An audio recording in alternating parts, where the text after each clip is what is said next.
Peace to all the gods and goddesses. Back again with the vibes of the divine. I am the god Shango, and today, get ready to take another deep dive into this electrifying world of the Young Thug RICO trial. Let's get into it, family.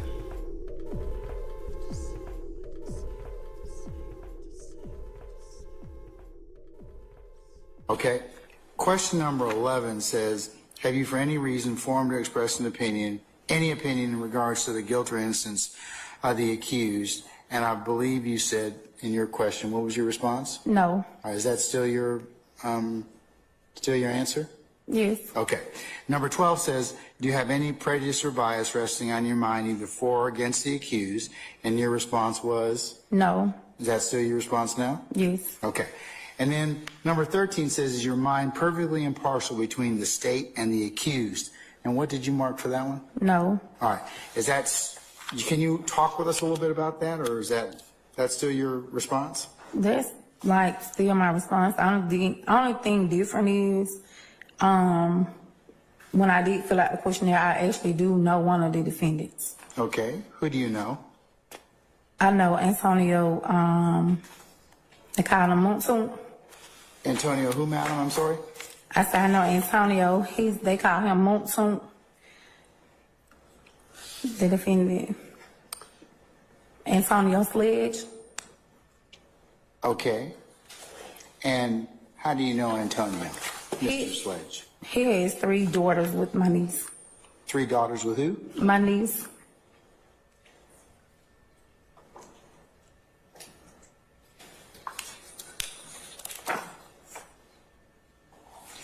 Okay.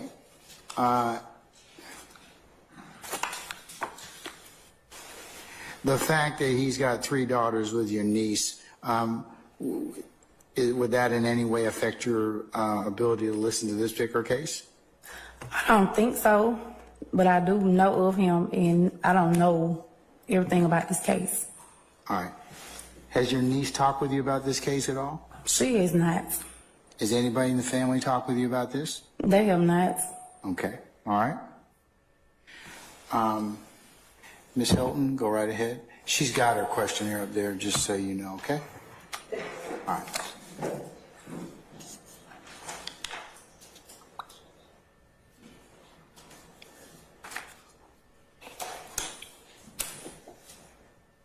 Good evening, journal number 236. Good evening. All right, so going back to question number 13, when judge just asked you, is your mind perfectly impartial between the state and the accused?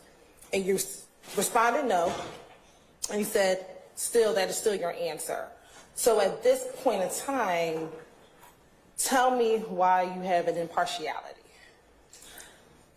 I really feel like I don't, because I don't watch the news too much. And then I just kind of be in my own zone pretty much. Whatever's going on is going on. I just feel like as long as it don't affect me and my family personally, it's none of my business. What up, family? Welcome, everybody. Appreciate y'all joining. Shout out to the first ones arriving. Beautiful, what up? I see you. Appreciate you joining. Che loves it. What up, though? Daniel Berry Sports Highlight. What up, family? Joni 4, I see you. Laugh always, have fun. Appreciate you joining, family. Let me adjust this little top piece real quick so y'all can see YSL Polo back there. I didn't know. I got him kind of cut off. I want to make sure y'all can see him. But hold up, I got you, family. But appreciate y'all being here. Y'all hit the like, hit the subscribe, tap in, share with a friend. Show some love on your way in. You know, I'm going to just scoot this up a little bit so y'all can see his face while we going. Oh, shit. All right, here we go. Okay, so when you responded no, your mind is not perfectly impartial, can you tell me what you may have been thinking when you responded to that question? I think it was just asked and answered. I'll object, Your Honor. Your Honor, I don't believe she answered that. She hasn't answered. I'm going to overrule the objection at this point. You didn't even repeat my question? Yes. Okay. When you were responding to this question, what do you believe was in your mind when answering, is your mind perfectly impartial? between the state and the accused? What was like perfectly in my mind is that Hold up, y'all see Polo back there wilding? He wilding. I don't know. I don't know what they have going on. I don't know anything about the case or anything. And when you ask that question, yes, I did put no to it because it wasn't in my mind at all. So at this point in time, for you, is the state and the defense on equal playing field?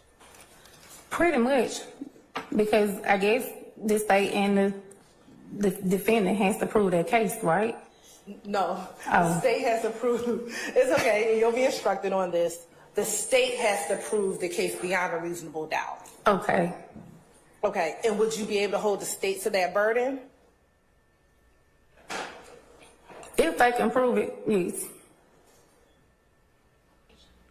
Bree, y'all, what's good, family? Appreciate you joining. Now, you spoke about your niece has 3 daughters with Antonio Sledge. That's correct. Okay. What is your relationship like with your niece? Are you close to your niece? We hang out. We do holidays together. You know, you meet people at funerals. You see everybody at funerals when somebody passes. We talk on occasions. Now, at these gatherings, has Antonio Sledge ever been to any of these family gatherings or funerals that you all may have attended together? He has.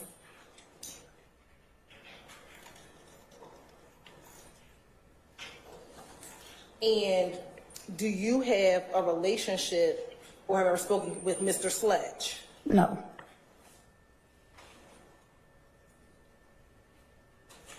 I guess, total, how long has Antonio Sledge been a part of your family? About 15 years. Over the course of that time, how often have you interacted with Mr. Sledge? Probably, in those 15 years, it's been about 6 or 7 times at the most. Have you spoken with Mr. Sledge about this case at all? No. Danielle Judge, my bad. I was thinking of them saying Sledge. Danielle Judge, what up, family? I see you. Appreciate you joining. Puerto Rican Gloria, what up, what up? I see you creeping in. What up, family? Appreciate y'all. When is the last time you saw Mr. Sledge? The 4th of July. A couple months ago. Yes. And where were you at? At my niece's house.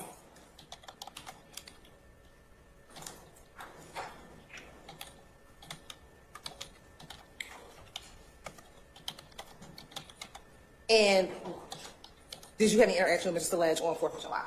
Yeah, everybody was talking, had casual conversation, making jokes.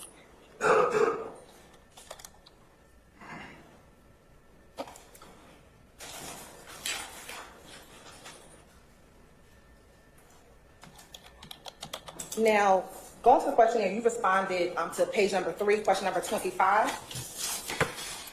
that you are familiar with Cleveland Avenue because you have family that live there and maybe for some work or social reasons. Yes, my mom lived on Cleveland Avenue. How long has your mom lived on Cleveland Avenue? She stayed on Cleveland Avenue roughly about 6 or 7 years. She lived in Golf Vista Apartments and Forest Park Apartments off Cleveland Avenue. Have you ever resided with your mom off of Cleveland Avenue? No. You said she's been there for 6 years? She was there. She lived in both 2 different sets of apartments within those 6 years. And does she still reside over off of Cleveland Avenue? No, she's deceased. I'm sorry. And while your mom was staying over there, did you ever live with her? No. And have you ever lived off of Cleveland Avenue? No.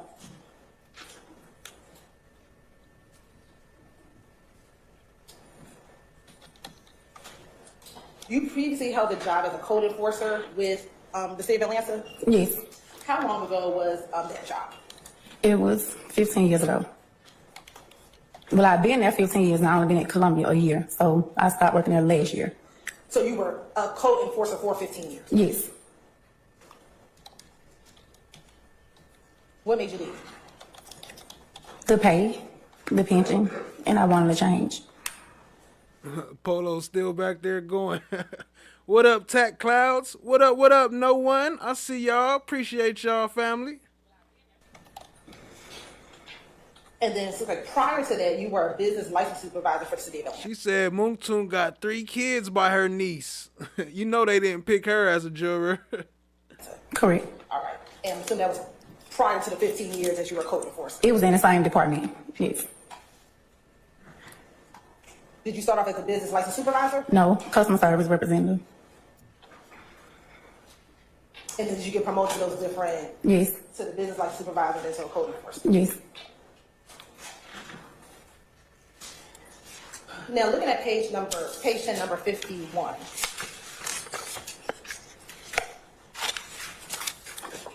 The question was, had you seen any reports essentially about this case or any information about this case prior to coming to the jury selection?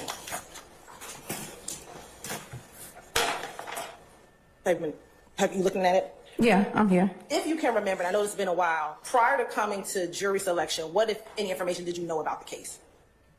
I just saw one early morning report. They said stating that they got locked up. The YSL people got locked up, but that was it.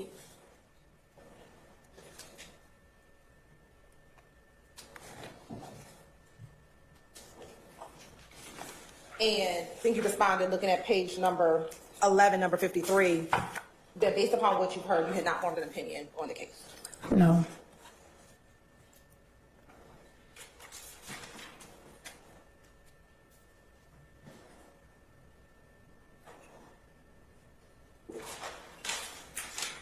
Now, going to page number 18, question number 89.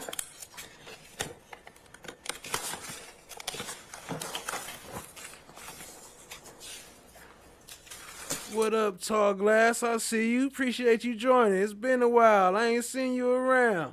Survivor Speaks in the house. What's good? What's good, Survivor Speaks? Much love, family. Eat Geek in the house. What up, though? Mookie in the house. What's good, family? I see y'all. Let's get it. Yes. You have a sister that was, I guess, either arrested for a charge with or convicted of a crime? Yes. And that was battery? Yes. When was this incident with your sister? It was a while ago. I don't remember the exact dates.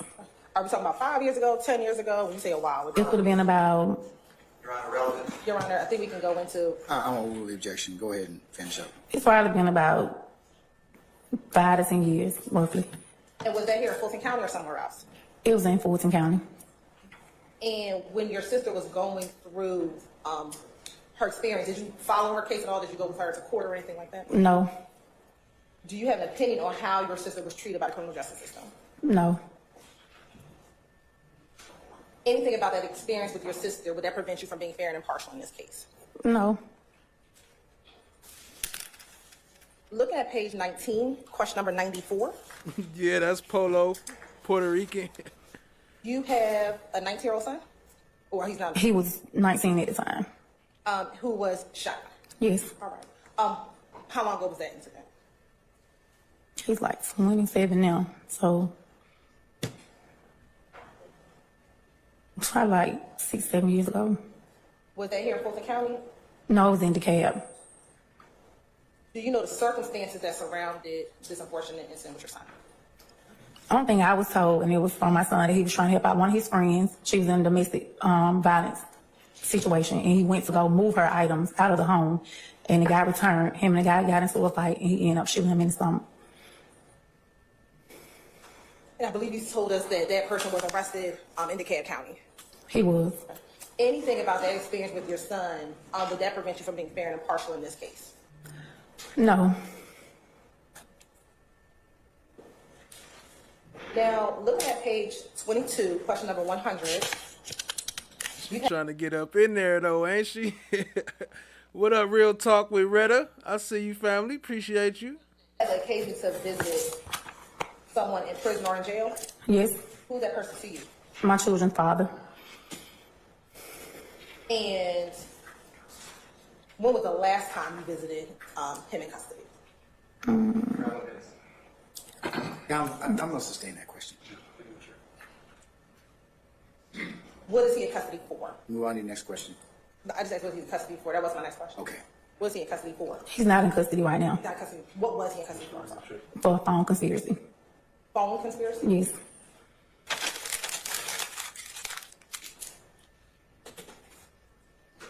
Did you follow his case while it was going on? No.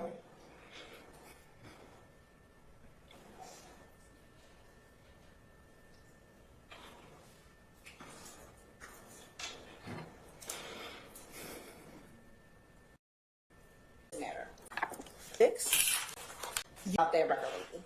On the radio.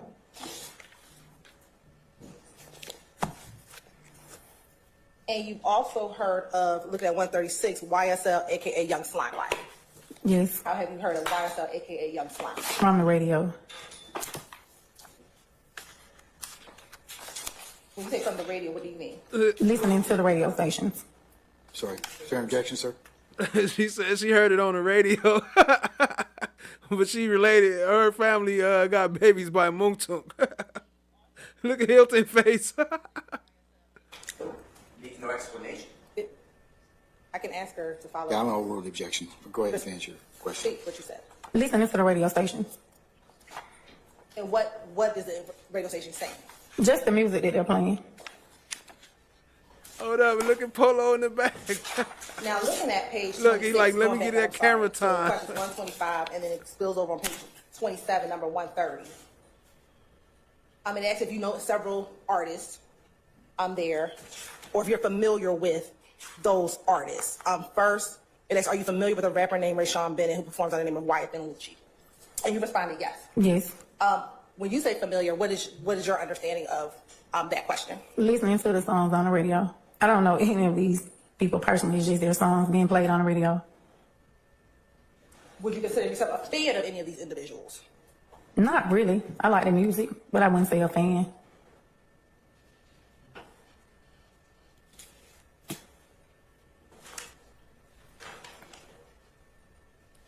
I'm going to skip forward quickly based upon what you just said there. At page 35, question number 230.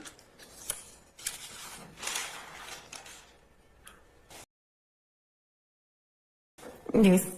You ended your Pretty much. work. I have once. So it's, You were Ralph. oh, Find the person who did it. Partial in this case. no. You're familiar with 30D? Looking at page 29, question number 167.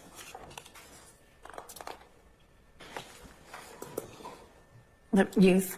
How are you familiar with 30D? Just hearing conversations out and about when I'm out. It's not like I just know them personally, but I do hear people speak of them. And what was your understanding based upon people hearing of them? There was just another group of guys hanging out.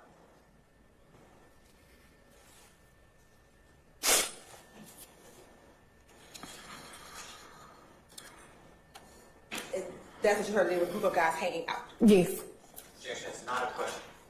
I sustain this to form. And is the only thing that you heard about 30 Deep is that they are a group of guys hanging out? That's all. An answer. Well, the first one wasn't a question, so I'm going to overrule the second part of the second question. Looking at page number 30, question number 184.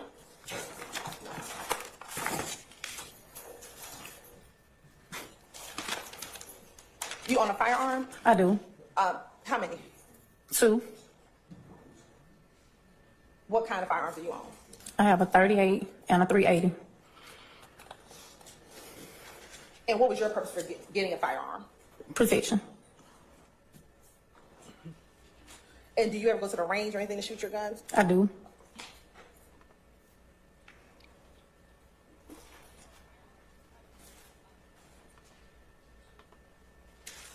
Now, looking at page 32, question number 204,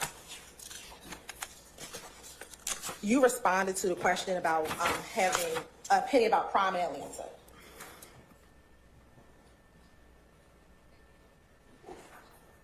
What is your opinion about crime in Atlanta? It's too much. The D Life's Jenny D. What's good, family? Appreciate you joining.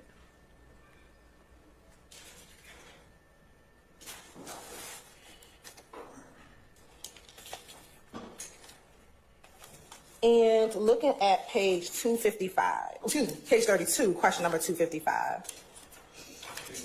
55. You say page 32? I mean, page 37, I'm sorry. I'm about to say, did she say 255? How many pages they got?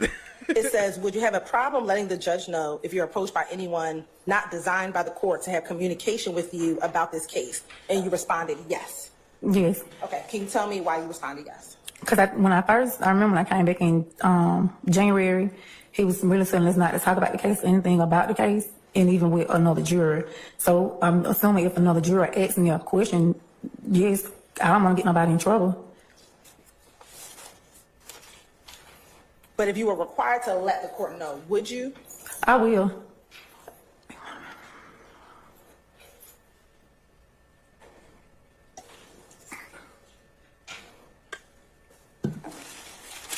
I ain't gonna lie, Polo dedicated Now, though. what I did not ask you, given your relationship with Mr. Sledge, is there anything about that relationship that would prevent you from being fair and impartial in this case? I object to the former question. Actually, Ms. Juror said she had no relationship with Mrs. Sledge. I'll rephrase, Your Honor. I'm sustaining the question, so go ahead and rephrase it. With the fact that Mr. Sledge has 3 kids with your niece, would anything about that relationship, would that prevent you from being fair and impartial in this case? No. Is there anything that you may have thought of that you think we should know that prevents you from being fair and impartial in this case? No. Court's indulgence for a moment. All right.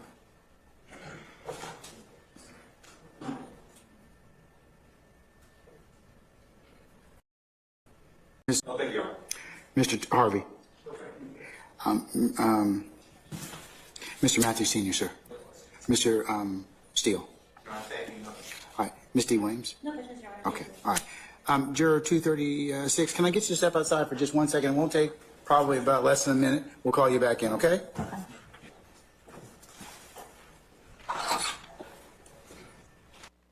Okay. Your Honor, the state will ask for this juror to be struck with cause. Your Honor, the state will ask for this juror to be struck with cause. This juror has a niece who has multiple children with one of the defendants in this case. Your Honor, the state believes that that relationship would cause her to be biased. She did respond to question number 13 that she was impartial, and we believe that. Then you also asked her questions about her partiality, none of which said she led her to any response saying. Look, they want her up out of there. The D Life's Jenny D. Yeah, that's YSL Polo. Couldn't be fair and impartial. I understand, Your Honor. The state still states its position in that this juror number 236 should be struck for cause given her relationship with Antonio Sledge, a defendant in this case. All right, thank you, madam. Anybody want to respond? Mr. Chada Jimenez? Yes, Your Honor. We object. I also don't believe that the juror's question rise to the level of cause and fatality circumstances. I do believe that her relationship with the state's witness, Mr. Sledge, is no longer a defendant. He's, I think, making a deal and would like to be state's witness.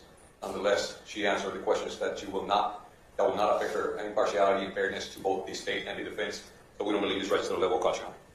All right.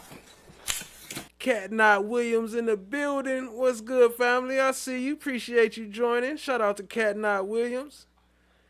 I see here comes drama in the chat. What's up, family? I see you. Appreciate you joining. And y'all send a shout out to Tack Clouds dropping the membership. Appreciate you, family. Showing love. Making it rain. Drop some slime, brothers.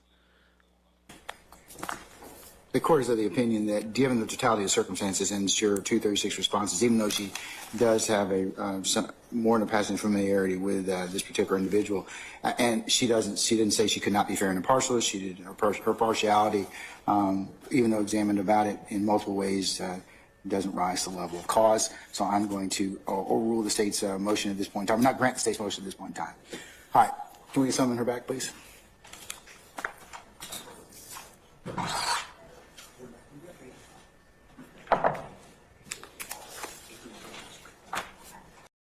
Question. All right, Juror 236, you are going to be required to participate in the selection process. Now, you're probably asking, when's that going to happen? Probably some 4 to 6 weeks from now is what the court's best estimate is. So somewhere in about a month's time from now, starting at a month, 4 weeks out, start calling that after-hours number. You remember the number that you have on the piece of paper that shows your unique juror number? So for you, it's 236, and then there's an after-hours number you call. Start calling that about a month out, and it'll tell you when you need to come back in, okay? All right, if I don't reach you or we don't contact you and 6 weeks kind of comes to pass, understand that we just kind of not, we're still kind of working, and that we will call you or summon you accordingly shortly thereafter, okay? Okay. All right, that's the first thing. Second thing, you remember all the admonitions I gave you, the things I told you could and could not do? Can't phone a friend, can't talk about the case, can't listen to it in social media or the news. You're supposed to directly turn away from that. You remember all those admonitions? I do. You're still subject to those at this time, okay? Okay. And then the last thing I would tell you and share with you is thank you for your patience that you've given us up to this point in time.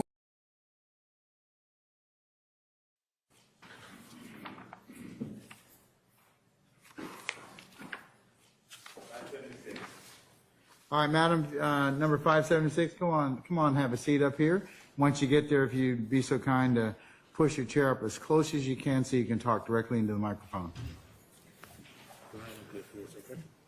Yes, thank you.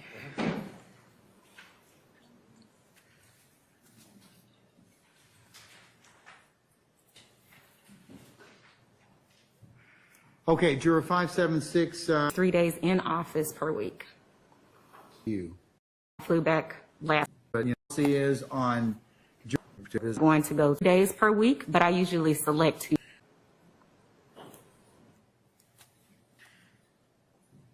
So you come into the office. Are you required to come to a physical office of the pharmaceutical company you work for on Tuesday, Wednesday, and Thursday? So I'm only required to go 3 days per week, but I usually select Tuesday, Wednesday, and Thursday. So this week I went Monday. Ballpark or your scheduling, so you'll need to keep. Okay.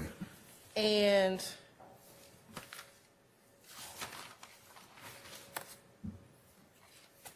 do you have a team with you in-house? I do. Okay, so if selected and there were any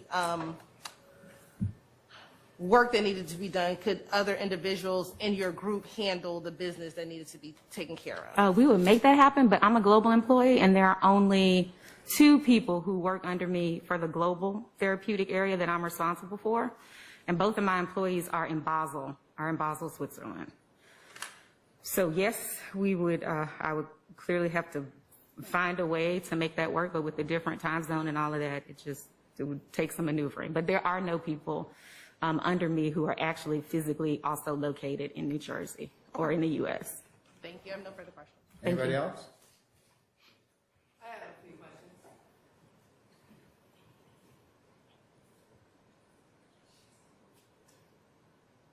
If you were picked on this jury, would you be able to focus, or would your focus be on your current situation with work? Honestly, I'm sure I would be preoccupied with work. This is the lawyer that got arrested too. She got arrested for being part of YSL gang.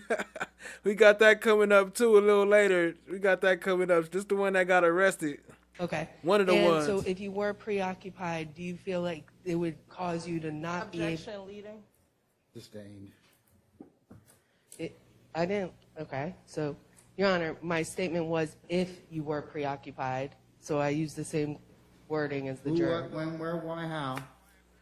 What up, Ash Bay? I see you. Appreciate you joining family. Yeah, YSL Nicole. There you go. Cat Not Williams know who it is.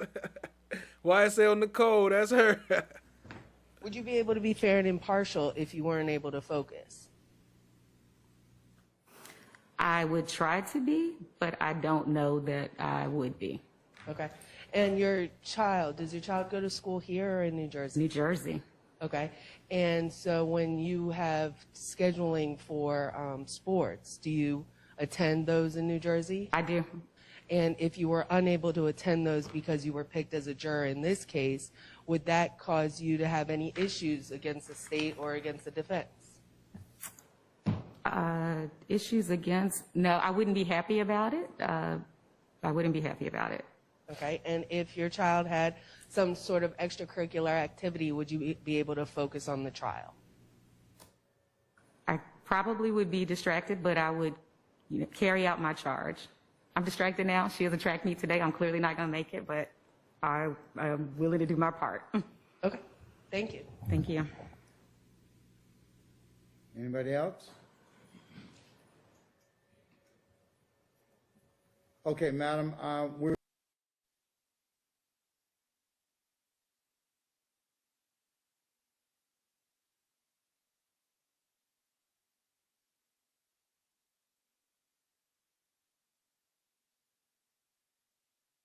YSL Nicole.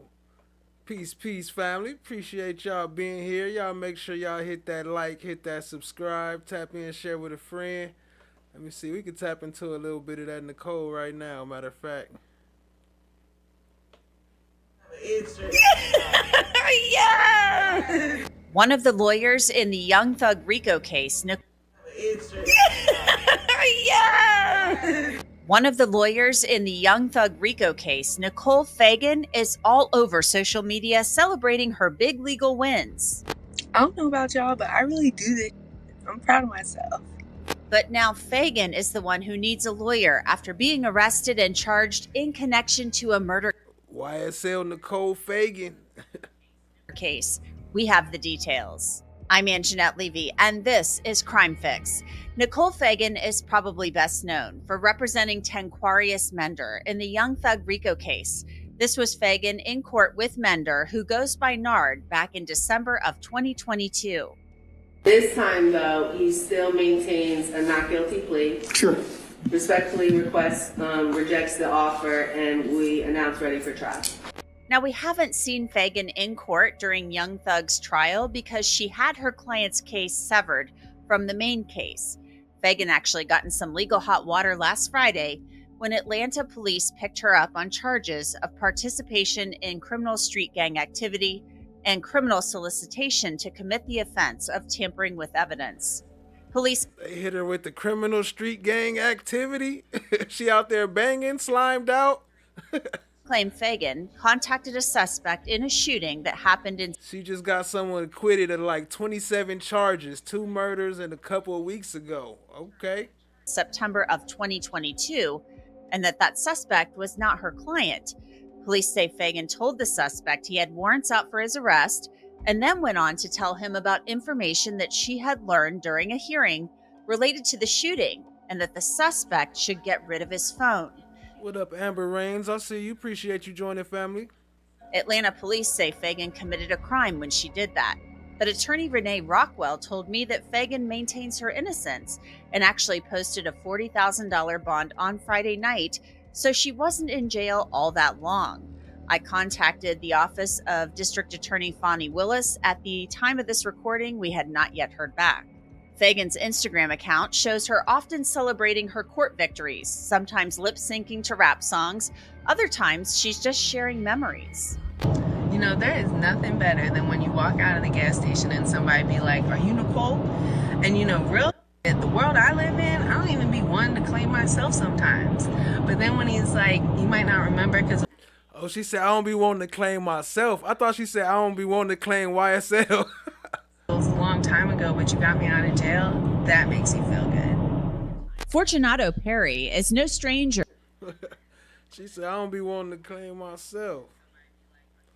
Yeah, that's her right there, though, family. Appreciate y'all. Let's get it. Shit, where the fucking video go? Oh, shit, my bad. I didn't close the video. My fault. Here we go. So I returned from the UK, I know, around the 17th. I had a doctor's appointment on the...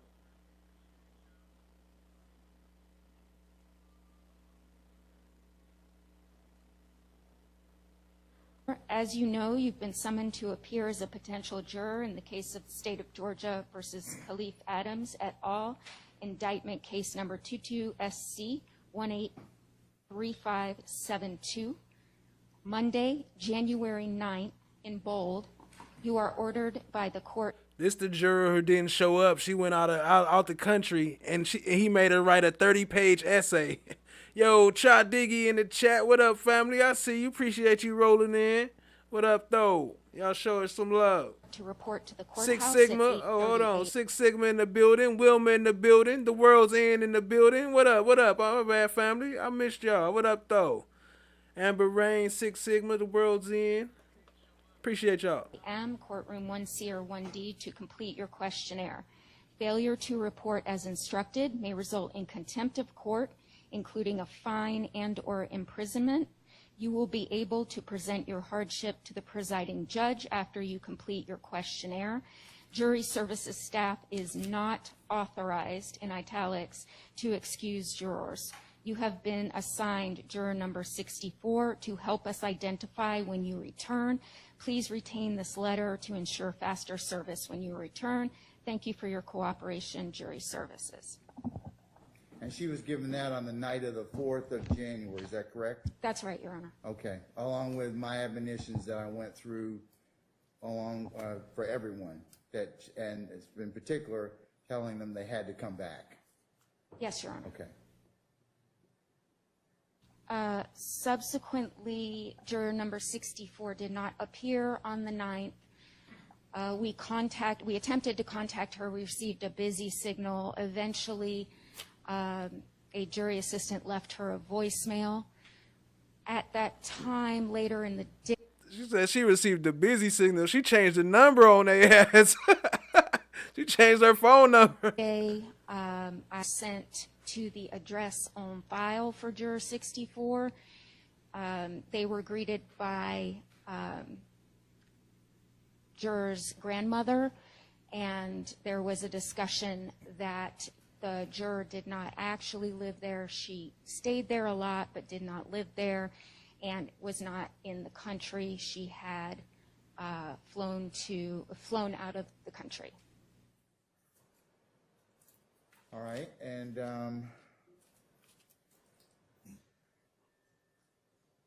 did she appear on the 9th to fill out the questionnaire?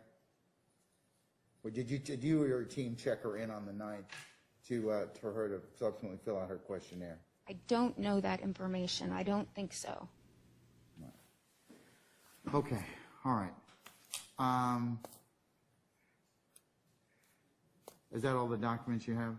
Yes, Your Honor. Do you want to, if you could hand those to Mr. Thomas, please? Certainly.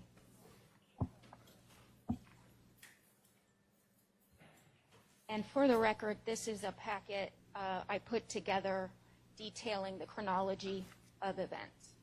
Okay. So, Mr. Thomas, you know, I would like to provide your client, juror number 64, an opportunity to respond if she chooses to do so. But clearly she was summoned correctly. She did not appear. She appeared for the initial report date on the 4th. She went through the preliminary instructions that I give all the panel members, potential panel members, to include the reading of the indictment. And then I make a pretty good admonition to the jurors, telling them, hey, a couple things about not contacting anybody else about this case, electronic devices, and that they can't talk about it, they can't do any research. And one of the admonitions I give them is, hey, what if you don't show back up? Do I have to come back? And I tell them in a jovial manner that yes, you do need to come back, or else we'll come and find you. So we had not exhausted hardships at that point in time, because the only thing we were able to do is to just get through the reading of the indictment. So she, along with everybody else that was summoned on the 4th, was required to come back on the 9th to go ahead and fill out their questionnaire. So I couldn't take up any issues at that point in time, and a lot of people wanted to certainly talk to me about hardships. So on the 9th, when she was supposed to appear back, she failed to appear, and we found out that she had gone to the Dominican Republic, because I did send the sheriff out to locate her. And as Ms. Monkelis mentioned, we did have, in fact, sent the sheriff out for her ass. Y'all better answer them jury duty calls. He sent the sheriff after her. Labat. No, I'm just playing. I don't know who it was. And so I issued an attachment, and that kind of brings us forward as to how we're here today. So I'd be more than willing to listen to your client or you as to any. May I proceed first, Your Honor? Yes, you may. Absolutely. Stand close to it, sir. Well, Judge Glanville, as the court knows, the documents that were just handed, I hadn't seen those before. I was only retained late yesterday evening. This morning is the first time I've met juror number 64. I have not had adequate time to go through all of the documents that I've been handed. And Juror 64 did give me some documents last night via email and this morning.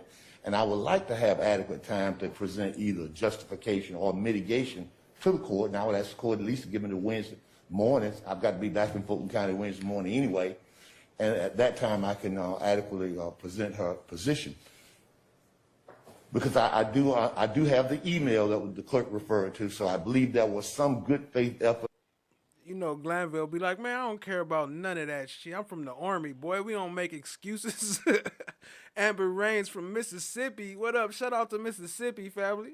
To do something that was compliant with the law. Now, it may not have met all of the requirements of the court, and I don't know that because I haven't had an opportunity to go through these documents. But I would like to have the opportunity to adequately represent her, to present her position to the court. How about I give you an hour, because and you can look through those are just I mean, I could just go on the jury summons itself and the fact that she didn't appear. So, I mean, I'm just providing you some additional information, but she didn't appear on the you know, she came on the 4th. You know, we told her to come back. She didn't come back. So, you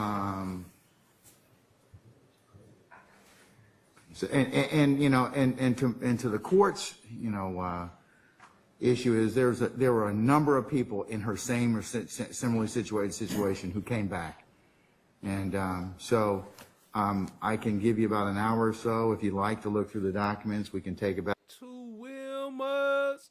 What up, Stephen? Stephen, what up, family? I see you. Christine Covey, what up, family? I see you. Appreciate you joining. Back up at that point in time, but I'd like to resolve the matter today. I'm saying, and understanding that I don't have quite all of the chronology that I need at this point in time, would the court allow me now to let the juror number 64 give some explanation to the court, and if needed, I would need that additional hour to further my information. Certainly, that's fine. Okay. Madam, what's on your mind or heart I need to know about? And understand, you know, I don't have all my chronology, so the questions I may ask, you know, may be a little bit different than what probably should be asked at this point in time. But I'll ask her, does the court want me to swear her in? Yeah, we'll swear in. Madam, can you raise your right hand, please? Do you solemnly swear or affirm the information you'll give me in the matter now in hearing shall be the truth, the whole truth, and none but the truth, so help you God so affirm? Yes. Okay, you can put your hand down. Your Honor, may I please refer to her as juror number 64? You certainly may. Juror number 64, you've heard the recitation from the court as to what occurred in this matter that causes you to be here today.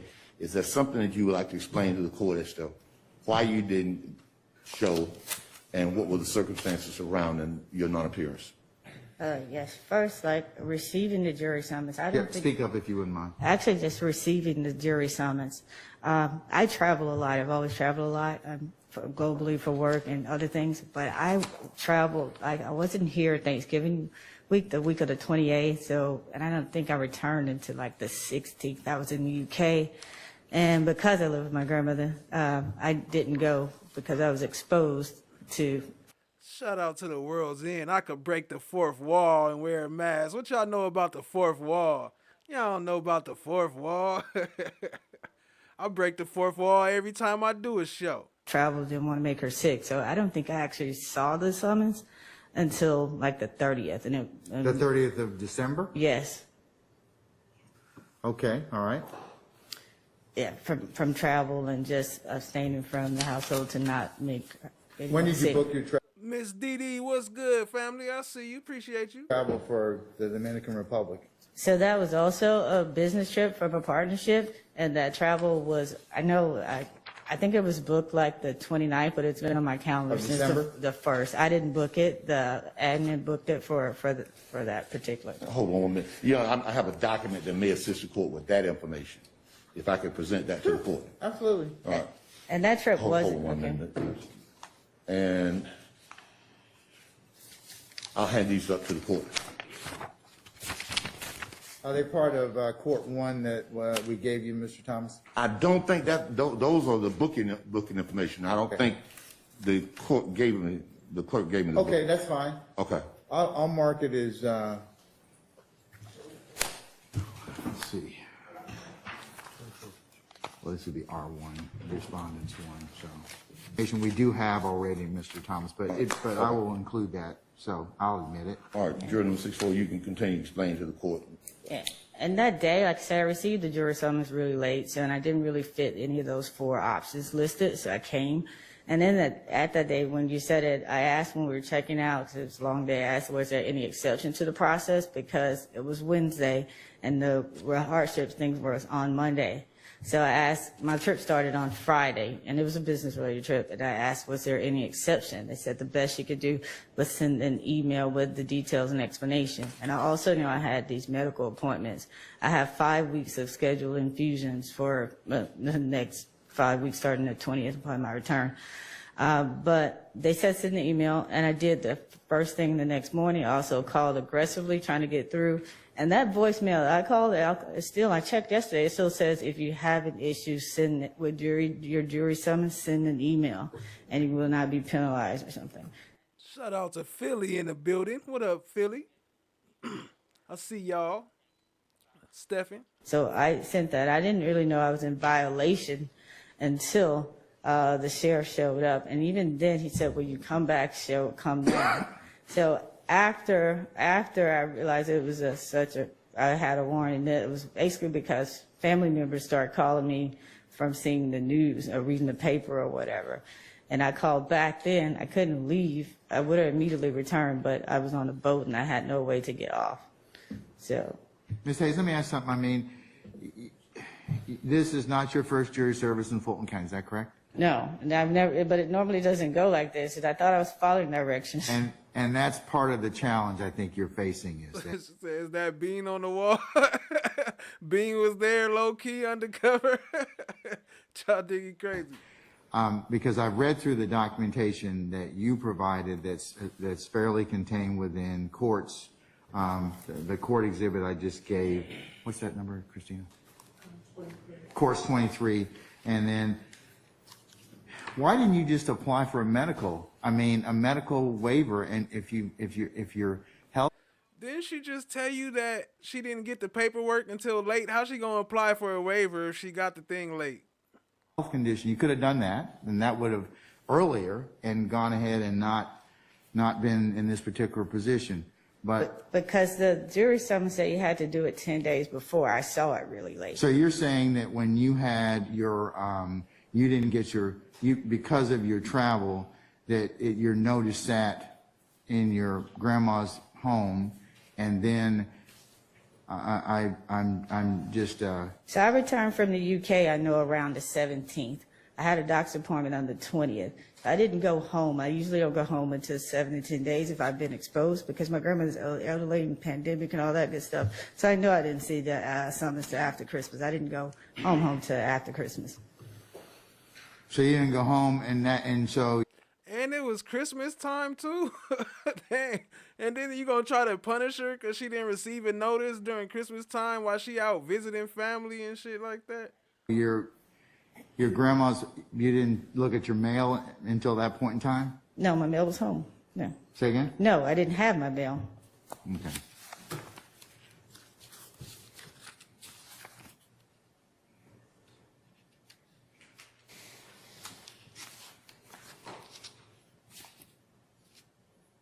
Earlier from the clerk shows that I think the total amount of her trip, according to the document I have here, was about $6,900.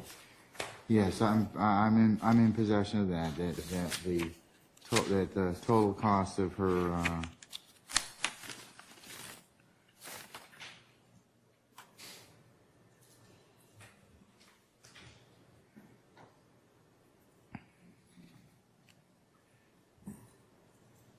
Dirty glam video. Madam, when did you send in this documentation? Did you send it in prior? The same day, immediately when I came on the if it was Wednesday, I did it. We left here late Wednesday. I did it first thing. I'm sorry, morning. you're on the 5th. Are you referring to the email? You're asking her about the email that she sent? I'm asking her about when she. Y'all go sub up to Queen Slime. Shout out to Chad Diggy. Shout out to Cat Knot Williams. Y'all go sub up. Show them some love. Appreciate you. What up, Rainy Rain? I see you creeping in. What's good, family? Sent her itinerary to jury services. Immediately the next day, the 5th. Okay, then why not send it earlier? I mean, if that were the case, I mean, you obviously saw this is probably going to be a problem. So why not send it to jury services and put us on the ready even before, because on the 4th, theoretically, I mean, we do excuse people that have travel that is booked prior to their jury summons. So I don't know if you'd fall in that particular category, but we do take a look at that. I mean, if you've got pre-planned travel that clearly was booked prior to your jury summons, that is something that we can consider. But yeah, honestly, Your Honor, I have my mail was stacked. I'm sorry, you have to speak up. I said, honestly, Your Honor, my mail was stacked. I went through and I saw it said you had to do it within 10 days, I believe it said. So my thought was just to show up, to not be, every move I've made is to not be negligent of the jury summons. So I showed up, but I didn't receive that summons, I know, until like the 30th or something like that. Did you also make calls to jury management? Yes. Glanville don't care. Y'all go sub up to Survivor Speak. Show us some love. Even when I was here that day and realized, when I first started, they said you still have to wait to the end of the day, go through the process with who you did. And as the day got longer, the process was changing. When I was leaving that day, they said the best thing you can do is just send an email.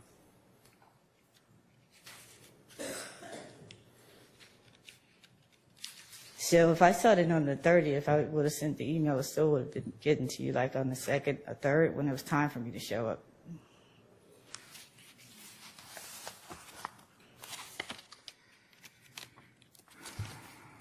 Madam, anything else?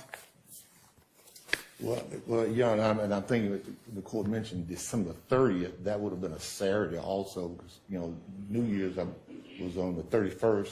I mean, New Year's was on Sunday, I believe, this year. So the 30th would have been Friday. I believe it would have been Friday.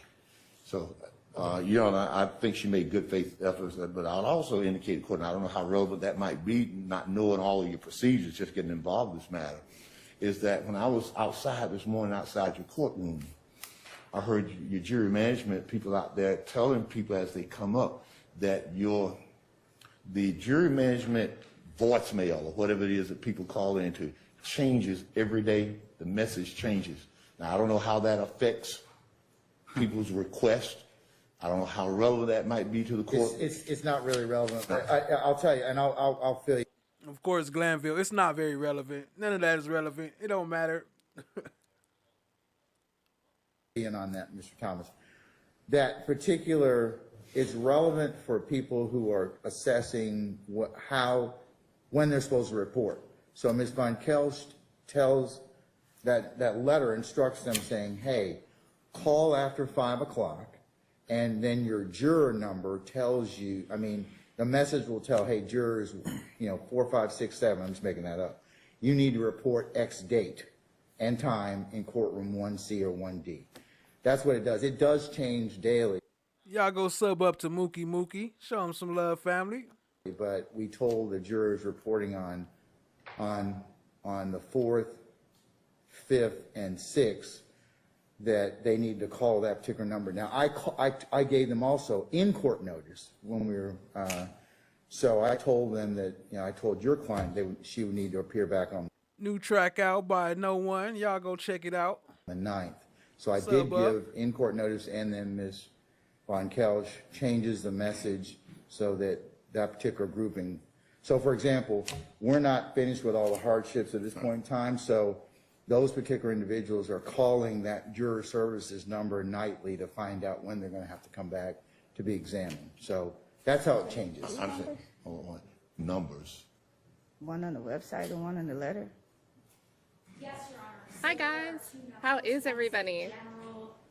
It's Service line for regular traverse jurors and grand jurors, and then there is another line reserved for this case. And Your Honor, may I ask the court, as the court was giving a recitation of how things occurred on the voicemail for jury management, is there in fact a message, and of course I have to ask because I don't know, is there in fact a message that tells a potential juror that if they send in certain documents attached with whatever request they're making, they won't be penalized? Because that could be misleading. Now, I don't know. Kelch? No, I don't believe that's on the message.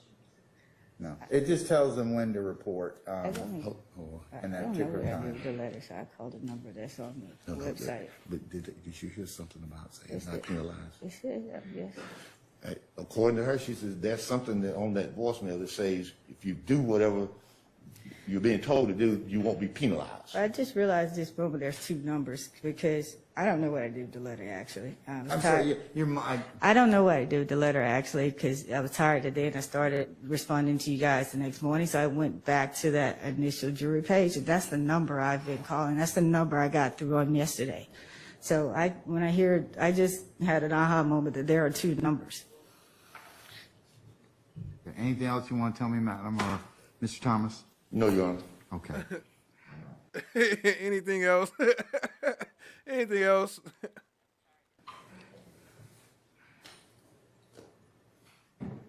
Jury number 64. The reason I went through that whole admonition to all of your group at the very end of the day is because, and you may have heard me talk at the very beginning about the importance of jury service. We have a lot of people that we ask to serve. It doesn't make it. And why do they have her on camera? Ain't they supposed to hide the jurors? Why they show her face? Difference what vocation or avocation you belong, where you have. It is that important. It mirrors or is right up against that right, your right to vote. So, we take this very seriously in order to get a lawful and a fair and a just jury as to both sides. So, there are a lot of people that were inconvenienced. I mean, severely inconvenienced. You're not the only person that outlaid money. I examined people yesterday who lost literally hundreds of thousands of dollars trying to be here, and I have to make decisions in regards to that. But I didn't even get a chance to examine you about your circumstance because you went to, you said, okay, I'm going to go, and you didn't afford me the opportunity to do that. Now, certainly, I understand you can't be in two places at one time. So, ordinarily, madam, I do find you in contempt, but here's what I'm going to do. Contempt is punishable usually by a fine of $1,000 and or 20 days in jail. I am not going to fine you. I'm going to, well, first, madam, did you attend college? Yes. You have a 4-year degree? Yes, Southern Tech. Yes. Say again? Yes. Okay. Yes. All right. What I then want to do is, in order for you to satisfy your contempt, I'm going to commute the 20 days and require you to write a 30-page paper on the importance of jury service. Here's the criteria. You'll have to do APA style. You're going to have to use at least 10 primary sources, 10 secondary sources. Y'all hear this? What up, always lying love? Hold on, he ain't done yet. You'll talk at a minimum, and I'll write this in the order. Oh, okay. You'll have an order. You'll have it before you leave here today. You're gonna write at a minimum, the history of jury service, who could not serve on a jury, because that's very important, because years ago, people that look like us couldn't serve on juries. It was prohibited. I want you to talk about jury service in Georgia and discrimination at a minimum, those 4 things, okay? And you can talk about anything else you want to, in that regard. I am going to give you a date 3 weeks hence that paper needs to be submitted to me electronically. And we're going to run it through a plagiarism checker. You got to write it yourself. And then you're going to come back and talk to me about it. I think that would be fair under the circumstances because this is that important. I have to account for all of you who summoned, and I'm still looking for folks that it didn't appear. So I'm not picking on you. I'm sorry that you got a little bit of attention in this respect, but the attention is how serious we view this whole aspect of jury service and participation in the process so we can get a fair fair juror and a lawful trial as to both sides. So I'm not trying to make it other than an exercise in that. So do you understand that? Yes. Okay, all right. So what I'm going to do is, Jerome is the Street 12th. in the building. What's good, family? you need to have it written and submitted to me by the 3rd of February to my county email address, euro.glanville@fultoncountyga.gov. I'll have that in order. You won't have. To my county email address, euro.glanville@fultoncountyga.gov. I'll have that in order. You won't have to. I just mark in my calendar here. Yes, sir. Okay, and then, He just dropped his contact for y'all.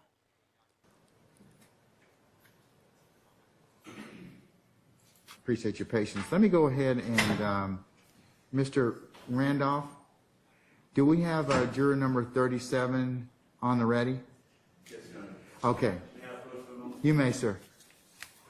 Number 62, come on up and have a seat, sir. Once you get here, if you'd be so kind to pull your chair up as far as you can. Miss Jess, what's good, family? I see you. Appreciate you joining. FFS, what up, though? FFS in the building. No, I'm going to address that now, Ms. Callan, okay?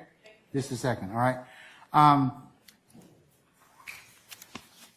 As an initial matter, ladies and gentlemen, the reason for the delay is that we've had yet another instance of alleged contraband being introduced to our space. And as a result of that and a subsequent investigation, one of our inmates unfortunately had to go to Grady Hospital. So in the interest of propriety, we're going to go ahead and recess for the day because Ms. Callan's client cannot be present. Is that correct, madam? Yes, Your Honor. Okay, all right. So that's why we're going to delay for the day. The other thing I would just invite counsel to talk with their clients about, I know I've mentioned this 3 times now, but you all need to have a conversation indicative of their rights under the Sixth Amendment, but also their what is considered to be acceptable behavior. This is the 3rd time that we've had contraband introduced into this in this space, and the reason I put it on the record is to justify the court's security posture. So that's part of what we ask you to have a conversation with your clients, any third parties or anybody else, because the court's concern is that this may pose issues to them remaining and being present in this space. So I leave that for your wise discretion and for you all to talk with your clients about. Unless anybody has any other ministerial inquiry about that, I'm going to just leave it for the time being. Ms. Von Kelsch, I've talked with her and Mr. Randolph. We are going to we would have examined jurors 51 through 111 today. We're going to move that grouping to the 30th of January. We're going to examine 113 through 162 on 23 January. We're going to examine 163 through 200 on 26 January. Is that correct, Ms. Von Kelsch? Yes, Your Honor. Okay. So, just to keep you all updated. What time does your daughter get out of school? Is 3:30. that 3:30? 3:30. Yes, please. Is there any If y'all do decide to, make sure you make a new email and email it from a brand new email that you never used before and never going to use again. Go to the library and email them. type of school bus system that provides transportation for students?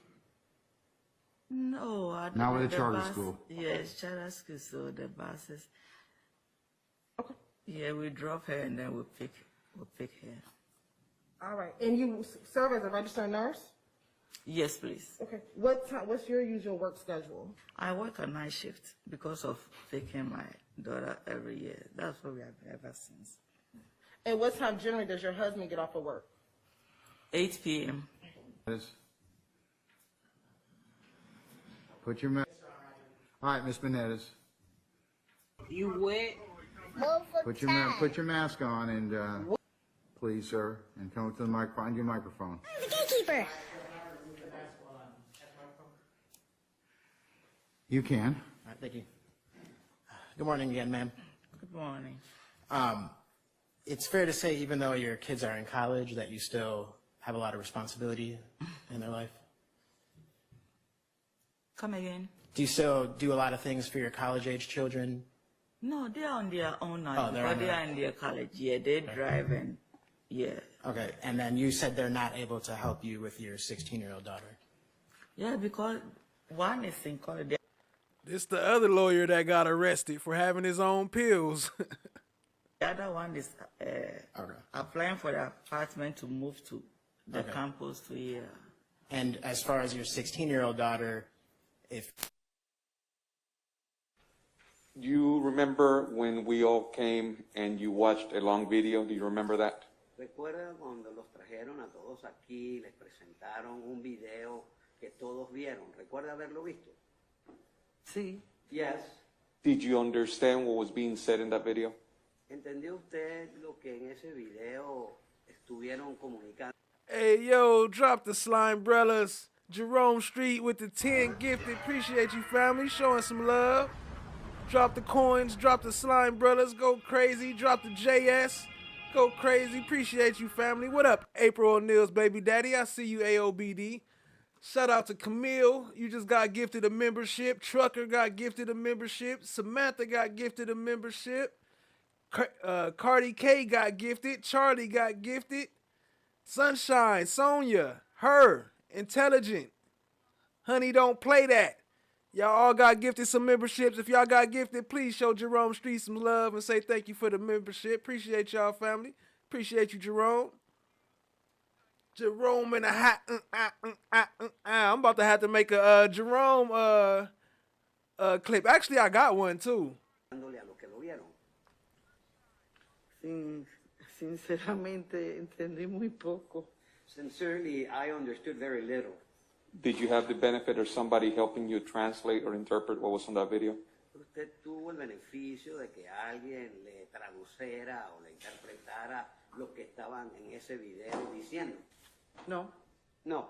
Now, do you also remember that you filled out a lengthy questionnaire?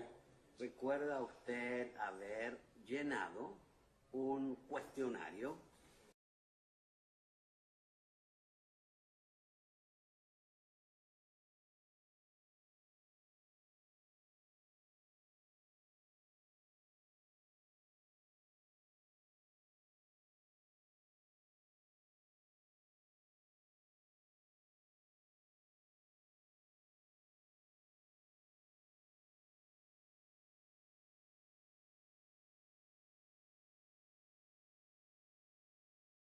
¿Que le dieron? Sí. Yes. Were you able to fill that questionnaire by yourself? ¿Pudo llenarlo por su propia cuenta? Una parte sí y otra me ayudó una de las muchachas que están allá afuera. One part, yes, but the other part of it, I was held by a lady that was outside. Hey, this is crazy because remember the jurors said like some of them in there didn't fully understand English and didn't speak English. So this is what Chada Jimenez is pointing out, or as Glanville call him, Chada Jimenez. The young lady that helped you, did she help you translate what was on that document? La joven mujer que la asistió le ayudó con la traducción de ese documento. No, ella no me tradujo, ella me explicó como de otra forma, más sencilla, No. y yo pude entender. She explained to me like in a simpler fashion, and I was able then to understand it. Purple Paradox, what's good, family? I see you. Appreciate you joining. Was it because it was in English, or was it because it was words that you didn't recognize on a daily basis? Fue más fácil entonces lo que ella le explicó a usted para escribirlo porque no entendía el inglés o porque the last part, sorry. Let me just ask it again. Hold on. Is there any reason I can't, any further examination, madam? Not from the state. Anything further? Not from the defense, Your Honor. Anybody else? No. Any reason I can't excuse juror 163 for hardship? Drop some turtles in the chat, some ninjas and some turtles for AOBD with the 5. Appreciate you. Please. Okay. If y'all got gifted Mr. the Laura, can you membership, show 'em some love. tell juror 163 we're going to go ahead and excuse her? Señor, entonces el juez está aceptando. Remember him? That's the lawyer that said, that's cap. He told Glanville, that's cap, Judge. It's cap, to be honest. Everybody, already? There's one particular person, I believe it's juror number 1120. It's over here, but I've accounted for her. Anybody else? Debbie Talton, anybody else in the back we're still looking for?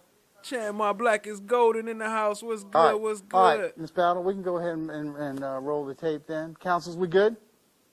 Okay, all right. All right. All right, ladies and gentlemen. So the conspiracy. Act 74, on or about, scope of conduct.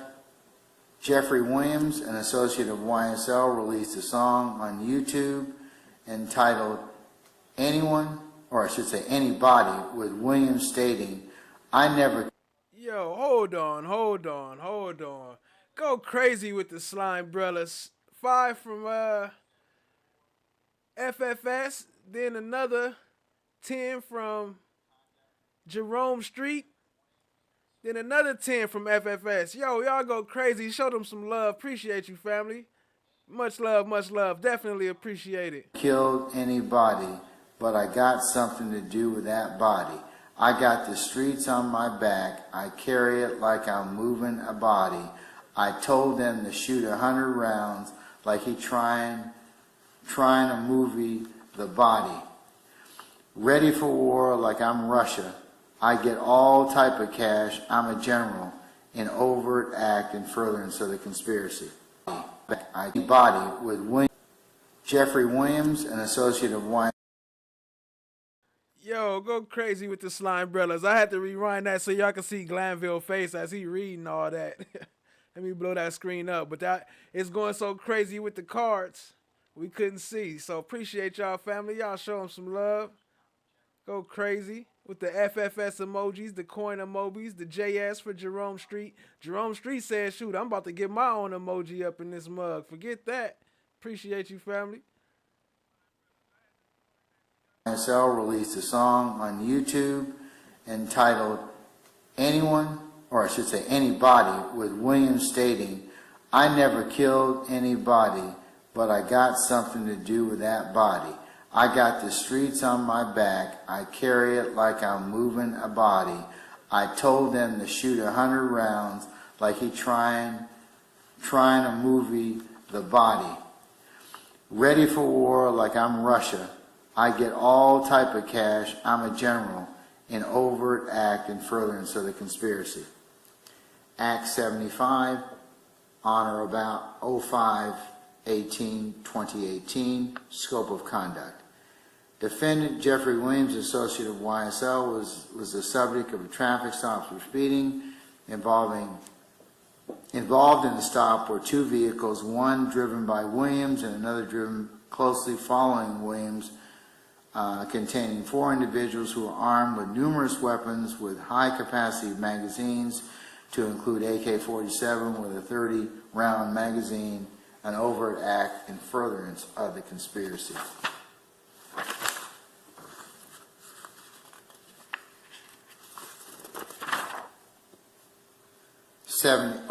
Act 76, on or about 05/25/2018, scope of conduct.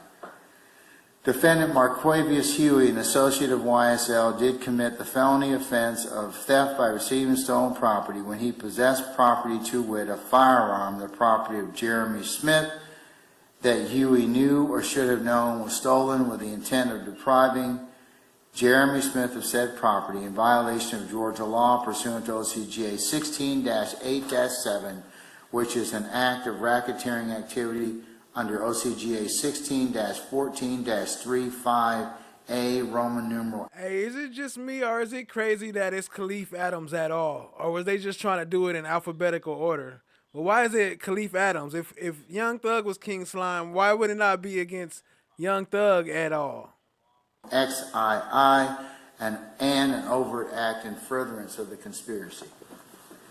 Act 77, on or about 10/23/28, scope of conduct.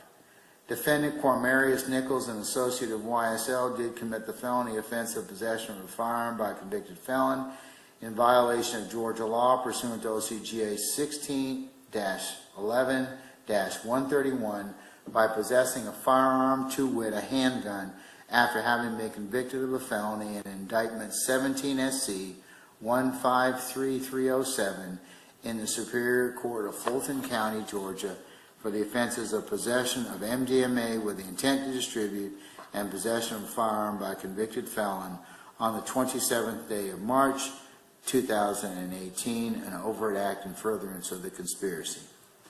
Act 78, on or about 01/15/2019, scope of conduct. Defendant Jeffrey Williams, an associate of YSL, did appear in a video released on YouTube entitled Bad Boy, stating, "I shot at his mama, now he no longer mentions me. I had on Margolius when I shot at the cunt, act like you want war and they're gonna smoke you like a blunt." An overt act in furtherance of the conspiracy. Act 79, on or about 02/23/2019. Scope of conduct. Defendants Damone Blaylock and Rodeus Ryan, associates of YSL, did unlawfully and with malice aforethought commit the felony offense of murder by causing the death of Jamari Holmes, an associate of another gang. Hey, yo, show some love. Cat Knot Williams said, let me get in on the action. I'm sliming y'all out, too. Shout out to Cat Knot Williams. Drop some K and W's in the chat. Drop some slime brothers. Drop some coins. Appreciate you, family. And another 5 from FFS. They going crazy. Appreciate y'all, family. Appreciate all the love, for real. A human being by shooting Jamari Holmes with a firearm in violation of Georgia law pursuant to OCGA 16-5-1, which is an act of racketeering activity under OCGA 16-14-35A, Roman numeral IV. How is everybody? It's and an overt act in furtherance of the conspiracy. Act 80, on or about 02/23/29, scope of conduct. Defendants Damone Blaylock and Rodeus Ryan, associates of YSL, did commit the felony offense of aggravated assault with a deadly weapon, to wit, a firearm, an object when used offensively against a person is likely to result in serious bodily injury against the person of Bernard Mitchell Jr., an associate of another gang, by shooting at, toward, or in the direction of Bernard Mitchell Jr., with said firearm in violation of Georgia law pursuant to OC. Y'all show Queen Slime some love if you got gifted a membership from Queen Slime. That's Maria P. Gemini Rising gifted a membership from Queen Slime. Oh, Aaron, what up? You got one. Michelle, you got one. Miss 2T's gifted a membership from Queen Slime. Hey, that's what's up, family. Two known names. And Miss Kate, Melissa Peters, KT Alley, and Juror 56. Juror 56 got gifted a membership. Shout out to FFS.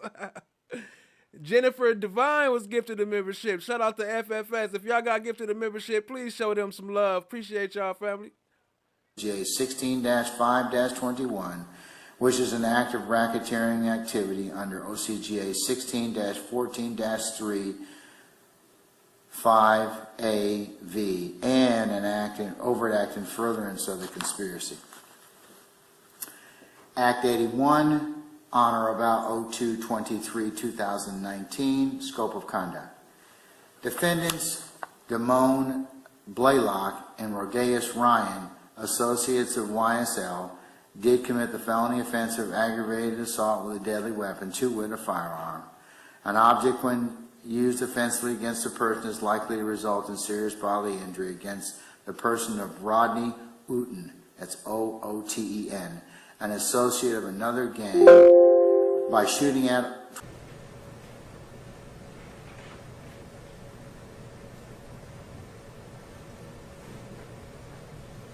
That's a fact, Miss D. You are an honorary member.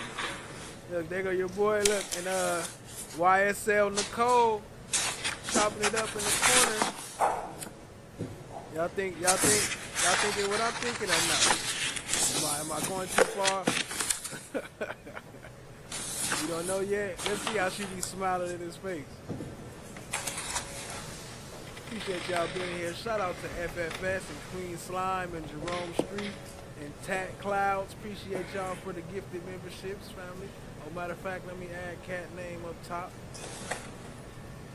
It's YSL Nicole right there.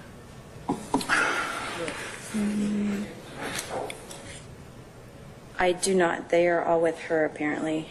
Say again? I don't have anything from her on my phone. They're all with her, apparently, the cruise credit. It was all booked through her. Do you have any correspondence saying we need to rebook the cruise or anything such as that? No, it's all done. Let me see if I have any text Or text message? Let me look through text messages.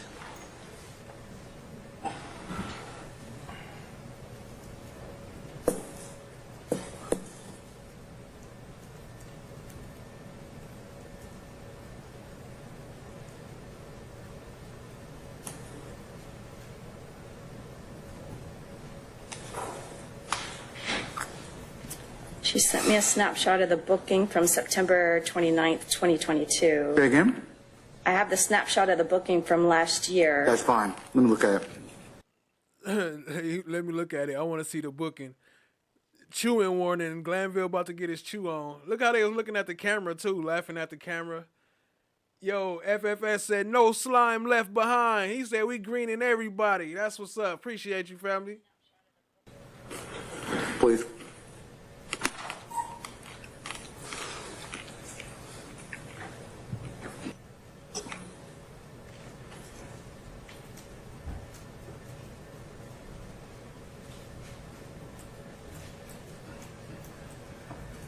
I thought it was some chewing right there. I might have cut it out.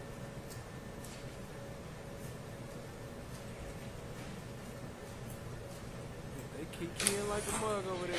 She all red. Eyeball McCampbell. Okay, councils, I am looking at a screenshot of our jurors' booking information from September the 29th of 2022 referencing this Carnival cruise. That in combination with her testimony and itinerary that I have, which I'll mark as the next court exhibit in order. Is there any further examination I need to make of juror 1032, councils? Not on behalf of the state. Anything else? You were supposed to come back.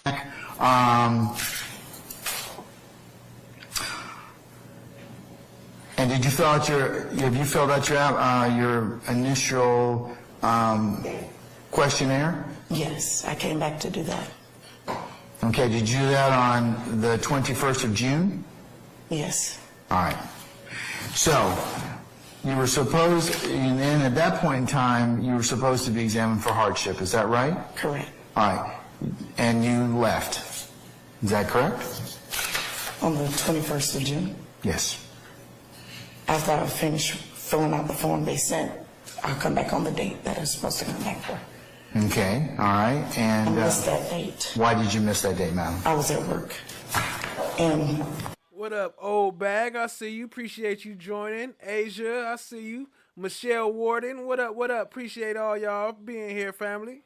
Y'all hit the like, hit the subscribe, tap in. I forgot about it. Say again? I was at work, I went to work, and I forgot about it. You forgot about it? Yes. Okay, well, once you remembered, did you think to contact the jury clerk's office or contact the court? I received a phone call from your clerk's office stating that I was supposed to be there that day, and I said, I forgot, my fault. He said, moving forward, you just need to continue to call, and your next call date was supposed to be like July 7th. All right, we got another one that didn't show up. No call, no show. What y'all think her punishment should be? Let's see if we can guess it before Glanville punish her. What y'all think his punishment gonna be? Before July 7th could come, I was called again by the sheriff who said that basically I was basically legally out of line or would be held in contempt out of court, and that I need to come and pick up this paper, which I have, and to show up today. Madam, you understand that I have to account for all of you. That's the whole purpose of jury selection, is to, once you're summoned, until you're properly either selected or excused, I have to account for all of you. I just can't just ignore the fact that you just didn't come on a jury. So, do you know that contempt is punishable by a fine of $1,000 and 20 days in jail and or both? Yes. So why shouldn't I hold you in contempt for failing to come when you were ordered? I honestly forgot the second date to come back with my hardship, because I really wanted to. Say again? Because you what? I honestly forgot about the date that I was supposed to come back for the hardship. I really did want to come and do what I'm doing now, to tell you that I'm still not fit to come and be a juror. But I missed that date because I went to work, and I did not have it as a reminder in my phone on the morning.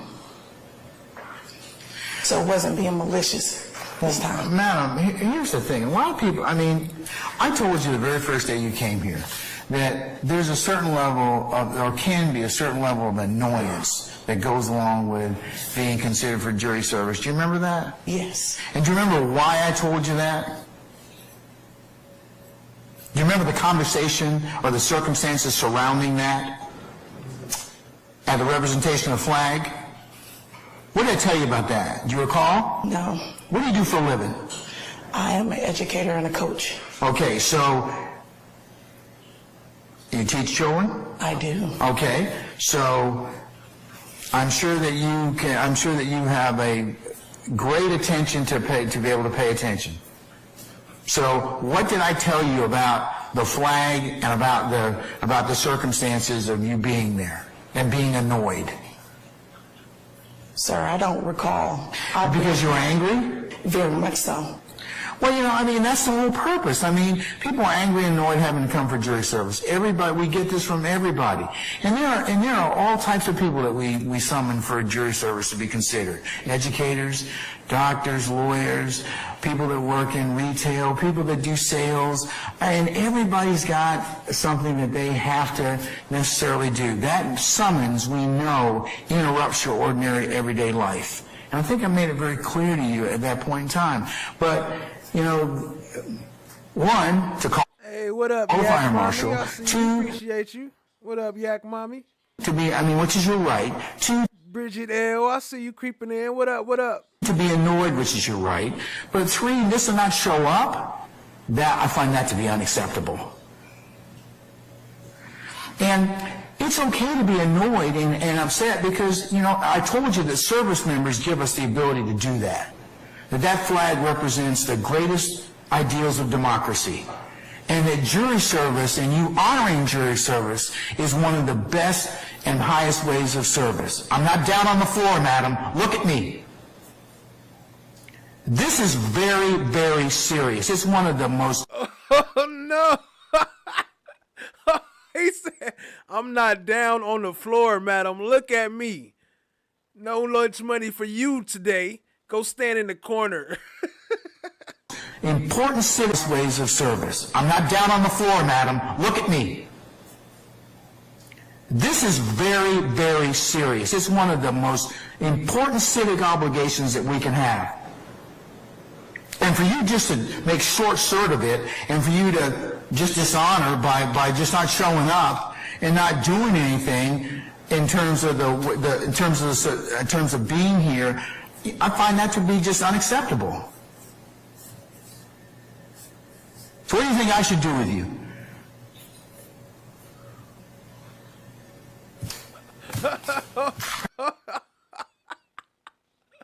Hold on. He said, what you think I should do with you? What you think your punishment should be? Go outside and get the switch. Great thing about your job. So what do you think I should do with you?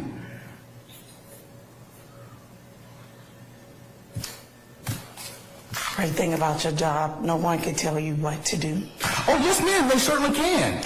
I am subject to review like everybody else. There are several appellate courts, and there's a body in Georgia that certainly can tell me what to do. I am not omnipotent, and I am not trying to exercise that right. But I do have the right and responsibility to make sure that those who come before us for this particular purpose properly do what they're supposed to do. That's all I'm trying to get you to understand. So back to my initial question. What do you think I should do because you did not honor the procedure as we've ended? Hey, that's a fact, Yak Mommy. She need to put that mug out and publish it. Whatever she wrote, it'll blow up. People will buy it just because it was part of this case. That's a fact. She need to publish that. There have been scores of people that have come in here and just been subject to examination, and we've dealt with them the way that the law provides, and they presented their hardships. I assume that you had a hardship because you're an educator. You didn't give us the opportunity to do that for you. You just decided you weren't going to come. That's not true. Again, I stated, I literally forgot. It was not a malicious act.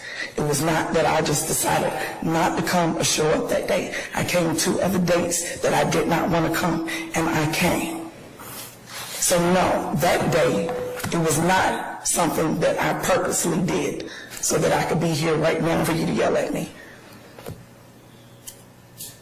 I would have came back had I remembered. You're missing the point of me fussing at you. Do you understand why I'm annoyed? No, because there's so much more other things that's more important to me that I know you have to do, so no, I don't understand. The fact that I'm annoyed is because you just decided that you were going to do what you're going to do and not show up. And the fact that your actions at this point in time are not of somebody that is not being malicious, but is somebody that's being just deceitful. Again, I didn't purposely. Those children, those 560 children that I work with every day, Monday through Friday, were very important.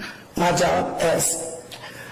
And we get that, but you have to allow me to, in a process where you show up and then we ask you questions about that. She was like, them 560-something kids more important. What up, Jennifer Devine? I see you. Andrea, what up, what up? Appreciate y'all. We make that determination.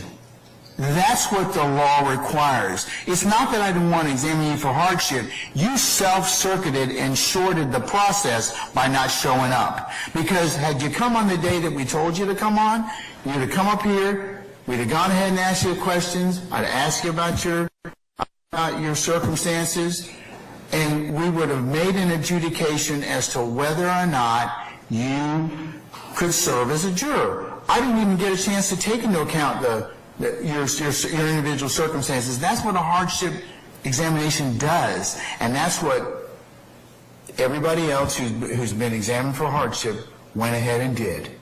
You didn't do that. You decided, well, hey, I'm not going to show up. That's why I'm annoyed. Do you get it?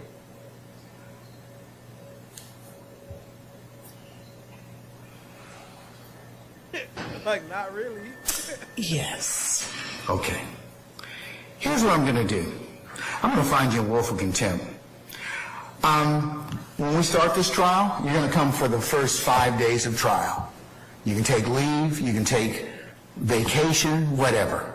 So when this case starts, you'll come or else I'll jail you for 20 days. Choice is yours. 5 days of trial. Whenever this thing starts, we'll notify you and give you plenty of notice. 5 days of trial because I want you to see the process. I think that's important. And I think that those who know you need to see this is important. So Look, he already made somebody write a paper. He had to switch it up. He said you got to show up for 5 days of court, unpaid. That's your order. It's either 5 days or 20 days in jail. 5 days of trial observation or 20 days in jail. What do you want to do? I'll do the 5 days. We'll do an order to that. We'll do an order to that extent, and we will make it available. Well, we will contact you accordingly, and that will satisfy your contempt. So, if you don't come, you'll serve the 20 days in jail. There won't be any further discussion. The day I tell you to come, you'll need to come, and you'll need to be here for 5 days. After that, we're done. You satisfied your contempt. All right? Gemini rising in the building, freshly gifted a membership. Appreciate you, family. If you don't come on the day that I tell you to come for our good cause, then the sheriffs are going to pick you up, and that'll be you'll do the 20 days. So are we clear with one another? Yes. All right, do you have any questions? No. Okay. All right, madam, you may be excused. We'll be in touch with you, okay? Thank you. Yes. Did you bring in anything from your doctor or anything? No, I actually went to see him. And did they give you any paperwork? Or no, he didn't. Okay, all right, well, all right, just slow down and take a breath. Okay. Okay, all right, and we can get through this. All right, madam, ordinarily your medical condition wouldn't be any of my business, okay, or anybody in here's business, but do you mind telling me what medical condition you have? Well, just my legs. Yeah, I noticed you came in on a cane, is that right? Mm-hmm. Okay, so what about your legs? Well, I have a bad ankle in the hip area. So you have a bad ankle in the hip? Mm-hmm. Okay, how long have you had those conditions? Well, I actually resigned from my job in 21. Ritz Carlton. Okay, yeah, we have a little bit of information about how long were you with the Ritz? 34 years. Oh, that's enough. Okay, all right. And so your hip and your ankle got worse? Well, my ankle, but now that I put so much weight on the hip bones. Okay. Have you been to see your orthopedic doctor? Well, I've been to the doctor. That's what I was going to tell you. And he felt like that I didn't have enough body weight to be excused from the jury. He said, okay, all right. Let you do that. Okay, all right. Glad he gave me that decision. Okay. Madam, let me kind of ask you, doctor, whenever you go see the doctor, they always ask you, if you're in pain. Are you... Now he about to be the doctor and give her a medical examination. What up, Cindy? I see you. You in pain today? What's your pain? I'm a little discomfort. Okay, well, on a scale of 0, usually the doctors tell us 0 is no pain, 10 is the worst pain in your life. Where do you fall on today? I would say I'm about a 5.5. About a 5.5. Mm-hmm. Did you take any medication for your pain? 5.5. What up, Jennifer Devine? I see you, Slimester. Pain?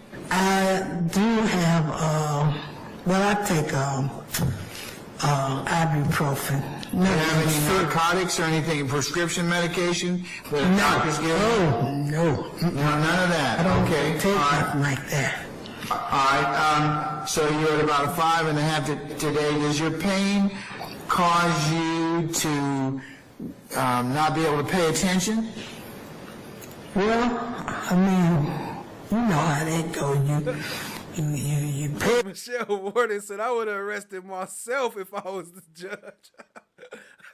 Pay attention when you need to pay attention, and if you don't have to pay attention, don't pay attention. All right, does your ankle, well, that's kind of like most of us, yeah. But does your ankle bother you enough that it sometimes interferes with your ability to pay attention?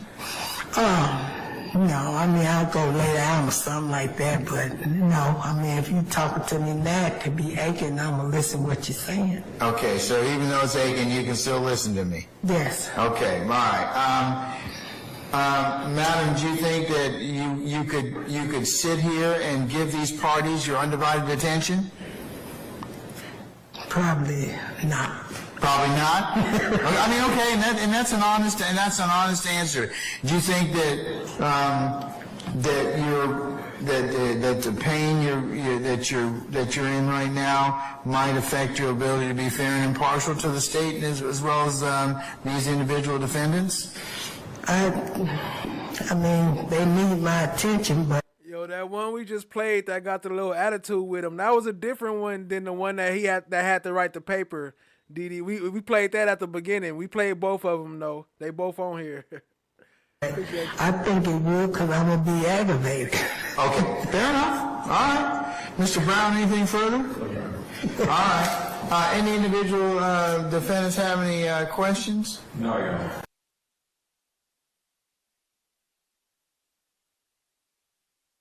There go Polo again. There go your boy YSL Polo. Marco Polo. Looking for Rico. Look at him, look at him go. Y'all hit the like, hit the subscribe, tap in, share with a friend. Look at my G, look. Hold on. Look. Hold on, switch, Hold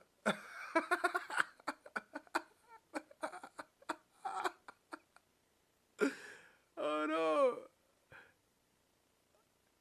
Look at my G. Y'all think he act like that when he in jail? When he be inside the jail, you think he be acting like that sitting at the lunch table? Hell no, I don't think so. Look at YSL.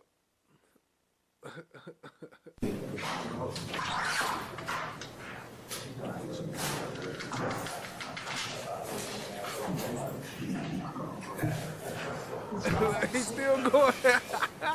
Hey, he didn't stop the whole time. I'm telling you. Except for this one time he stopped when Harvey get on stand. Then he pay attention. Shout out to Yak. Almost up out of there.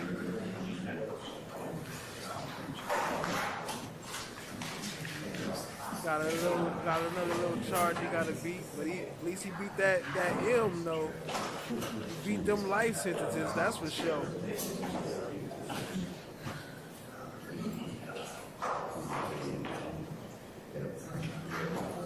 Let me just kind of introduce where we are. I want to say that you came in on the 4th of January for the initial orientation. Is that correct? That's correct. All right, okay. And then sometime thereafter, you filled out this questionnaire under oath. Is that correct? That's correct. Okay, all right. Madam, I need to ask you some questions. Today's the day we're going to follow up on some of the responses that you gave during that, filling out that question under oath, okay? Yes. All right, so the first one I kind of want to speak with you about is counsel's number 49, and I'm going to read that question to you, madam, because I know you don't have the questionnaire in front of you, but it reads as follows. Do you have any concerns or limitations that would prevent you from serving in a case that may last several weeks? And you said yes. If you checked yes, please provide specifics. And you said that there was a financial impact. Is that your answer? Yes. Okay, all right. Let's talk a little bit about that. We have a little bit of information about you that is self-provided, so you gave it to us, so that's where we got it from. And as I understand it, from the information you provided, you are a personal trainer, senior exercise instructor. Is that correct? Correct. And are you a contract employee with Fulton County? With several entities, including Okay. Fulton, yes. All right. And so are you a 1099 employee? I mean, 1099... Are you 1099 by the county? Not by the county, no. Okay. How do you get paid by the county? Do you work for a corporate entity or some other entity that pays you directly or pays that entity and then they pay you? Yes. Okay. All right. If I could ask you, what's your customary? How long have you been in the personal training industry?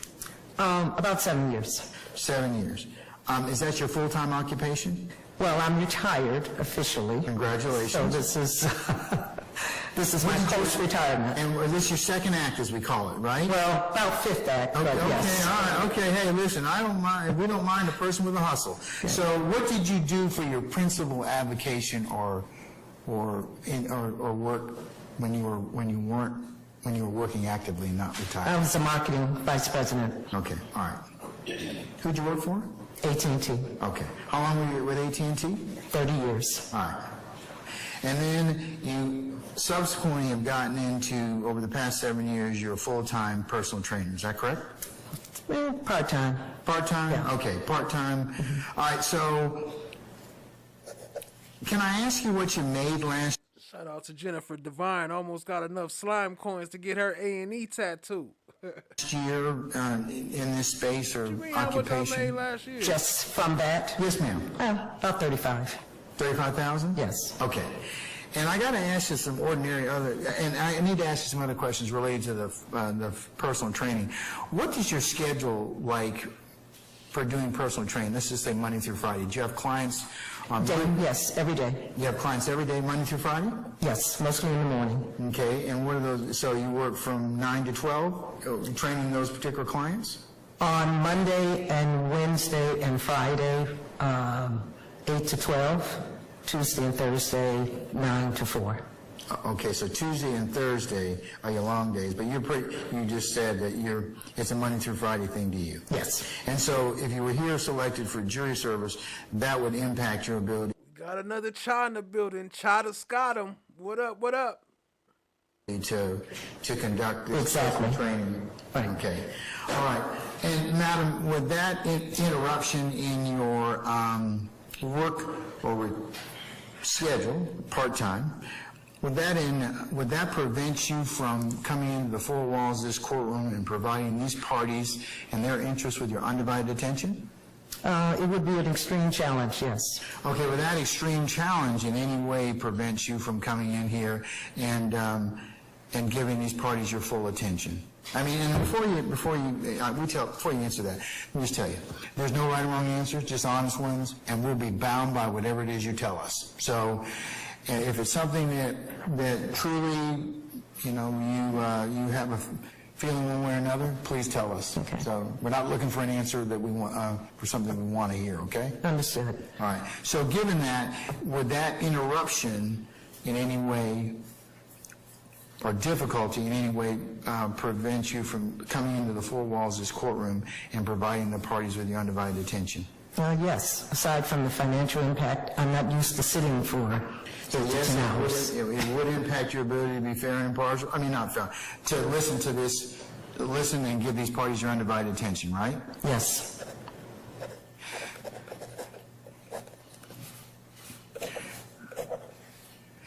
Do you believe that would or could affect your ability to be fair and impartial to the state as well as to each individual defendant? Yes. Ms. Love, anything further, madam? My bad. Gemini Rising said you couldn't hear me. I don't know. I think the last thing I said was shout out to Cha to Scottum. I said we got a new Cha in the house. Shout out to Cha to Scottum. I think that was the last thing I said. No, Your Honor. Thank you. Any individual defendant? May we excuse juror number 58 for hardship? All right, madam, we're going to go ahead and excuse you for hardship. Wish you the best, okay? Thank you. In your fifth act, okay? Thank you. Okay, all right. Thank you, madam. Come on. That's correct. Okay, thank you. No further questions. Madam, I just want to clarify something to you. Yeah. If I were to instruct you that the burden of proof in this case solely is on the state to prove what's in the indictment to a standard of beyond a reasonable doubt, and the defendants bear no responsibility to present any evidence, could you follow that instruction? Yes. Okay, could you listen to all of what's being presented in the four walls of this courtroom and provide both sides with your undivided attention? That's correct. Okay. All right. And you could be fair and impartial both to the state as well as to each individual defendant. Is that correct? Yes. Okay. Let's start off. Mr. Harvey, anything, sir? All right. Mr. Adams or Mr. Steele, anything? Everybody should get a fair trial until they're found guilty. Right. Proven guilty. Do you understand? Yeah, well, People get a fair trial and can be found innocent also. that is correct. Okay. Yeah. It's not everybody's going to be guilty, but they deserve a fair trial. Okay, that's just all I want to clarify. Okay. You're welcome. Okay. Mr. Matthews, junior or senior, sir? All right. Juror number 98, I'm sorry, you probably didn't even get a chance to sit down. I was trying to. Before we're calling you back. Okay. Juror number 98, Y'all show Jennifer Divine some love. Drop some JDs. Drop some thank yous. Drop some slimes. Drop some coins. Drop it all. Appreciate you, family. Show her some love. Shout out to Jennifer Divine. Appreciate you, family. Appreciate the support. We are going to ask you to participate further in the selection process. So what does that mean for you? So sometime in about the next 4 to 6 weeks, we're going to call you back in. And when I tell you 4 to 6 weeks, that's my best guesstimate. It may be a little sooner, it might be a little later, but that gives you just a ballpark window when you'll come back, and then you'll know whether or not you've been selected for this jury, okay? That is fine. Okay, and all right, that's the first thing. Second thing is, you remember the juror letter that you got from the jury services, Ms. Von Kelch and her team, which gives you a unique juror number, which for you is 98, and then the after-hours number you're supposed to call after 7, which tells you when to report, if so. Do you remember that? Yes, I have all those paperwork. All right, so still, you're going to follow that. So in about a month or thereabouts, you can start checking. And, like I said, if we need you before then, we'll call you, okay? Okay. All right. Next thing, you remember all the ad nauseum admonitions I told you that you Look, y'all see Polo back there still going with his Beats by Dre's on. told us you're following about Polo back there clowning. not doing any research in the case, not looking at news media accounts, not phoning a friend, not doing any extra research. Right. All those things still apply to you, okay? Right. Okay. Right. And then the last thing I would tell you, juror number 98, is thank you for your patience that you've given us thus far and will continue to give us. And unless you have any other questions of me, we'll talk with you in about 4 to 6 weeks, okay? That's correct. All right. So what we're doing today is just following up on those responses that you gave during for that questionnaire, okay? Okay. All right. And then I'll ask you some things, and then counsel may have some further follow-up questions for you. Okay. First, sir, I'd like to start out counsel's 49. This question reads as follows, sir. Do you have any concerns or limitations that would prevent you from serving in a case that may last several weeks, and this may go on several months, and you've checked yes, and it's blank. So can you tell us a little bit about... Hey, I think this is my G right here. I think this is the right one. Check him out right here. He kind of funny with his answers. But he's serious, though. He honest like shit. What your hardship is that would prevent you. And Love gonna fight to keep him in. She gonna want this one bad, so pay attention to why. From serving, so I can grade or evaluate it. Sure. Actually, I don't have a hardship. And that's why I left that blank, and I left the session early that day. I withdrew my hardship. Okay, I just want to follow up because it is on the questionnaire. Okay. And we want to make sure that there wasn't something that was... So you'd want me to explain that? Yes, I would, yeah, absolutely. About 8 years ago, I was carjacked, and it was pretty violent. The person that carjacked me put the pistol to my head, and it was part of a chain of crimes involving a robbery in Grant Park. I live in Grant Park. My car was taken. It didn't have any gas in it. There was a broken tail light and a check engine light on. So they didn't get very far with that. So they carjacked a woman, and she survived that. And then they left. All right, spoiler alert. So while he's saying all this, keep this in mind.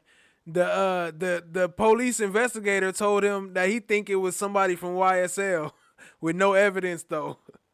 And killed a clerk in a store.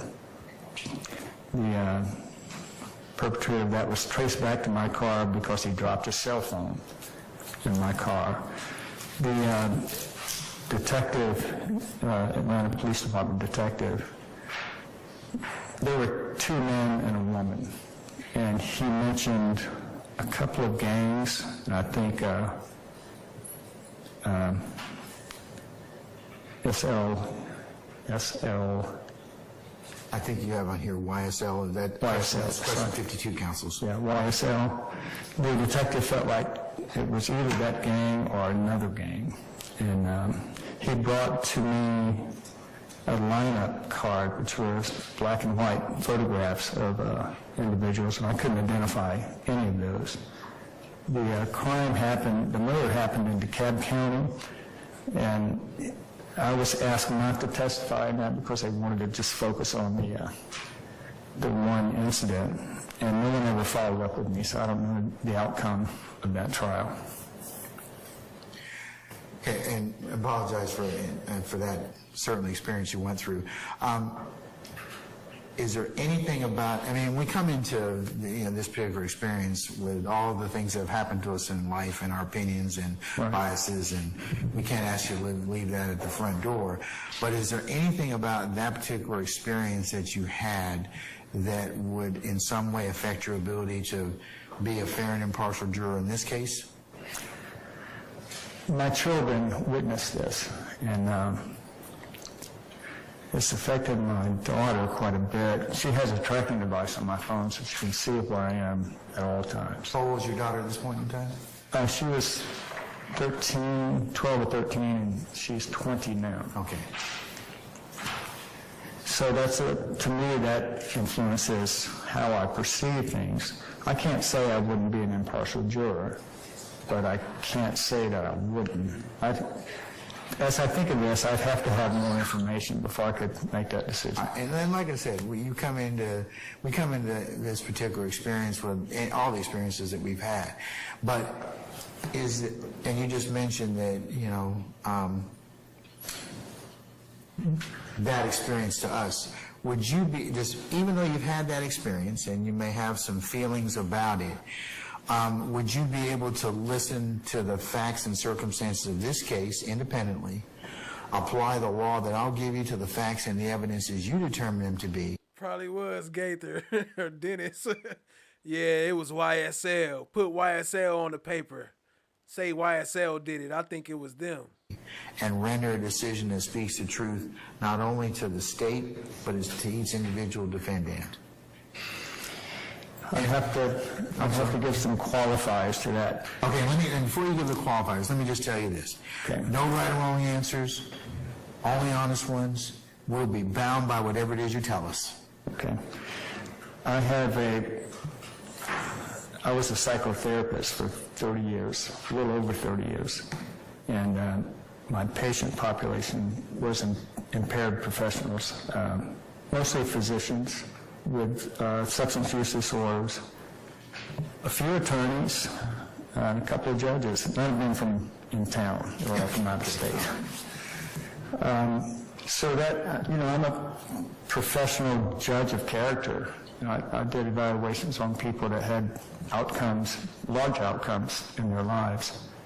So I know how to understand people, of course. I think I do. And my experience with, I guess I could. Right, he's saying that he already got some type of bias against YSL, but then he gonna say he got bias against cops too. But always lying, love. You wasn't there when what the fuck? I forgot what happened. It was at the beginning. I forgot what I was about to mention to you, but at the very beginning, something else happened. But I forgot. My bad. I'll come back to it. Qualify this as saying my experience with physicians has been that if they're in a treatment setting or clinical setting, and there's no other physicians in that group to hold them accountable, they can wreck a group. Oh yeah, that's what it was. It was YOUNGTHUG. His baby mama auntie was up in there. His baby mama auntie was up in there trying to be a juror at the beginning. That's what we started with. Appreciate y'all, family. They can wreck a hospital. So usually we would try to get doctors to treatment facilities. Like here in Atlanta, we have two of them, Ridgeview and Talbot Recovery Center. We'd try to get the doctors into groups of other doctors, so there'd be mutuality. I kind of feel like I can't say for sure, but I feel like I'm in that same category that I could potentially wreck a group just with unconscious things I might do in a jury or something like that. I don't know that for sure. Well, you mentioned it to us, and can I ask why you mentioned that to us? Is that just for our situational awareness, or can you explain or expound on that? Sure. I'm attempting to explain any bias I might have. And there's been instances where I did show bias, of course, and sometimes I'd find out after the fact. So I've been trained in mindfulness, a lot of different things involving how I experience other people and how I can be with them in clinical settings. So I'm rambling about this. I'm trying to find my way.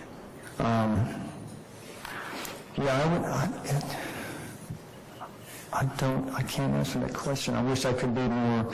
If you can get from what I just said, any kind of understanding, would be that I have potential to influence people. Shout out to the new members and the new subs. Y'all know Jack Dance for subs. I couldn't see the name, but I appreciate you, whoever that was that just subscribed. There go Jack. He danced with subs. Appreciate you. Groups of people. Given the training that you've had as a professional, are you a psychologist? I'm a psychotherapist. I do cognitive behavioral therapy. CBT? Yes. Okay, all right. And is that the response you gave to question 48? Do you have any mental or emotional problems that would make it difficult for you to serve on a jury? You marked yes?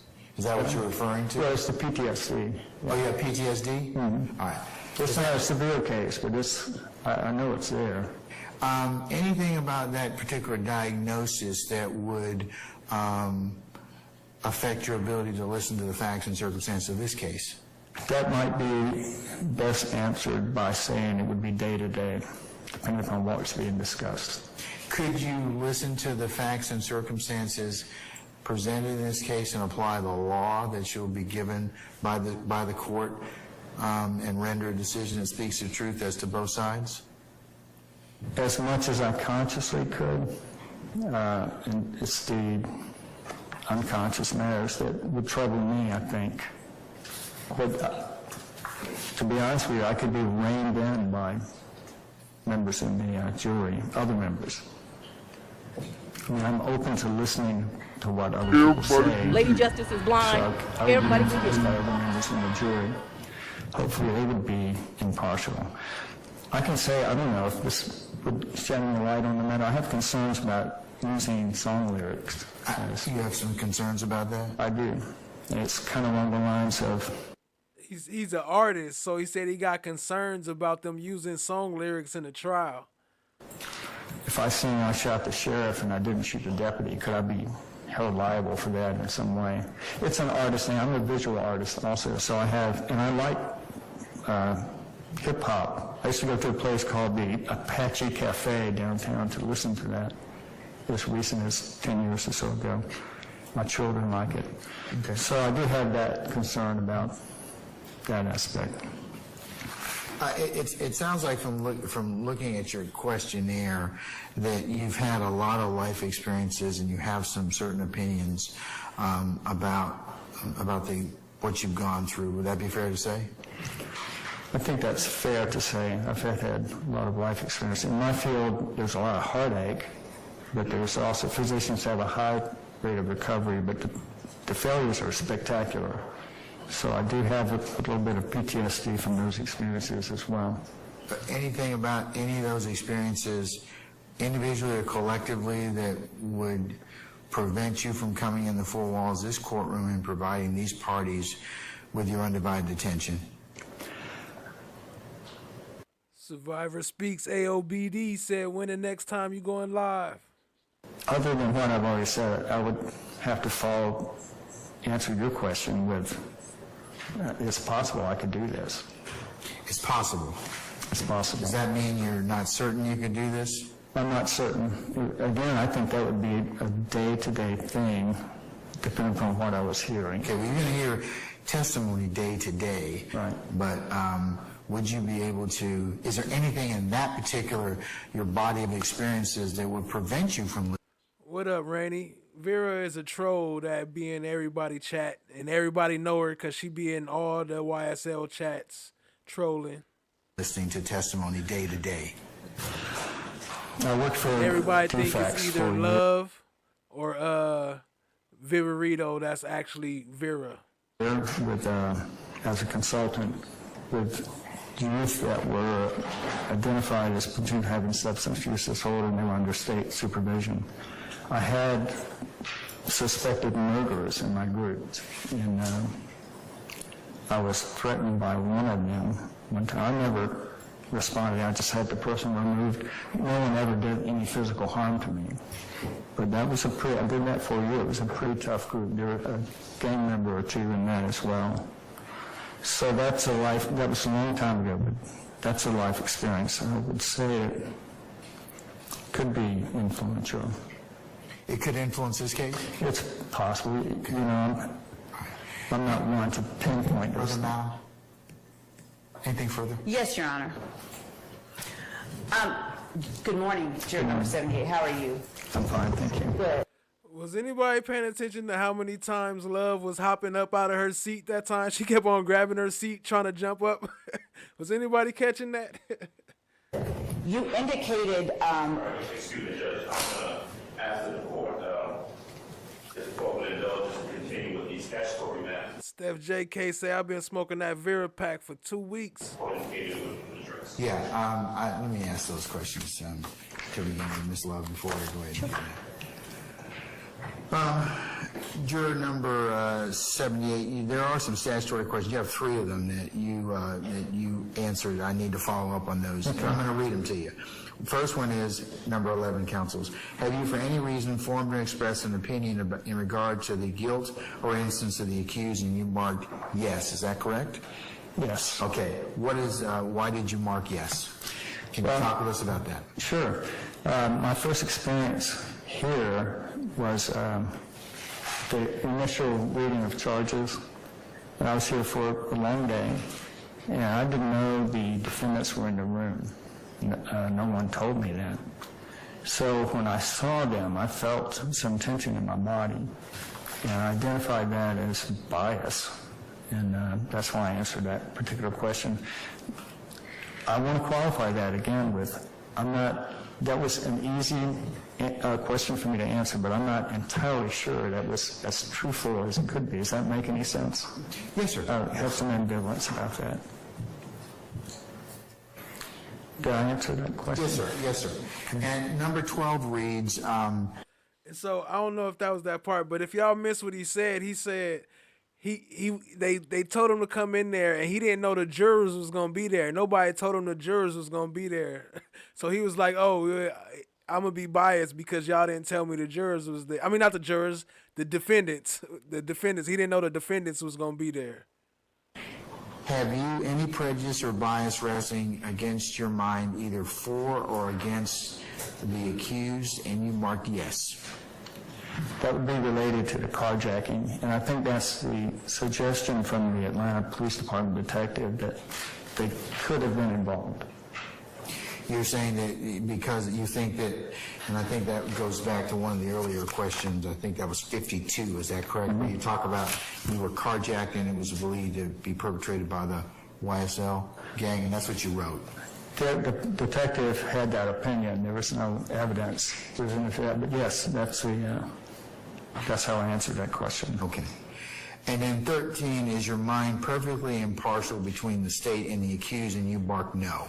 I'm sorry. The 13, that's the question.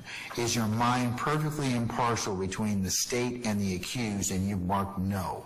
So can you tell us why your mind's not perfectly impartial between the state and the accused? Well, my mind is not perfectly impartial about anything, but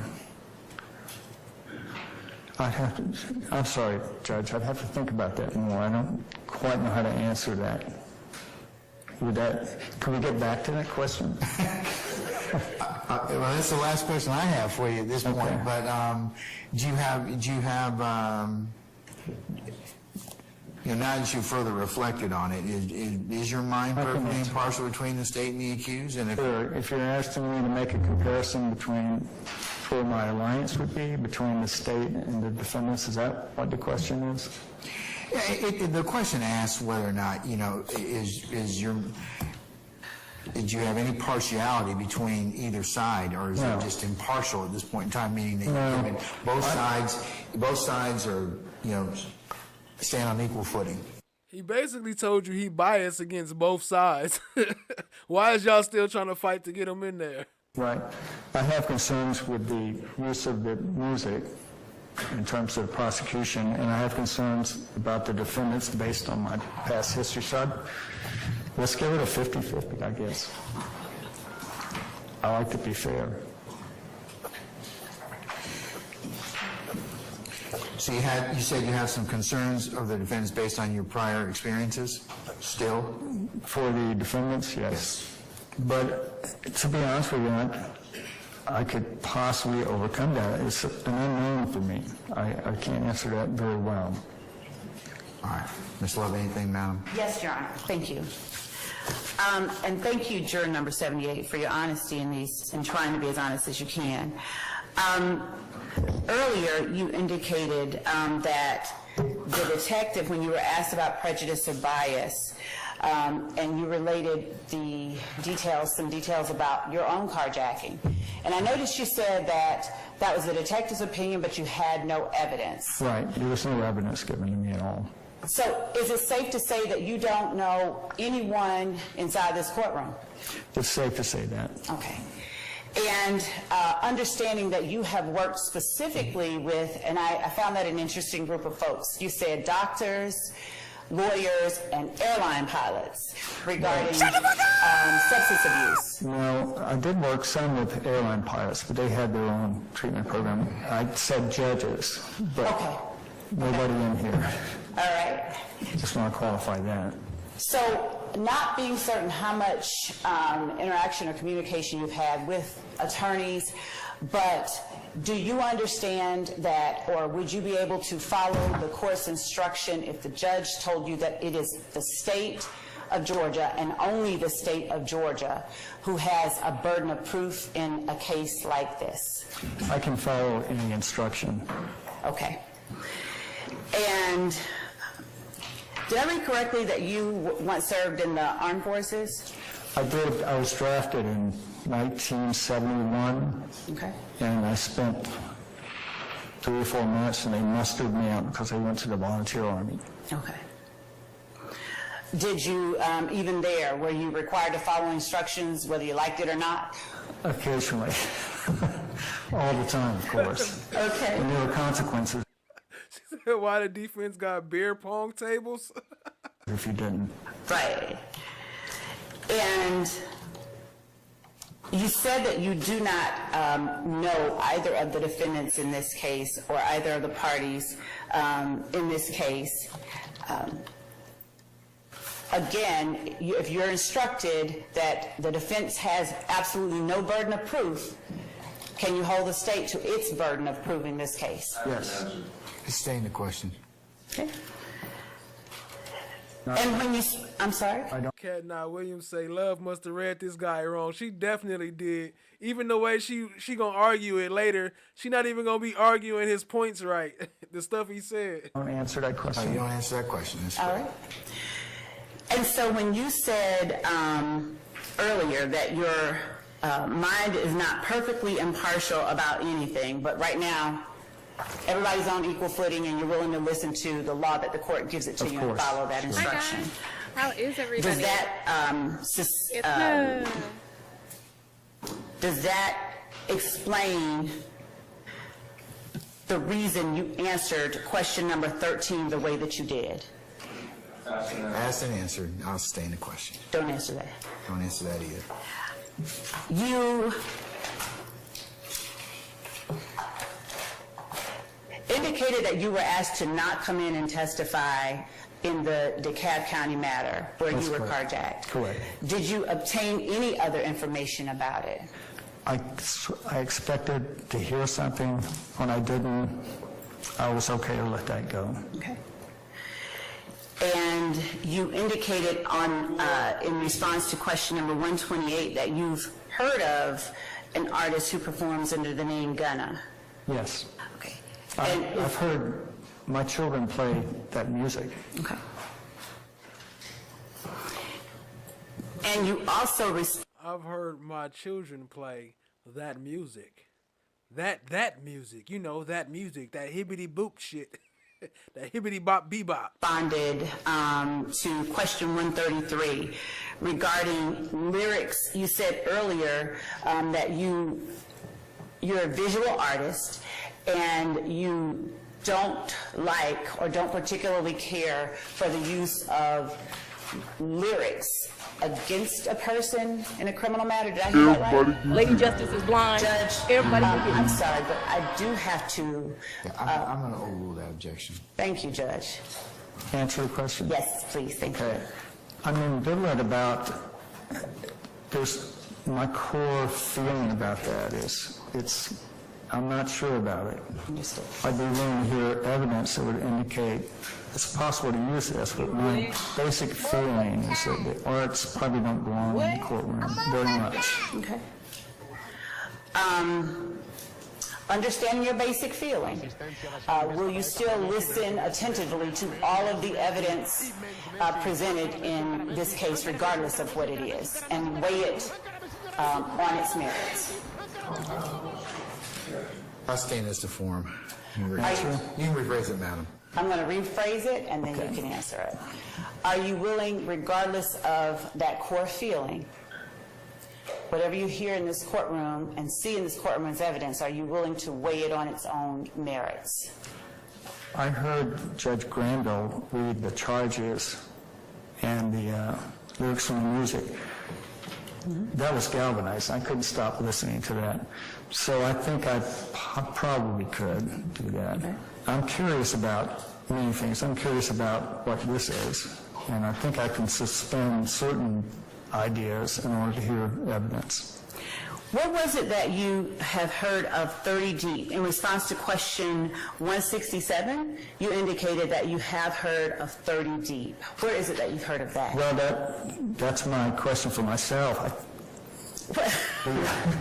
Did I hear it from the detective? Which I think I did. He mentioned more than one gang. Okay. So I think that's where that came from. And you indicated as well that you have heard of YSL. Yes, I've heard the music. Okay. Mm-hmm.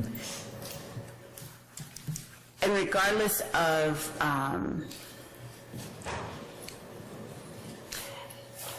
you indicated as well that you know or are familiar with a person, Khalif Adams, who goes under the name Bobby Hunt.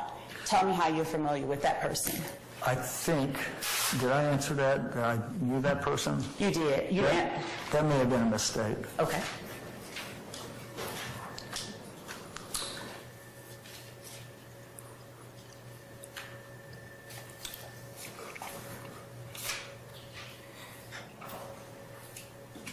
When you talked about being able, you said something akin to that you might,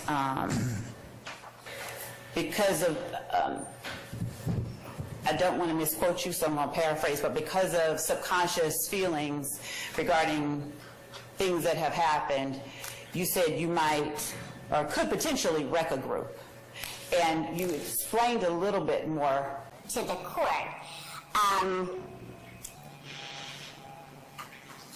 When you could you just elaborate even a little bit more than you have with the court? Well, I would say I've spent my entire life judging other people.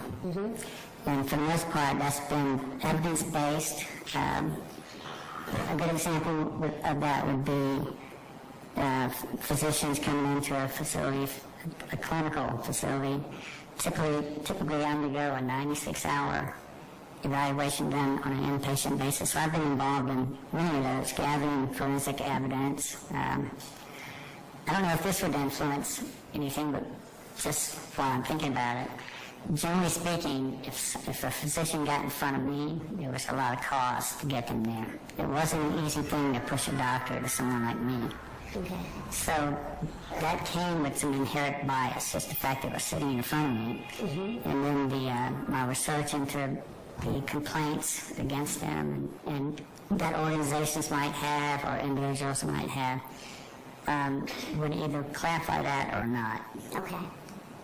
And if in this particular case, I believe that the court has already said during its instructions, but I'm certain you will hear more times after that the indictment in this case is not any kind of evidence. Right. And that Appreciate y'all tapping in. I had to open up the wing a little bit so he could keep an eye on YSL Polo back there. He keeping it kind of cool right now. When a doctor comes before you, you are not to consider the indictment as evidence. That's correct. Would anything in your own experiences keep you from maintaining that posture that the indictment is not evidence? I'm a rational person, so yes, I can follow instructions. I can see both sides of the coin, and I can pretty much understand my responses to things. Not always. It's my look is a little deeper than an average person, I guess. Okay, I appreciate it. And when you brought up the fact that you've got PTSD, to some extent, as a result of your experiences with the carjacking, is that correct? That's correct. I've had a course of EMDR. I don't know what that is. It's eye movement therapy. It's based on gorilla research. When they are traumatized, they run through the jungle and their eyes move around a lot. So there's certain eye movements you can be directed clinically by a skilled professional that reduce the impact of PTSD. Okay. Okay. Based on everything that you've considered up to this point, is it... Becky Einhorn, what's good, family? I see you. Appreciate you joining. Much love. Therefore, fair to say you would be able to give both the state and each of the defendants a fair trial in this case if you're chosen to sit as a juror? Objection, Your Honor. That's already been asked multiple times. I say to go, though. Your Honor, I did not ask it. I asked it, and I asked it several times, so let's move on, please. Yeah, when she go too long, you know I got a chipmunk her. That's the only way I could keep it going. But I just want we got to hear what she's saying, so only way I can tolerate it, I have to chipmunk her a little bit. Just let me make sure I don't leave it on after she sit down. Is there anything that has come to mind since you were asked that question by the court or since you started this process that you have not addressed that might impact your ability to, or affect your ability to be fair in this case? Let me ask a different question. The question is very compound. Why don't you ask, the better question might be, is there anything as a result of this process that now comes to mind or he now wishes to talk about? What he said. Is there anything that would keep you from being fair that you can think of? I don't, to be honest with you, I don't think, I'm a very fair person. I've tried to be fair to people all my life, and particularly in my working life, because things that I decided impacted. No, I don't have all their numbers, but it's a whole lot of juror days, so I was gonna filter through and try to find some of the ones that spoke out aloud. Individuals, families, and institutions. So I've always tried to be very careful with that. I've made mistakes. People have died because of mistakes that I made. But I have endeavored to do the right thing. What do you mean by that last statement? Well, we typically, in my practice at Ridgeview Institute and at Decatur Hospital, we would typically have 5 to 10 suicides every year. And that's over 150 people in 30 years or so. And you put that on you? You said as a result of your mistakes, people... Well, it was a result sometimes of possibly my mistakes, but mistakes made in the institution as well. The last one was, and this one retired me, was a 44-year-old cardiologist that jumped in front of a dump truck in front of the hospital, in front of the patients. And his wife had served divorce papers without telling us, so we had no idea. So, of course, we were sued for that. I think there was a settlement. I was deposed. It was, I had questions about my hand in that. And, So that was a pretty tough one for me. Okay. And given all that, you're willing to deliberate even with all of that, Sure. and reach a verdict if you can? Hopefully I have enough, that I've lived enough to understand these things, and, you know, at this, as old as I am, I want people to be okay. That's currently I'm coaching high school tennis, and I'm doing this because those children need me. So I see my responsibilities as, I think, as clearly as possible, and I respond to responsibilities based on how they come to me. Thank you, sir. That's all that I have, Judge. Thank you. Anything, councils? All right, can we, I should say, number 78, can you step out for just a minute, and then we'll call you back in, please, sir? Hi guys. Sure. How is everybody?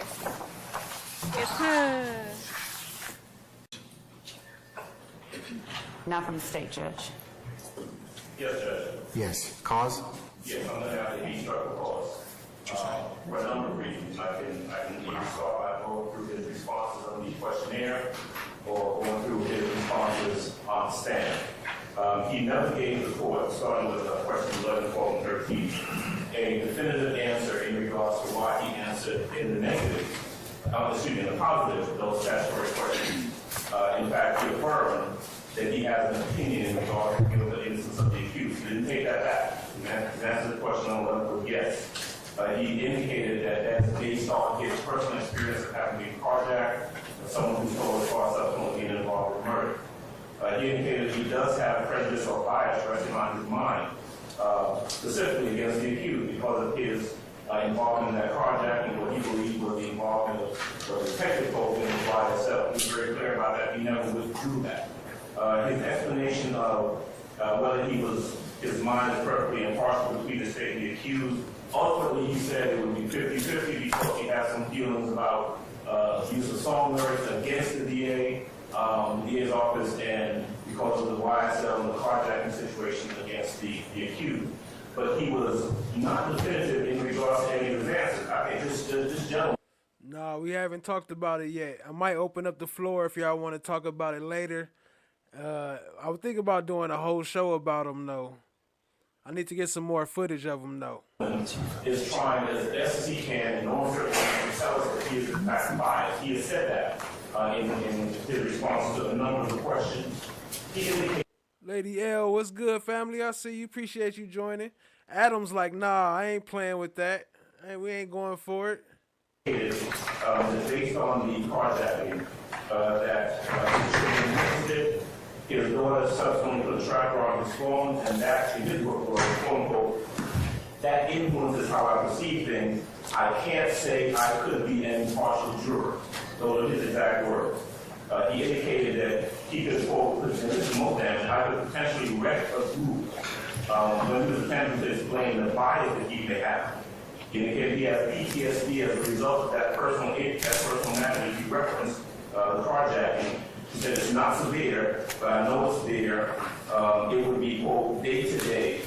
And he said that in regards to it, he could be a fair juror in this case as much as I consciously could. He indicated he is hoping that there would be impartial jurors, other jurors who would be impartial, who could, quote, rein him in. He indicated that when the court asked him about whether or not he could give his undivided attention to the case, he said it's possible. I'm not certain I could do this, what he went on to say, based upon his quote, life experiences. He said that he could possibly overcome that, but there are no answers that he gave that indicated that he is able to be a fair and impartial juror. He says that in response to questions from the state, whether he could follow the court's instructions and keep those things in mind about the presumption, well, not presumption of innocence, the burden of the state. He said, I can follow my responses. They said, not always. None of his answers are definitively sufficiently so that he can be a fair and impartial juror. In fact, I would contend that under the totality of the circumstances, anybody in this courtroom would agree that he is not fit to be on this jury. He is not an impartial juror. He cannot be fair and impartial. He cannot himself say to this court that he would not be biased. In fact, he said that he is biased. That's why I asked him to start the course. All right. Anybody else? Okay. Your Honor, may I respond? Yes, ma'am, briefly. Thank you, Judge. Your Honor, I believe that under a totality of the circumstances, this juror has shown exactly the opposite of what my esteemed colleague across the aisle has just indicated. He has indicated that he is a therapist, that his whole life involves judging people, and that he wants to and takes very seriously the responsibility of evaluating people and circumstances. He is exactly the kind of juror that we would want in this case. Collins v. State, 308, Georgia, 608, where the appellant contended that a trial court abused its discretion by failing to strike a juror for cause, who said that when asked if his personal life experiences would affect his ability to be fair and impartial, he responded, "I think they might." He was asked if he could judge the evidence in the case and come to a verdict that speaks the truth, and he responded, yes. When asked if the fact that the defendants had been indicted tilted the scale against them, he responded a little bit, yeah. He was also... Business before pleasure. Make sure you just come back for the replay, but you know, handle your business first. Appreciate you, family. You can come and tap in and out, but take care of that first. Make that priority. Appreciate you. If it was fair to say, due to the existence of the indictment and his, quote, conservative leaning, unquote, he was not fair and impartial, and he responded, that's a fair statement. He was then asked if he could follow the instructions from the court and listen to the evidence and reach a verdict that speaks the truth from what he learned in the courtroom. He responded, I believe I could. I don't know if I could do a clean slate, but if I listen to the facts and both sides' arguments, I think I could. She reading from the paper and mixing up his words. She wrote the word. She wrote his words down wrong. How you taking notes and write the notes wrong? That's why she don't keep notes, huh? Your Honor, the Supreme Court said in Collins that for a juror to be excused for cause, it must be shown that he or she holds an opinion of the guilt or innocence of the defendant that is so fixed and definite that the juror will be unable to set aside the opinion and decide the case based on the evidence and the court's charge upon the evidence. A prospective juror's doubt as to his or her own impartiality does not demand, as a matter of law, that he or she be excused for cause, nor is excusal required when a potential juror expresses reservations about his or her ability to put aside personal experiences. A conclusion on an issue of bias is based on findings of demeanor and credibility, which are, of course, peculiarly in the trial court's province. Your Honor, in this particular case, the court has heard that this prospective juror is a therapist. The court has heard him say that when asked whether or not he could be fair and impartial, or whether or not his mind is perfectly impartial, he said it would have to be day to day. In essence, what he said is, I have to see all the evidence. I have to see what's presented. He also said, when asked about his bias or any leanings that he has, that essentially he, at his court, he is a visual artist, and something does not sit right with him about the use of lyrics in a criminal case. He has... Sorry about that, family. Already had life experiences where he has had to follow instructions whether he agrees with them or not. Your Honor, this is a person who... Steph J.K., who is that in that picture?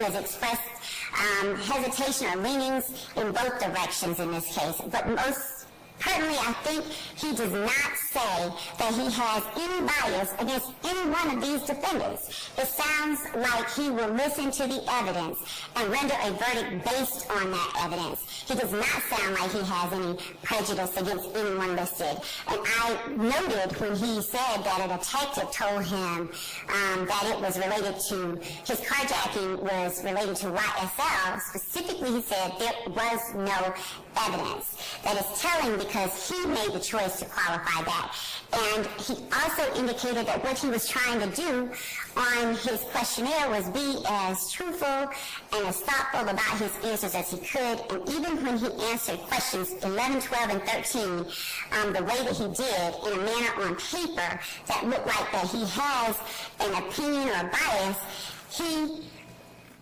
more than... Look, she had to think about that. He answered on paper that looks like he has an opinion of bias, but you still gonna fight for him to come in there. more than eloquently explained that he does not have any kind of fixed... He more than eloquently explained...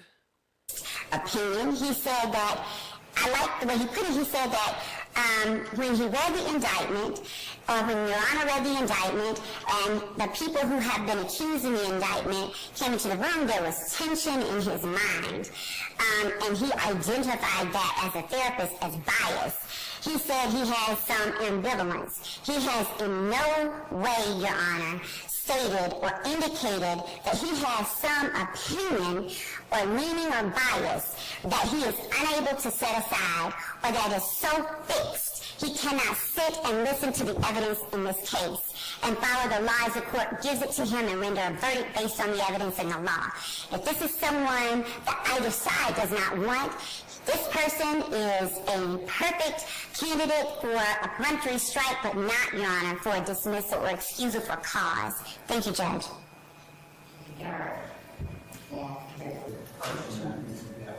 Can you use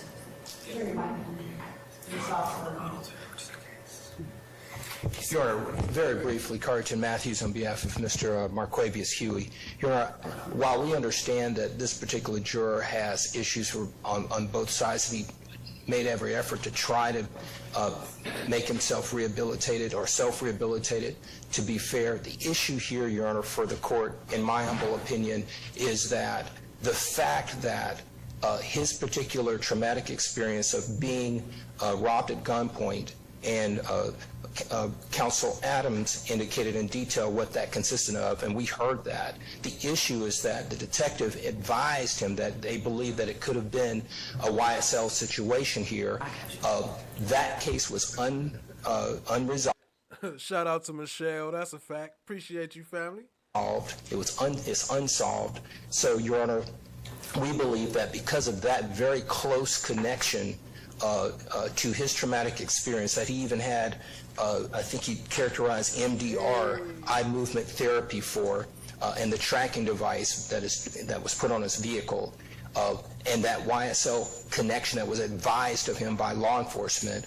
We believe that that places him in a unique category of being biased, Your Honor. For those reasons, Your Honor, I would ask that he be stricken. All right.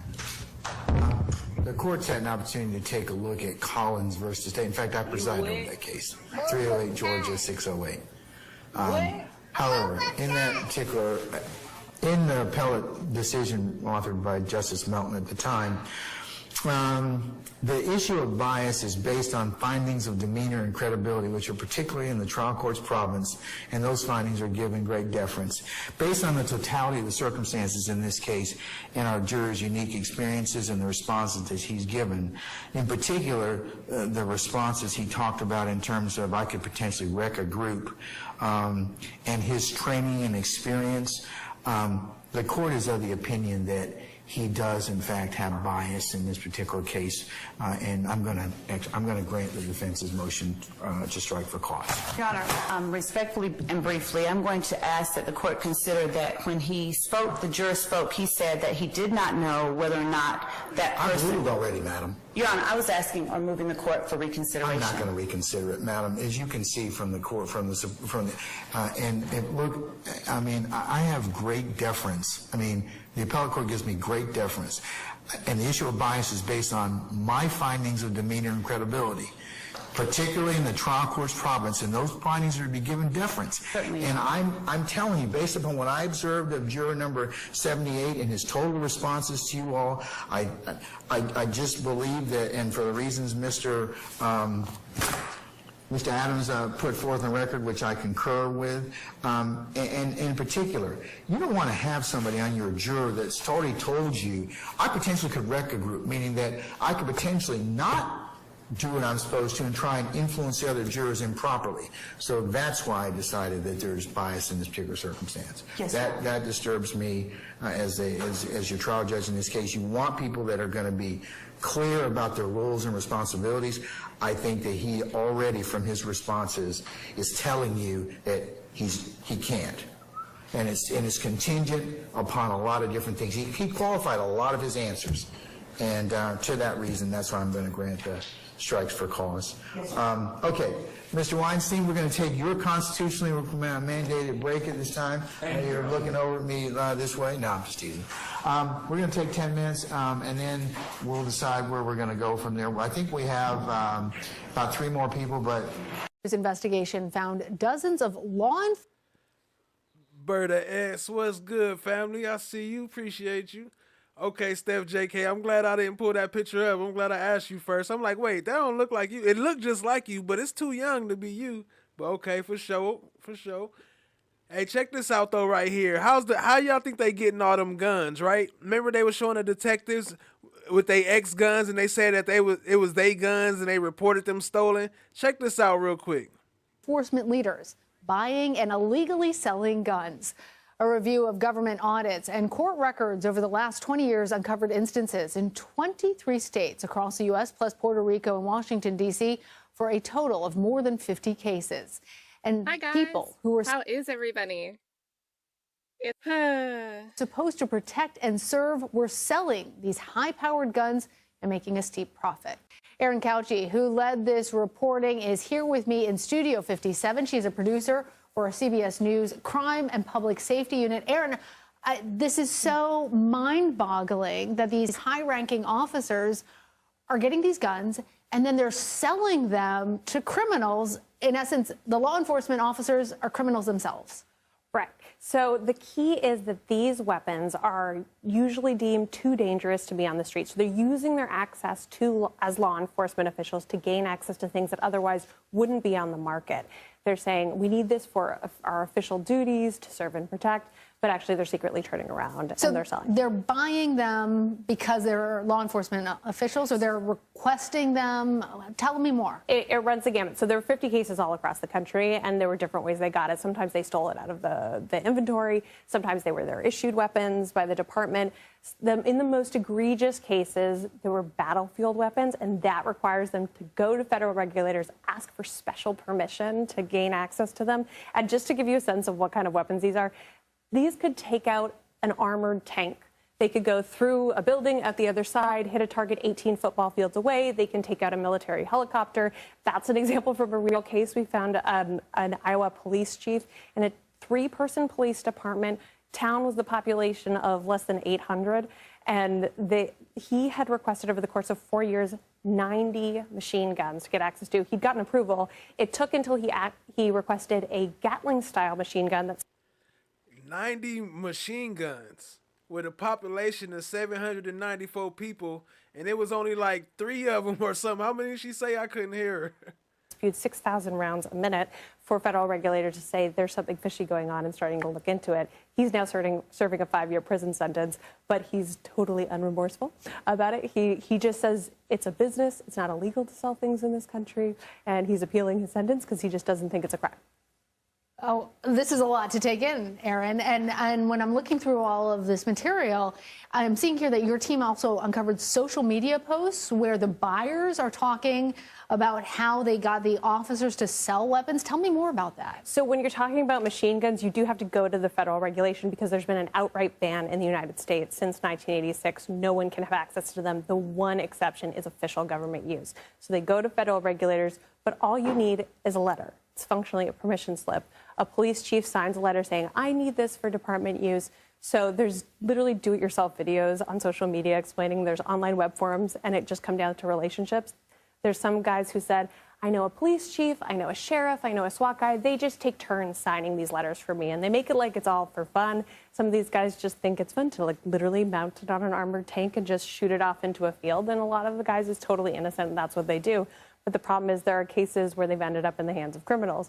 So they've ended up with drug traffickers, they've ended up with arms dealers. There was a case where a police chief, a mayor, and a town It was a member of the town council were trafficking guns and tactical gear to a Mexican cartel. There was a case just last year where they all ended up pleading guilty. It was 2 police chiefs, a sheriff, a Delta Force veteran, all conspiring together with the sanctioned Russian. If your sound is going out, you might have to go in and refresh your browser. Survivor Speak said, finally, Rico found him, right? There go Rico. Right. We're going to get back to YSL in a minute. I just had to show y'all this, family. An arms dealer, and they ended up in the hands of an international gun trafficker. Again, all of that ended up pleading guilty, so we know for sure that they were doing that. And then there was a case in the Northeast where it ended up being used in a fatal gang shooting of a 14-year-old boy who was just standing at a high school football game and accidentally got shot. So most of the cases don't end up in those egregious situations, but they certainly have and do, and these are law enforcement officials. And arguably, that's the whole reason why they're supposed to have these permission slips, because once they get out into the public, then they're uncontrolled, and then you don't know where they're going to go next. But I'm also seeing here that there's some former ATF agents that you spoke with that said that they were reluctant, actually, to charge these officers who sold the weapons. What's going on with that? So we spoke to about half a dozen agents who were the lead investigators on some of these cases, and the officers themselves were the ones that, or sorry, rather the federal agents were the ones who were actually really frustrated with this. Y'all see this, family? That's where they getting the guns from. Where else they gonna get them from? Of course they getting them from the police. What up, Brooklyn? Hey, Slimers. Appreciate you joining, family. Wanted to bring these cases, but they each had an anecdote about how they'd had to go to the department they had caught doing this, who had been doing it repeatedly, almost like as a course of business, that they were getting these guns just for the express purpose of selling them, even though they were supposed to be their department weapons. And they just had to say, I'm letting you off with a warning. Prosecutors were generally reluctant to try these cases, according to them. So it's the prosecutors, not the ATF. It's a little bit of both. So they say the prosecutors don't really want to do it because the sentences are very light. Most of these cases, people make plea deals. They serve less than a year, just a few months in jail. But we got an ATF memo from a few years ago that described this as a growing trend. That was in 2017. And look at that thing right there. Who they selling that to? Who they selling those to? They said they mount them on the top of their cars and be shooting them, but some people use them for the streets. most of the cases we found actually have happened since then. So it seems to be, or it's hard to tell if it's happening more often or they're actually just going after it a little bit more now.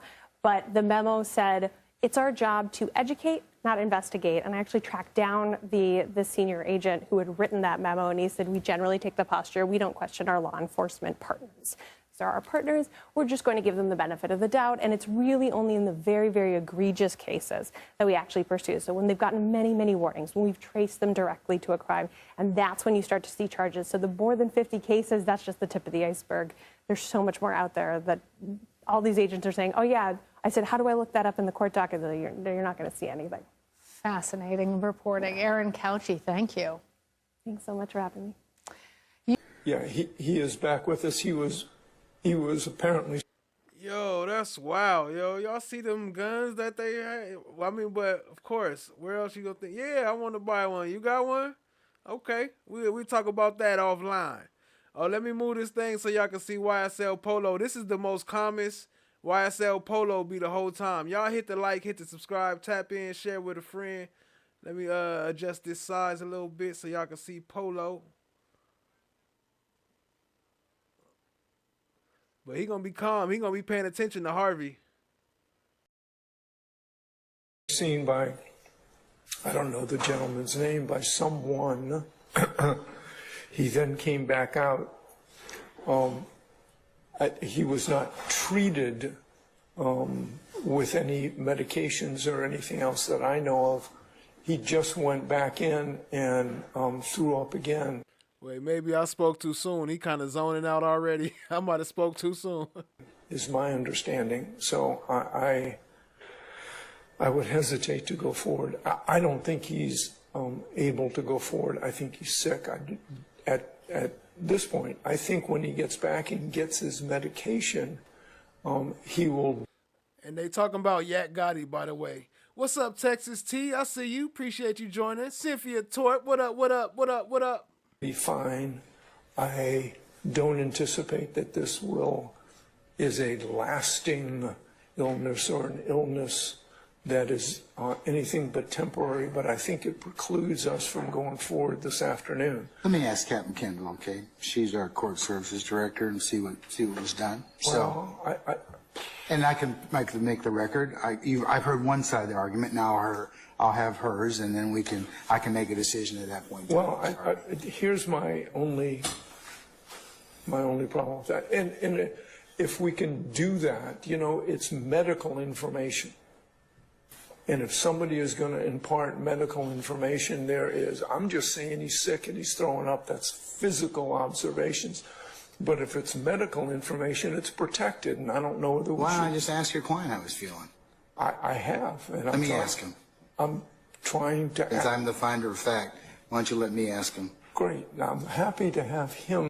He said, let me ask him, because I'm the finder of fact. Ain't you supposed to be talking to his attorney? He said, let me ask him. Let's see what he say if I ask him. See if he still act the same. Tell you about... Mr. Nichols, how you doing back there?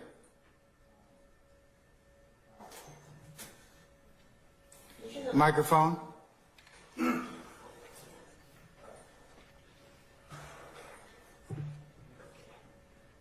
I don't feel good, Your Honor. You don't feel good? No, sir. The jail, they stopped giving me my meds for some reason. I don't know why. When did this stop, sir? They stopped giving my meds 2 weeks ago. I've been trying to get my meds for 2 weeks. Lieutenant Lynch made them give me my meds this morning for the first time in 2 weeks. You said Lieutenant Lynch gave you your meds or did not give you meds? No, Lieutenant Lynch made them give me my meds this morning for the first time in 2 weeks. They refused. They keep refusing. And I was going to end up sick again. I knew it was going to happen. So, you know, I can't control it, though. All right. Captain Kendall, madam? Yes, Your Honor. What? Project Gun Runner. I'm going to have to check that out. He talking about Captain Kendall. Now Captain Kendall a doctor? Can you add any other information? Mr. Nichols was in fact seen. Do we have any? Seen today by EMT, certified EMT. That's also works for Brady, that works for the sheriff's office. He did come back and see today, did the assessment, and everything at that time turned out to be okay. I reached out to Lieutenant Colonel Christopher, who is our colonel at the jail, to follow up to find out why this medication had been stopped. Okay. He did receive medicine per him this morning. He did? Yes, sir. Okay. All right. Mr. Harvey, anything else, sir? Yes, I have. Well, first, he is sick, and that's by my personal observation. Number two, I don't think he can communicate appropriately. I don't think he can pay attention. He's been very, very diligent in taking notes and paying attention. He's been sick twice today. He's thrown up once. He's thrown up again after he was seen. I don't have any information, none, about the results of any assessment that he was given or by whom that assessment was given. So I am saying that right now he is too sick to proceed forward, and he will be denied his rights to be present physically and able to go forward this afternoon. Well, from the court's observation, he looks like he's seated upright. He's not doubled over. He's looks like he's attentive, and from what Captain Kendall has told me, he's been seen by medical personnel. I'll order that when he's returned to wherever this evening, that we follow up on that issue. But at this point in time, I'm going to go forward. Well, you know, you can't, the court, you're not a medical doctor. Neither are you. But this is my observation. This is my observation in open court, Mr. Harvey, and the record will reflect that. Well, you know something, you can't tell by somebody that's sitting straight up and looking forward. Look, you seen this guard dog walk up? You seen him walk up? Like, boy, all right, don't get out of line, boy, I get you. Whether he's sick or not. Okay, that's Mr. not Harvey, a medical assessment. That's crazy. Now he a doctor now, right? And neither is yours, but Captain Kendall's also... No. She's also talked with medical personnel, Well, certified let's get the EMT. medical personnel here and put them on the witness stand. Mr. Harvey, please sit down. At this point in time, you've made your record. You've adequately and eloquently argued on behalf of your client. Please just sit down, okay? Thank you. I get that, and I'll follow the court's instructions, however wrong they may be. And, sir, yes, they may be. They may be.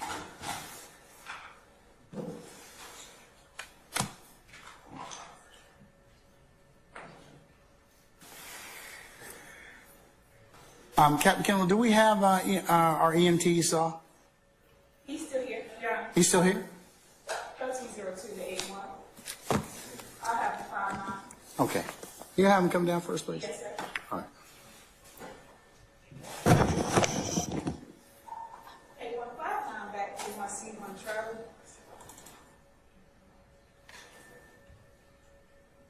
I don't know what Polo, I don't know what's his diagnosis, but I know he got severed from the case. I know he got him up out of there. It worked, whatever he was doing. But he wasn't even part of none of the overt acts, though. I don't even know how they got him in the case. Like, he was already in jail for life when they brought him into this case, just like the young one, Rodelius Ryan.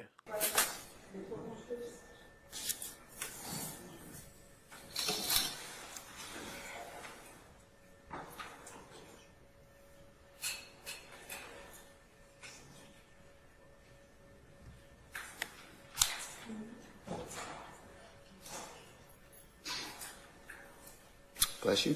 What's our EMT's name? Tim. What's our EMT's name? What's our EMT?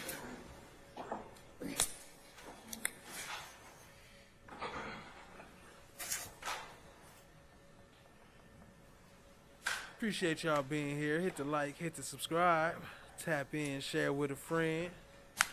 They waiting on the medical examiner to come in and explain his process. Harvey gonna cross-examine him. Y'all gotta see this. It's crazy. I gotta watch this. Shout out to Miss Westmoreland.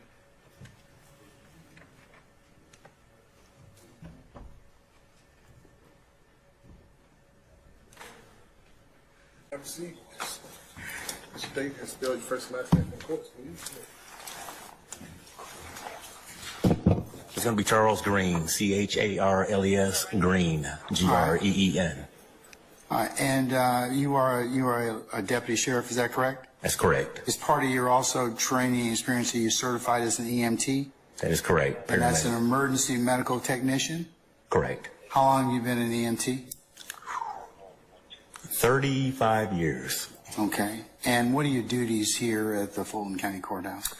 Assess the inmates, I assess the staff, the district attorney's office, and the general public. Okay.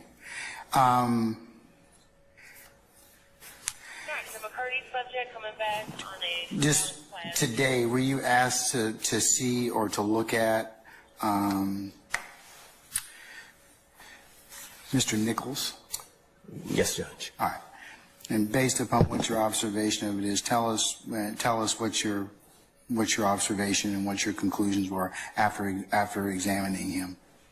All his vital signs were stable. There was no signs of anything life-threatening. Bless you.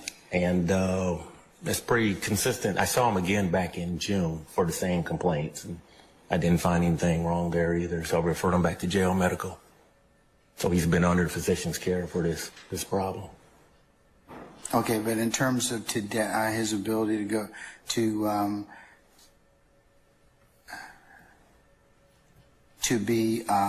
facilitate and be present today in terms of participation in this trial, can he go forward? I believe he can. Okay. His vital signs were good. His oxygen levels were good. Everything was normal. Okay. Yes, and you said that he's also has another condition that he's being seen for. Is that correct? The same complaint today. It's the same complaint back in June, and the same complaint I believe he's under physician's care for now. Okay. All right. Mr. Harvey, anything, sir?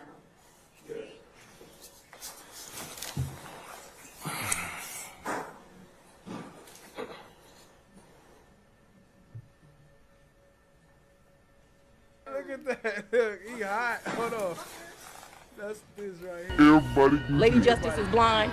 Everybody can get it. Good afternoon. Good EMT afternoon. Green, how are you? Doing pretty good. Thank you. Good. How are your vital signs? Sir? Nothing. All right. When you evaluate someone, do you keep a record of that? I do. All right. Do you have that record with you? Do you have a sheet that you filled out? Well, I haven't had the opportunity to do it yet. Okay. Do you do that on a computer, or do you do it on a sheet of paper? It's done How on a do you do computer. it? I beg your pardon? On a computer. Okay. So there would be data entry points into that computer, correct? That's a fair assessment. And when you assess someone, do you ask them questions? I do. And they give you answers, correct? That's correct. And that would also be on and reflected on your computer entries, correct? That's correct. Okay. Now, I understand that Mr. Nichols has a disease, I guess, that he has been evaluated for, correct? He has a medical complaint that he's being evaluated for. Okay, but has he been evaluated by a physician? I believe he has been evaluated several times at the jail by their medical staff. And has he been prescribed or given medication for that condition? He said he has been. Okay, did you check? I forgot which exactly day this was. The only one I have marked was January 23rd, 2023. But all of these are in order from the playlist called Juror Selection on the YSL. I don't know. CBA. I don't know. I forgot. I think it's on 11 Alive or one of them. I have no way of confirming that. Okay. So you don't know whether he has been diagnosed with a condition? He sounds like he's unsure of what his diagnosis is, but he just explains to me his symptoms. Okay, and tell us what those symptoms are. Intermittent nausea, vomiting, stomach cramps. Okay. Anything else? This time, no. All right. Well, how long has he had that condition? I understand that he has had that condition before, and you've evaluated for that condition before, correct? That is correct. I believe I've seen him at least 2 or 3 times with the same complaints throughout the year. Much love, Steph JK. And that condition is what, a burning sensation in his stomach? He described it as abdominal cramps or stomach cramps. Abdominal cramps, nausea, correct? Sometimes. All right. And today in particular was nausea, correct? He said he had a little bit of nausea. Okay. And did he tell you that he threw up twice? I believe I overheard that. Okay. And is there a condition that you know of that is associated with nausea, throwing up, and intestinal cramps? To be honest, almost anything will cause nausea. Okay. I mean, and when you're, well, what has he been given medication for at the jail? I don't have access to the jail records. So I asked him, he wasn't sure, he didn't know what he was taking. Okay, well, he's not an EMT and he doesn't have... But he was prescribed medication, so he should know what he's taking. I'm sorry, he was prescribed? By the jail, he was given medication. So he's taking prescribed medications. Wouldn't you want to know what those prescriptions are? I did, and I asked, and he didn't know. Right. Did you ask anybody else? Who am I supposed to ask? The folks at the jail. I have no access. Well, so if someone is under a physician's care, that would be an important fact for you to know in making an assessment. Isn't that correct? It sounds good, but again, I have no access to the medical records at the jail. That's not my question. If someone is under a physician's care, wouldn't that be an important fact for your assessment of that person? It's good to know information, but I really can't answer that. Okay. You can't answer whether or not knowing that someone is under a physician's care and being prescribed medication would be important for a medical assessment. Is that your... I would like to know that information, but again, if he does not know, I have no access to finding out that information. All right, so that you're making then an assessment based upon incomplete information, correct? I wouldn't necessarily say it's incomplete. I'm not a physician. All right, thank you. That's one thing you do know is that you're not a physician, correct? That's correct. Okay. You know, what are the vital signs that you're not a physician? I wouldn't necessarily say it's incomplete. I'm not a physician. All right, thank you. That's one thing you do know is that you're not a physician, correct? That's correct. Okay. You know, what are the vital signs that you take? Pulse, blood pressure, the pulse ox, respirations. Okay. Can one be sick? For example, have some intestinal disease and their vital signs be normal? Anything's possible. Okay. Did you ask anybody here, any one of the deputies, if they knew what medications Mr. Nichols has been prescribed at the jail by a physician? No, I'm not required to do that. They're not medically trained. You were required to do it. I asked you whether you did it. I just told you, no, I'm not required to do that. All right. Stop arguing with a witness, Mr. Hardy. I'm sorry? Don't argue with a witness, please. So, as I understand it, you don't know what his medical condition is from the jail. You don't know what medications he's taken. You don't know what he has been prescribed. You didn't inquire of anybody here who has custody of him what his medications or medical condition might be. That's, and your assessment was vital signs. That's it. That's all I can do. Okay. And if someone is sick, and if someone has abdominal pains and can't concentrate, that's it. That's all you can say, correct? Is their vital signs all right? From my knowledge, training, experience, his vital signs were normal, and I didn't see anything that was life-threatening. Okay. Nothing else life-threatening. Is that right? Did you see anything else that may impact his ability to, well, no, strike that question.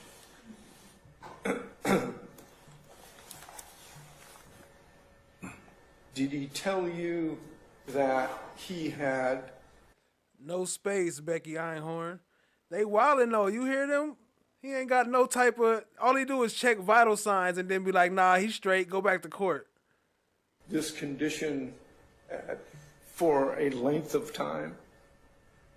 Any length of time?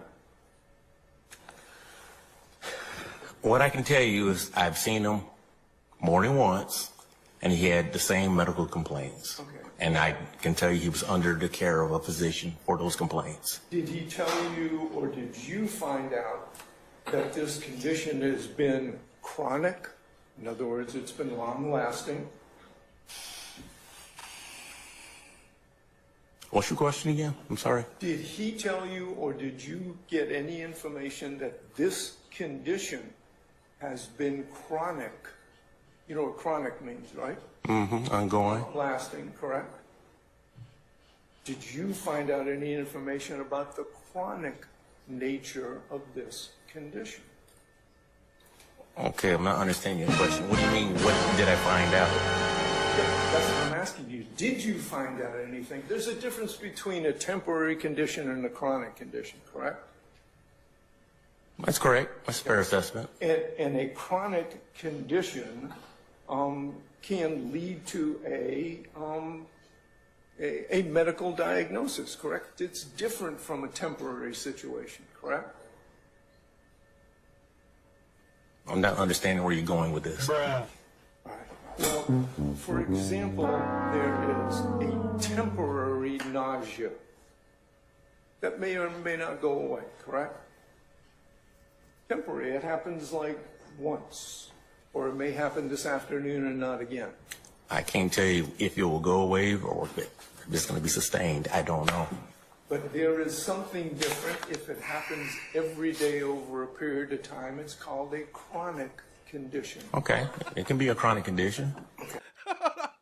Randy Ray said, let me get this straight. So 90% of Fulton County employees is cuckoo for Cocoa Puffs? And there is a difference between a temporary condition and a chronic condition, correct? Difference in diagnosis and a difference in treatment, correct? You can view it that way, but again, I'm not a physician. I just look for threats to life, and if I see any threats to life, I send them to the hospital. Okay, so your assessment is based on the ultimate goal of determining whether there are threats to life, and that's it, correct? That's all I can do at my level. Okay. All right. I think that's all I have. Thank you. All right. State anything? Okay, all right. All right, Mr. Harvey, anything further? Yes. I have a renewed argument, Judge. I don't think that answers the question. The fact that he is looking for threats to life, nobody's claiming Mr. Nichols is having a life-threatening event. It is a chronic illness that he's had before, and he's had before in this courtroom, and he was excused before in this courtroom, so we have experience with his chronic condition. He has indeed, and there's evidence in the record, that he hasn't got whatever medications he was prescribed for over a month, but he got his first dose this morning, renewed dose, and that he is sick. There's evidence in the record that he has thrown up and been nauseous twice today, and that the only assessment, the only point of the assessment that was given to him by the non-physician is to see if there was something life-threatening and therefore he has to go to the hospital. The test is not whether there is a life-threatening event. The test is whether he can participate, Judge, in your proceedings today and effectively assist his counsel. And because of his illness and because of his nausea and because of the fact that he's gone twice to throw up, that he is not effectively able to participate today in those proceedings. And I'm not suggesting to the court that this is some sort of long-term event that he may not be able to be before Your Honor for the next 2 weeks. I think it can be cured if he continues to get on a regular basis his medication. And it's just today, this afternoon, that he's having these problems. And I don't believe that anything that EMT Green said would change that physical condition today. There was no diagnosis of any condition. There was no information other than an oral conversation, and nothing done to treat whatever condition he has or whatever problems he has today. So I would suggest to the court that it is now 3 o'clock, and an adjournment till tomorrow morning is not an impediment when someone cannot, because of their health condition, aid and assist their lawyer. And that's what I have to say. All right. Thank you, sir.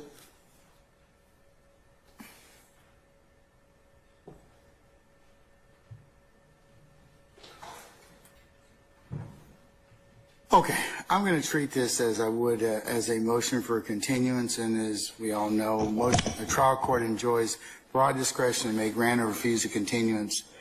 The motion as the ends of justice may require. I also am to look at OCGA 17-8-22. All applications for continuances are addressed to the sound legal discretion of the court, and if not expressly provided for, shall be granted or refused as the end of justice may require. In all cases, the presiding judges may at their discretion admit counter showing for a motion for continuance, and after a hearing decide whether the motion should prevail. In this case, I have heard the testimony of EMT Green, and that's the only sworn testimony I've heard at this point in time. And given what I have heard, I'm going to deny the motion at this point in time. So we're going to go forward. I believe that Mr. Nichols is in a position to do so. But if his health turns to the worst, then I'll reevaluate at that point in time.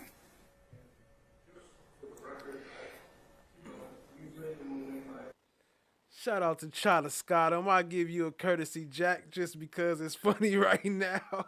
I got you. I know you ain't got enough points, but it's all love. Appreciate y'all. Hit the like, hit the subscribe, tap in, share with a friend.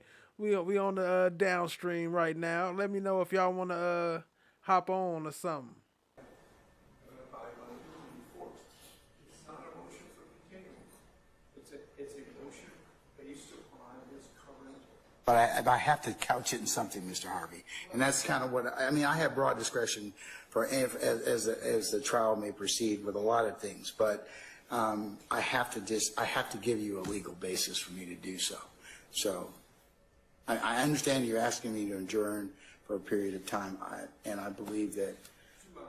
That's what I'm asking for. That's not a continuance. That's an adjournment. I understand you couched it in those terms, but I wasn't prepared to respond in terms of a continuance request because there are certain legal requirements, and you've gone through those. Well, Mr. Harvey, what I will do is I will direct Captain Kendall and her team to investigate the issues of your client's proffer in terms of his medication, and I will, because you brought that to my attention, I will follow up on that and ensure that he is in fact given his medication or whatever that he is required. So, Captain Kendall, if we could do that when he gets back to the jail, make sure that he is in fact. You could provide me some type of either discussion, and you can discuss that with Mr. Harvey and Mr. Nichols to make sure that he does get what he needs before he's brought over. Okay? Yes, Your Honor. All right. Okay. Beekeeper. All right. Welcome back, sir. Were you able to place a call to HR or to somebody who's in a position to give you a some type of explanation as to what a clarification on your juror policy? Yes. Okay. What were the results of that conversation? It was a little inconclusive. They said there's no formulaic part of the policy that would dictate the compensation or the bonus, especially the bonus aspect, that it's discretionary to the leader. So if I understand this, discretionary is to the bonus? Yes. Yes. Okay. What about the base salary? Honestly, I don't know if I was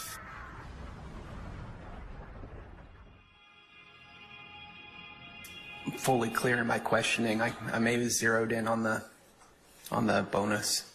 I'm sorry. I don't know for sure. Okay. Joni Ford, what up, family? Appreciate you.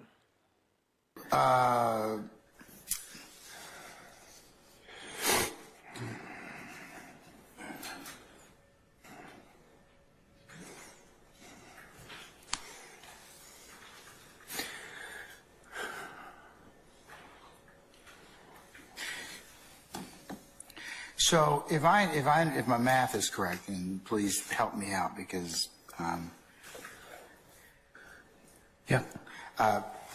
if you make $205 a year and you're going to pay up to 30% as a bonus, you would potentially, that's about $61,000. Does that sound about right? Yes. Okay. All right. So I'm going to couch it in some other terms, and I'm going to have to ask you some other questions, as I mentioned earlier, that ordinarily would be none of my business. So see if I can get it, ask you this way.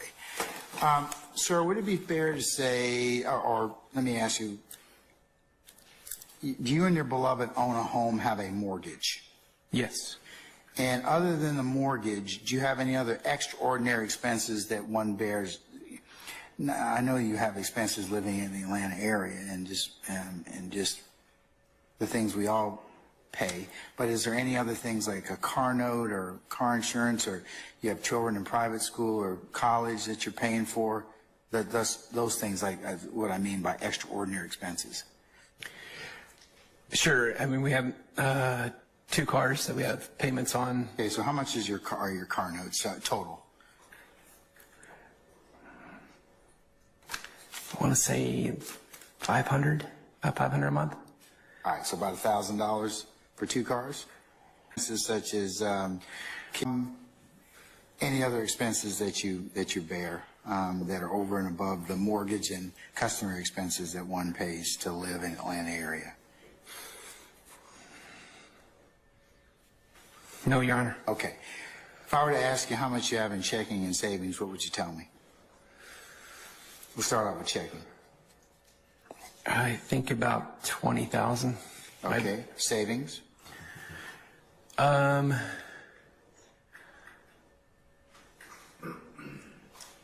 think about 10,000. Okay. Okay, I'm sorry, I didn't mean to cut you off. Go ahead and complete your. No, I have a brokerage with about 60,000 for rainy day. Okay, is that liquid? You could get to it if you needed to. Okay. Well, not super liquid. Okay, but that's why I usually don't ask folks about that, because there's more. But in all seriousness, so you have checking and savings. You told us the amounts of that. So if you were here with us several months, and you're uncertain as to the pay and the bonus as to whether or not they would pay you, do you believe that any loss of that income would affect your ability to, or for you to have to dip into your checking and savings and potentially use that to pay your mortgage? And like, obviously, y'all only paying $25. That don't sound like nothing about close to what I'm making. Other customary expenses? In other words, if I was without income, whether I would have to do that? Or if, say, for example, because you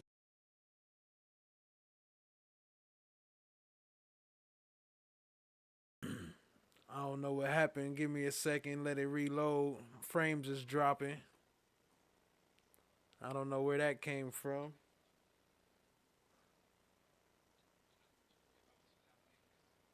All right, I just got it on pause, letting it load up a little bit. Appreciate y'all being here. Hit the like, hit the subscribe, tap in, share with a friend. You don't know exactly whether or not your employer would pay you.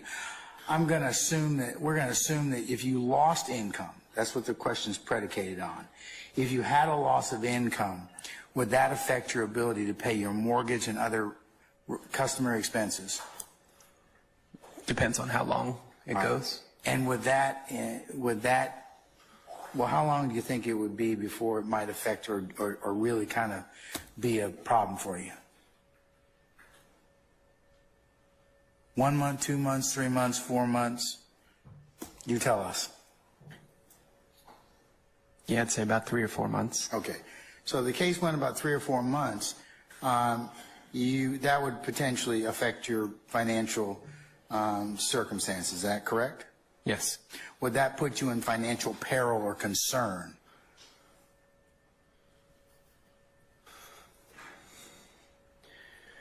Certainly, yes. Concern. Okay. And there's a reason. And there's a reason for me asking that. I mean, as we tell everyone who comes here, there are no right or wrong answers, just honest ones, and we're going to be bound by whatever it is you tell us. Okay? Yes. So if you're telling us, hey, my break point, it's going to start affecting me some 3-4 months in, that's something that's Shout out to Michelle and Laugh. Appreciate y'all, family. important, and if it would affect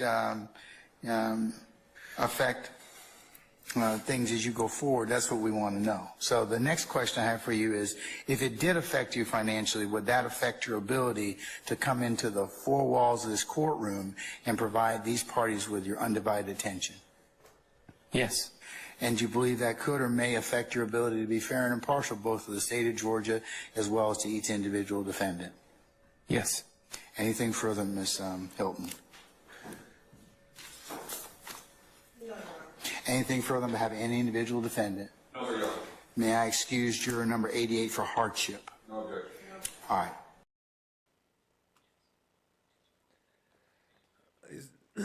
Y'all think that was bad? Shoot, I had to fast forward and skip through a lot of it. It was even worse than that. They was super personal on it. That's why I had to skip through some of it. Look at these wounds though.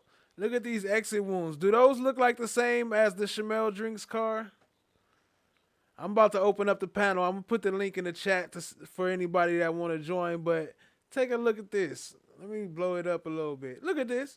Look at this. Let me blow it up. There we go. Look at this. Do that look the same as the exit hole number A? Not at all.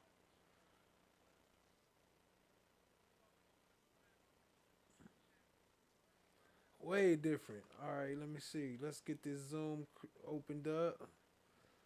Appreciate y'all being here, family. Y'all hit the like, hit the subscribe, tap in, share with a friend. You dig? Look at that.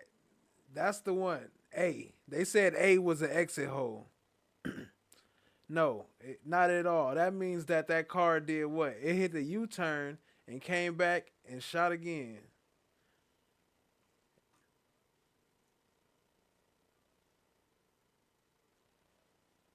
Crazy. For those who missed the beginning, let me see. Let me play that while I set up. Oh dang, that's on a different one, huh?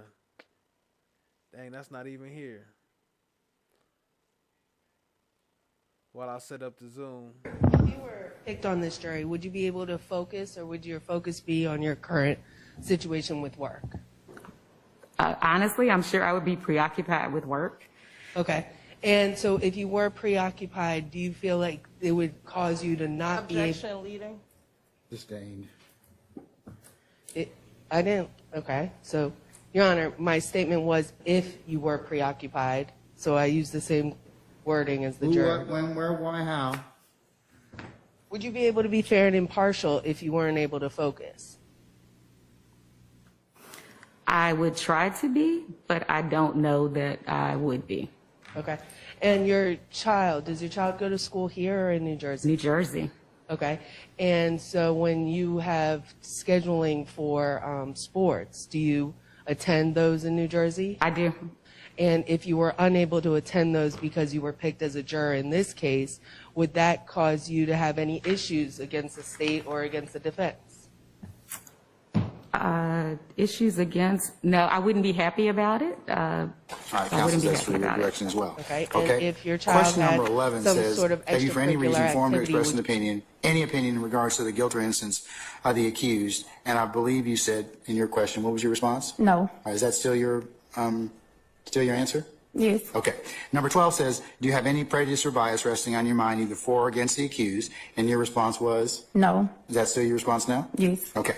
And then number 13 says, is your mind perfectly impartial between the state and the accused? And what did you mark for that one? No. All right.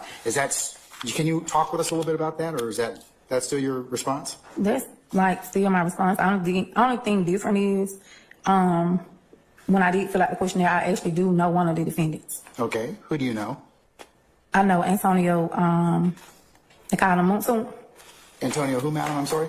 I said I know Antonio. They call him Monsoon. The defendant.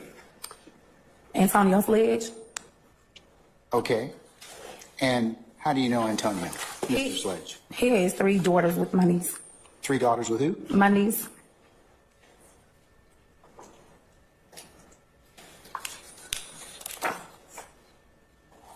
Okay. The fact that he's got 3 daughters with your niece, would that in any way affect your ability to listen to this particular case? I don't think so, but I do know of him, and I don't know everything about this case. All right. Has your niece talked with you about this case at all? She is not. Has anybody in the family talked with you about this? They have not. Okay. All right. Ms. Hilton, go right ahead. She's got her questionnaire up there, just so you know, okay? All right.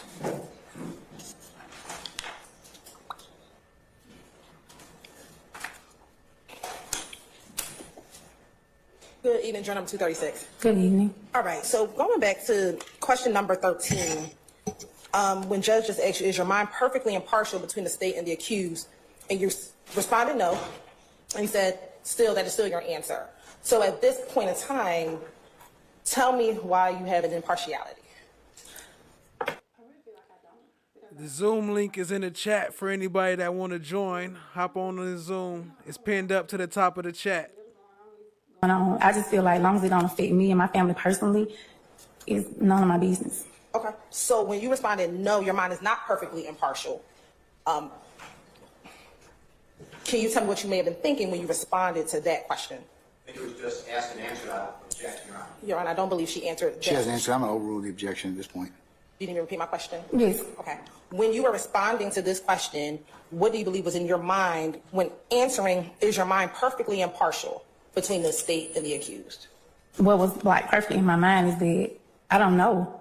I don't know what they have going on. I don't know anything about the case or anything. And when you ask that question, yes, I did put no to it because it wasn't in my mind at all. So at this point in time, for you, is the state and the defense on equal playing field? Pretty much, because I guess the state and the defendant has to prove their case, right? No, the state has to prove, it's okay, you'll be instructed on this. The state has to prove the case beyond a reasonable doubt. Okay. Okay, and would you be able to hold the state to that burden? If I can prove it, yes. Now, you spoke about your niece has 3 daughters with Antonio Sledge. That's correct. Okay. What is your relationship like with your niece? Are you close to your niece? We hang out. We do holidays together. You know, you meet people at funerals. You see everybody at funerals when somebody passes. We talk on occasions. Now, at these gatherings, has Antonio Sledge ever been to any of these family gatherings or funerals that you all may have attended together? He has.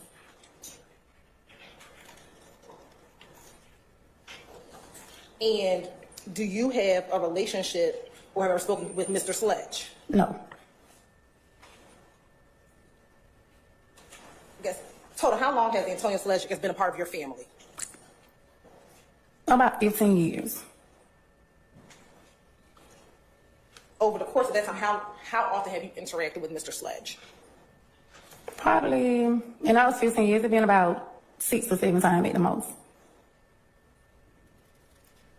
Have you spoken with Mr. Sledge about this case at all? No.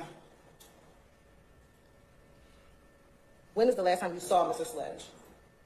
The 4th of July. A couple months ago. Yes. And where were you at? At my niece's house.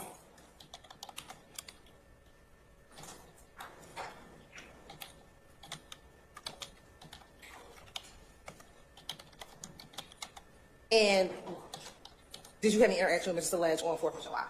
Yeah, everybody was talking, had casual conversation, making jokes.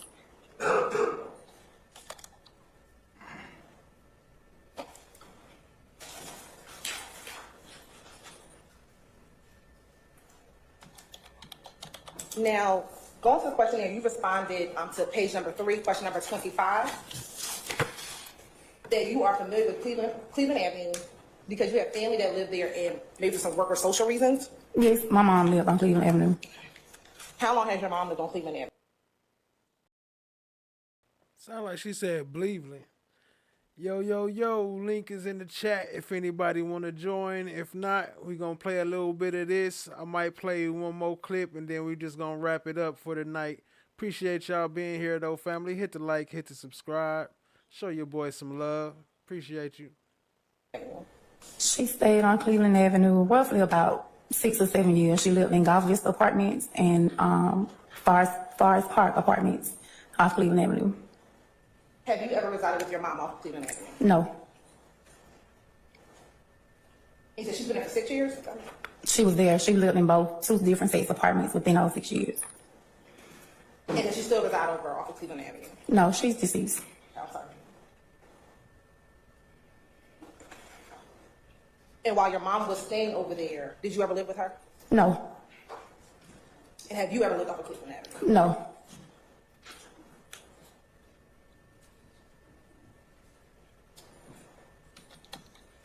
What up, You previously Kimberly? held a job as a code enforcer with the city of Atlanta. Yes, How long ago was that job?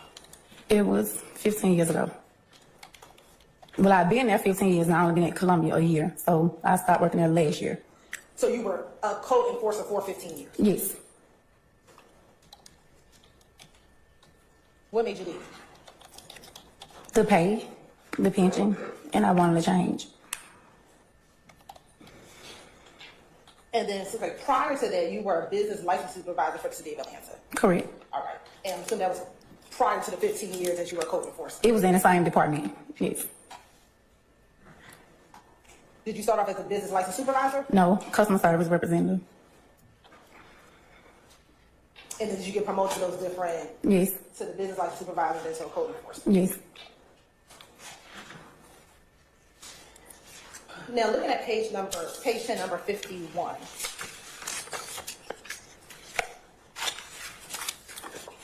The question was, had you seen any reports essentially about this case or any information about this case prior to coming to the jury selection?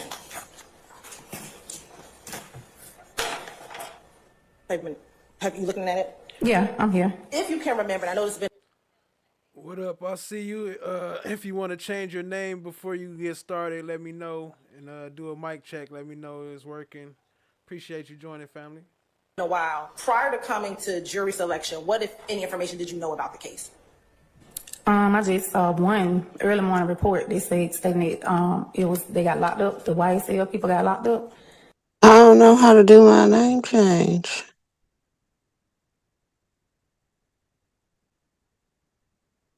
It ain't gonna. Okay. It ain't gonna show. They can hear me now. It ain't gonna show. You could just announce yourself, who you are, and where you calling from, whatever name you wanna go by. Okay. We ready? Go ahead. We hear you. You live. Hey, family. Hey, Flesh of the Gods. Thanks for bringing me up. I just wanted to come up here because, number one, I did not catch the juror selection from the beginning. I started watching the trial when the young lady started talking about being sexually harassed by the investigators. That's what got me involved. But I just wanted to touch bases in regards to the juror who said that she had evidence that they were guilty of the crimes and that she would have hung the jury if she would have been on. And I just want to really understand if somebody can, because the dentist, when they interviewed her, they tiptoed around it. But what evidence could she have possibly had? Especially, she hasn't seen the things that we saw. And I don't know how it's at all possible for her to think that there was evidence that was presented that would have them be guilty, and there's nothing that could have been said that could change her mind. Yeah, that is pretty crazy. I saw a little bit of it, the interview with Dennis. Um, I don't know how. I don't know how she talking about she got evidence of anything because as a juror she ain't supposed to even have no evidence. So I don't know where she got it from or why she got it or why she openly saying she got it, but she did openly admit that she would have been she from the beginning she would have chose guilty, but then I guess she tried to make it sound like throughout the case she kind of swayed her way over to the innocent side, but then Hilton closing arguments brought her back over. Which really is confirmed how she was crazy. right.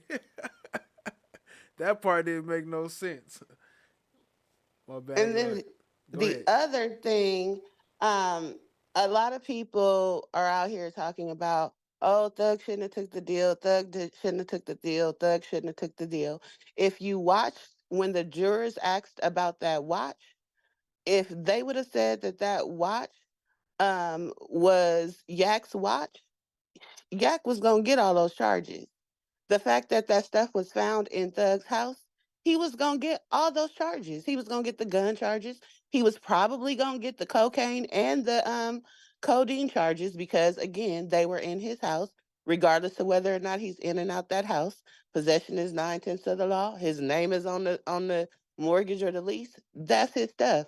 So for people out here talking about, oh, Thug shouldn't have took a deal, Thug shouldn't have took a deal. Brian Steele is amazing, but I don't think Brian Steele could have took that stuff out of the house.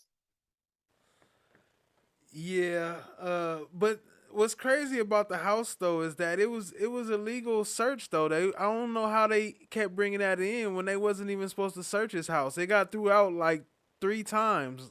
Well, there was 2 searches.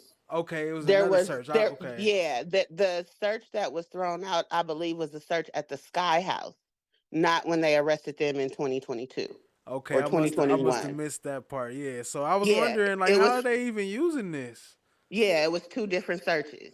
It Right. was 2 different searches. So And so this yeah, you're right about the watch though. But the juror I guess said that it was only one person, and I said that during the live because I was streaming that day, and I said that during the live that it must just be like one person like that kind of misunderstood or something, or trying to see and figure it out, or trying to find something to squeeze up in there. But yeah, they definitely would have used that if they could have for to put them Thug. charges on them. Yeah. Yeah, there's no way he would have been able to escape him because the state was gonna make sure that they knew that they was. If they didn't want them to tell that it was the wrong person on the phone, which was crazy, like the defendant wasn't on the phone, that was crazy. You know for sure they was gonna make sure that they knew those things were taken from Thug's house. I don't care whether or not he in and out of town and he let a whole lot of people stay with him. They were still gonna put it on him. It's kind of like the Michael Vick situation. He wasn't there when the dogs was fighting, but it was at his house, so he got the charge. Exactly. Exactly. Yeah, that's So crazy. I just wanted to come up here and say So something because what's your what's nobody your was what's saying your something. name and where you calling from? Oh, my name is Mia, and I'm calling in from sunny Southern California. It's night out here right now, but I'm calling from LA. And I appreciate you, and I love your animations. Shout out to Cali. I appreciate you too. I'm originally from Cali, and thank you for showing some love and stopping by. If it's anything else you want to say, feel free. The floor is open. No, all I want to say is I don't know what we're going to be looking like once it comes to December 17th. I know we got 5 that's still supposed to be in the play. Oh, you know the other crazy thing I thought about? Justin Cobb. This man been on the run the whole time. Didn't get caught, and the charges is dismissed against him. That's wild. That's wild. Right, and then on top of that, Miles Farley still locked up. I mean, well, he ain't not locked up, but he still got the charges against him facing the murder when everybody else then got the murder charges dismissed. And how is the person in the back seat in the car on the further side gonna be proven to be the one that shot out the car? Also, where did they get that the car was washed? Because nobody said anything about the car being washed but Hilton. But there was there was nothing to the car being washed. It was the application of the tent. Where did they? Because this juror said that the one that said that she had things in her notes that would have pointed to their guilt. She said that it was the car being washed that gave her whatever information it gave her. But I'm like, but even if the car was washed on the outside, there was no gunshot residue. And I live in California, and even when we get our cars washed regularly, they not vacuuming the headliners, and barely when you get them detailed, unless you tell them.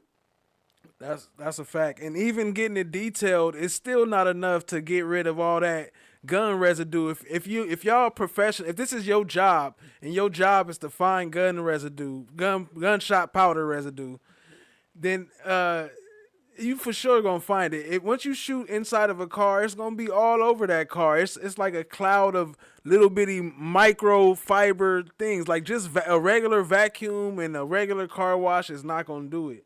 So It's that's not. that's that's retarded for them to even try to act like it will. Like you can just get clean. You just go through the drive-through and then drive-through car wash, and it takes away all the gunshot powder residue. Like nah, it don't work like that.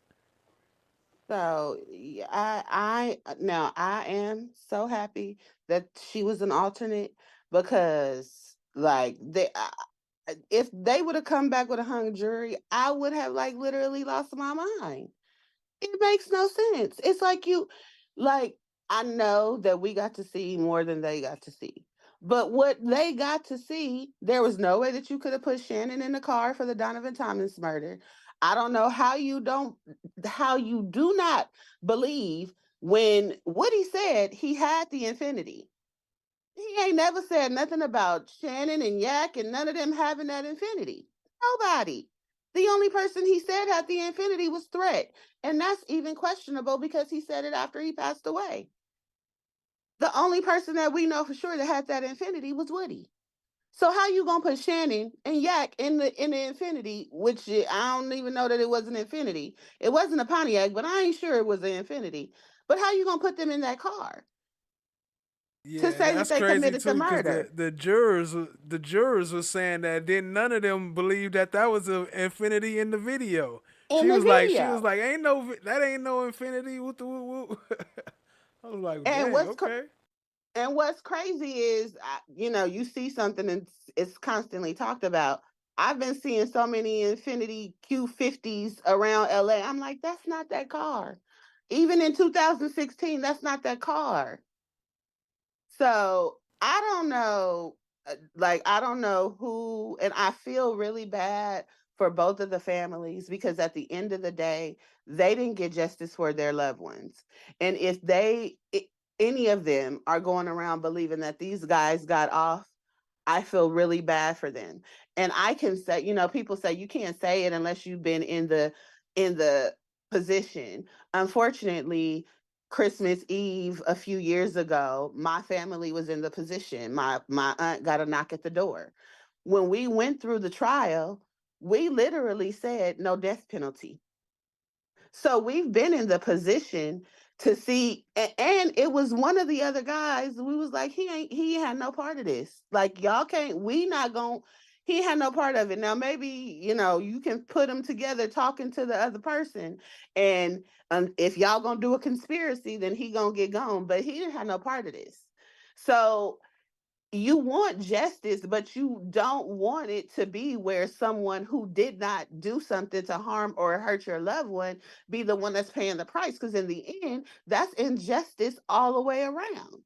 And so I feel really bad for these families because, a couple of weeks before, Shamel Drink's aunt was saying that they didn't believe that the state knew what happened to their family. And I don't know what Hilton could have said or done to make them think that this was going to come back any different than what it was. I really don't. The state is truly delusional. There's no way they could have went into thinking that them jurors was going to come back with a not guilty verdict. They're really delusional. It's crazy how delusional they are. Yeah, that's a fact, and that's a fact. What you said too about the families, like I feel bad for the families because the state played them like to try to make this RICO case out of them. Like instead of doing a real investigation and really helping them, you know what I mean, find some closure to their family, they sit there and built up this fantasy that we gonna get Young Thug, we know it's him, it's YSL and all this, and even still today with the Shell Kel letting out Shell Kel and you know what I'm saying, keeping Miles Farley And on that for the murder, like they constantly trying to feed into this fire of this gang war. and that's messy as heck. I unfortunately my son was involved in a RICO in LA. When I say it was nothing like this, nothing. Nothing. And they had a couple of people that was talking. Still nothing like this. Nothing. Case was over in less than 6 months. And I feel like it was when I first saw the indictment, it was over 70 people on that indictment. Over 70. On your sons or this one? On my sons. Damn. Over it, yeah.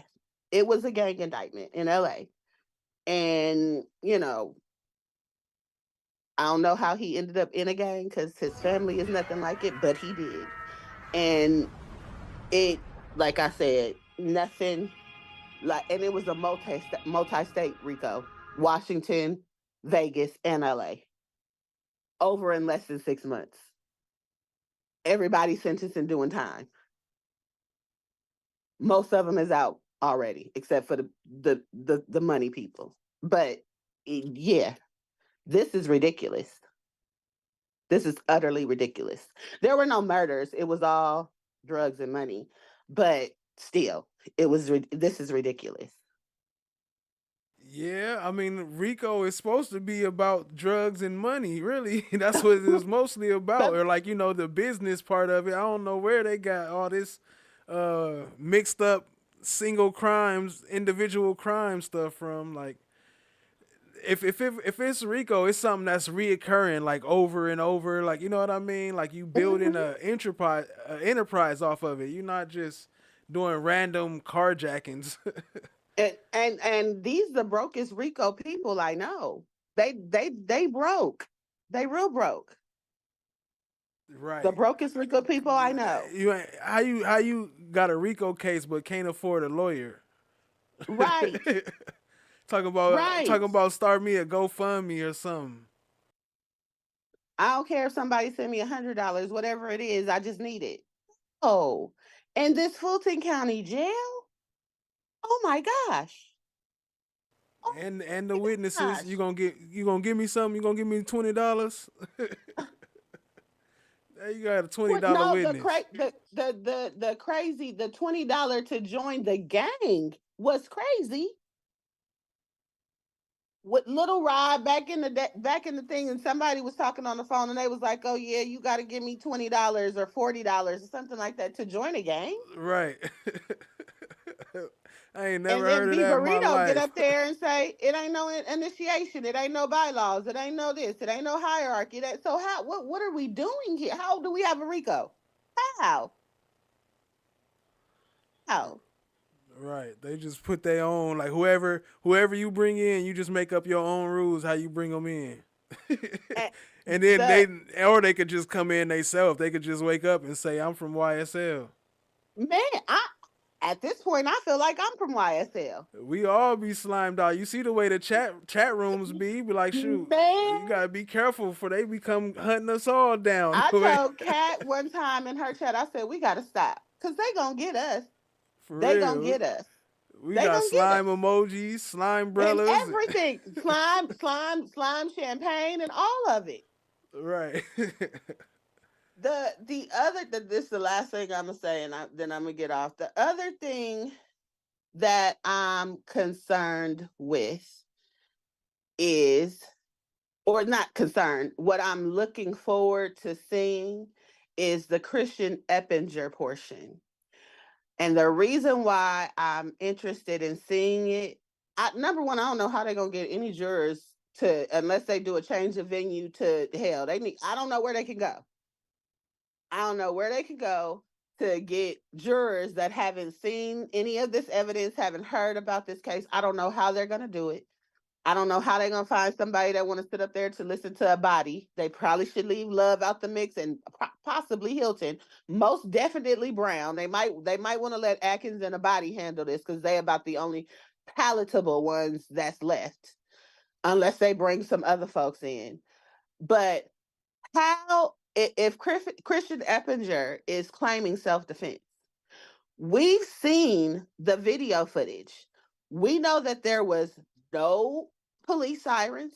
We know that he was in an unmarked car.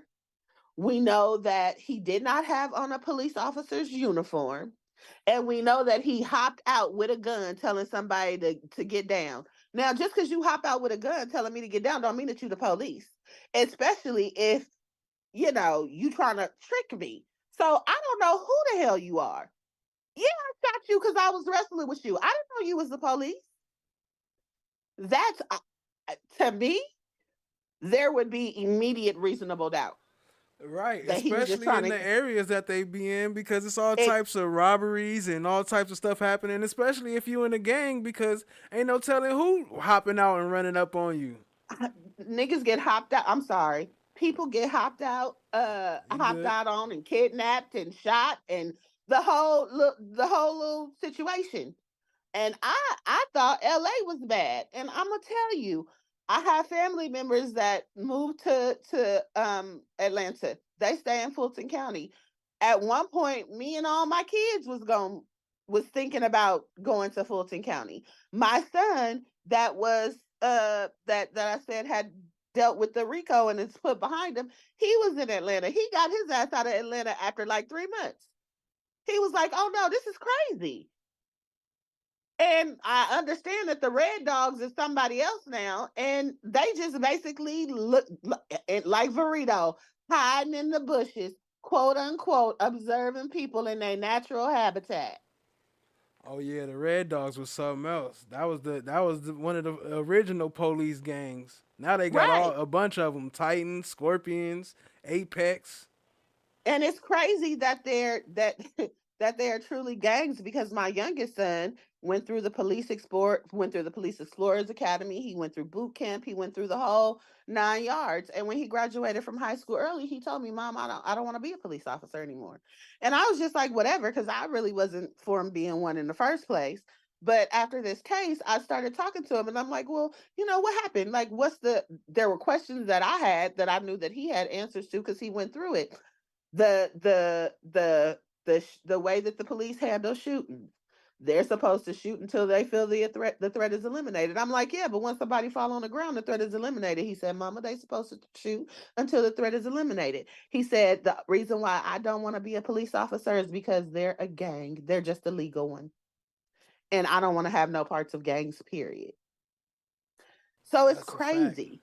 And It's everything they do, including the DA's office too, everything they do and point fingers at and lock people up for, they do all the same stuff and get away with it every day. yeah. I the moment that I heard one of them investigators say that they don't recall or they don't remember something, and I'm like, "But we put Woody in jail, we put Mootuk in jail, we putting people in jail because they changed their story. Why we can't put y'all in jail for changing y'all story?" Right. And then they And sit Detective there and Hogan needs to get kicked out. He needs to get kicked out. He needs to go on and retire, then because they wanna show the all the people that's there with the prosecution, all the cops and stuff, show them they stuff and let them read from the paper, read their transcripts, but then everybody else they ain't talk to them nothing about they testimony. They want them nothing. not to agree with it. Nothing. Yeah, because they trying to get them put back in jail, and I really wish that there was something that could be done about Mootuk, because I feel that it's so unfair that that man is sitting in jail and had to do 5 years. It makes no sense. Yeah, It that's a makes no fact. sense, That's a fact. and Free I move think that to. it should be illegal for the prosecution to write factual statements for plea deals. That should not be your if it's a fact from me, then I should be the author of that fact. Right, and then you seen her arguing with Whitaker. Love arguing with Whitaker. She telling her those are you cannot put that in the Alfred plea as factual acknowledgments. She like, but judge, it say factual acknowledgments right here. It's like just because you wrote it in there, don't make it a factual Don't make it a acknowledgement. fact. That's not supposed to Cause you be in there. Why is you writing words in there to try to make your own rules? Cause she lying, love. That's Right, why. She crazy. is lying, love. And I also think that it's pretty messed up that they, as Paige said, because she 100% better than Glanville, but she came in there with her bias. I think that when she saw that the state was playing in her face, she started coming around a little bit. But the only great thing about Paige is that Love didn't try half the stuff that she was doing when Glanville was there. Now Paige made her get some act right, She just a started little bit. trying it a little bit, but she realized real quick that she wasn't gonna get away with it, Hmm. and I don't see how Glanville let her get away with all that. Like you the chief judge, but you in there acting like a little baby or something. Like she about to You take in you there home and spank arguing. you. You in there arguing like you arguing like you a parent having a debate with your teenager that you want to slap the hell out of. Right. But when the day that Hilton called him uncle, I was like, "Oh yeah, mm-hmm, mm-hmm." And I bet you I'm of the belief, I could be wrong and I have no proof, but that there was a whole lot of other ex parte meetings that had been going on amongst them. yeah, we know that's a fact. I'm sure Bean and them was in there. I'm sure DK didn't have one, especially DK. I know DK had one. The way his lawyer was in there rubbing on his shoulder and stuff, and also Honey. the way he came in communicating with him. It was like anybody that came in with that I don't recall script, you know, they had a behind the doors talk. Cause in my entire life, I watch a couple of trials. I done sat in a couple of trials. I ain't never seen nobody say I don't recall. I don't recall. Right. I don't recall. And I have we didn't heard that more than anything else. We didn't than, heard this whole case than any other evidence, from and from the lay from both witnesses. sides. Exactly, from the lay witnesses and the supposed professionals. Exactly. And now this is my question: do you think Paige is gonna let Viverito be qualified as a gang lawyer? You said Viverito, is she gonna what? Is Paige gonna let Viverito be qualified as a gang lawyer, as a gang expert? I'm sorry, for this next case. I don't think she gonna even attempt it. They already dropped the RICO though, so right now it's just about the individual cases. So whoever was the investigator for that case might show up. So if she got something for that specific case, she might show up. But I don't think she'd be trying to come in as no expert though. But the other ones that's left, they don't have gang charges since the RICO is gone. They might have gang charges still, but they don't have to fight that RICO case. They dropped Well, it the she day was at the after heart of PEEWEE. a whole lot of shit. I mean, stuff. I'm sorry. She was at the heart of a whole lot of stuff. Like she touched her hands on everything and was involved with everybody. Right, And if this last case was strung on Burrito being the surprise at the end. right. So I think she probably still will. She will come in probably as a fact witness as far as whatever the fact she claims to have about those individual cases, but she won't come in. Well, I don't know. She might try to be an expert witness, but I don't think Whitaker will let that fly. I think they didn't learn from that lesson. And then Because everybody seen it, so they'll be able to use that against her. They'll be able to use those same line of questioning anytime she get on the stand. And how about her standing, I'm gonna say 10 toes and 5 fingers down on, yeah, I would still tell the judge that he said that he was putting 25, they got $25 million on her head. I would Yeah, still say just like that. she would still say she don't know what happened to that watch. Huh. It was left. You're It right. was She's left. telling you that she is above the law. She Fanny friend. It was left, and the evidence team left it behind. And Thug's daddy and whoever else was there, they took possession of the house, so they got the watch.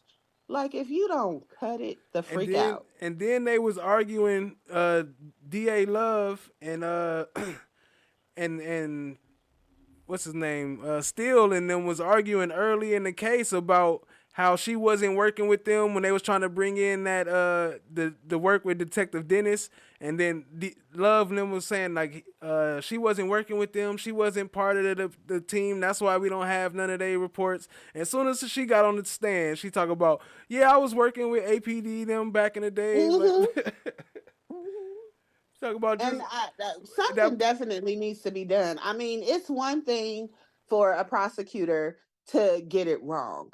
I mean, because it happens. We human. We think that we see evidence that we see, and it is what it is. But I like but the she whole doubled time. down on it though. She said, "I still Yes, do it." yes. And then even with Love and them, it's like I don't know how many times I feel like they were ill prepared, and I don't know how many times they looked at any of the video evidence that they were presenting. But I felt like after that the situation, after the Emmy said what they said about Chanel drinks, after all of us saw the car move, all of us, all of us, everybody, you were sitting in there, you saw that car move. After the Emmy and that interview, I was like, okay, they're gonna come back and they're gonna dismiss these charges against these two boys, because there's no way And they didn't. And I'm like, there should be, I don't know if it's candor to the court or just honesty. Like, we messed up. We need to go back to the drawing board. I don't know if we're gonna be able to find that fourth car, that third car. Right. I don't know if we're gonna be able to find the third car that came.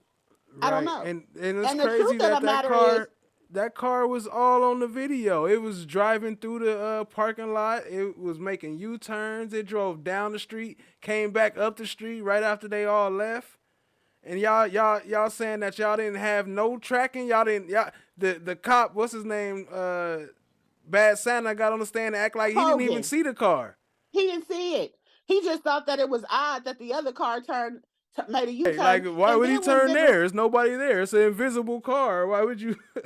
And then when Viverito talking about, I don't think that that car, or I didn't think anything of it, because the person that was walking, the shadow that we saw that we believe is the person, didn't change their stride. Well, you just said that it was off a homeless encampment where they do drugs. Junkies don't react to stuff like we normally do. That was the first thing I said too. Like, once you said they on drugs, you can't just say they didn't do some regular activities that somebody else didn't do. Ain't no telling what they what they was going through or on. Exactly.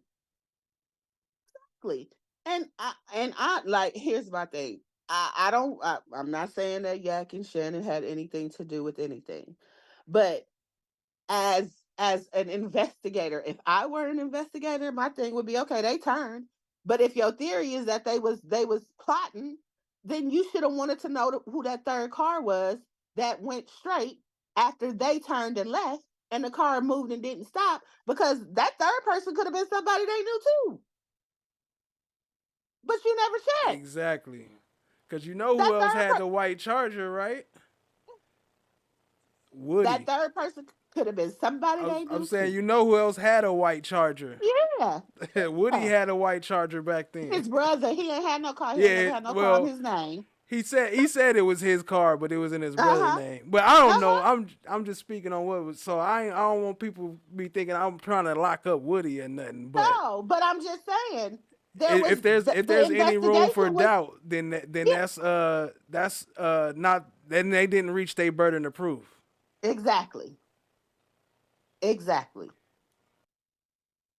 So whoever y'all should have been looking for that. And I was mad at Whitaker because I feel like, I know her thing was, I'm just so over this. But Viverito saying what she said to Kayla, I don't know if you heard Miss Tasha's live right after it happened, when Kayla came busting in the room when Miss Tasha was on live telling her what happened. No, I didn't hear it. What happened? Well, Kayla came in like, that beat, where was you at, Miss Tasha? I needed you. She literally said exactly what was going on in the heat of the moment at that time. And what Viverito said, and I don't know how Paige didn't think that a police officer saying to the spouse of one of the defendants, that's the last time that you called me a hoe, is not taken as a threat. Because anywhere on the street, if you say to me, that's the last time I'm doing something to you, and I do it, that means that you have you planning on doing something to me when I do it. And considering the fact that Kayla holds a law card and Viverito has a whole bunch of time on her hands to spend stuff, not only is that a physical threat, but it can also be another threat.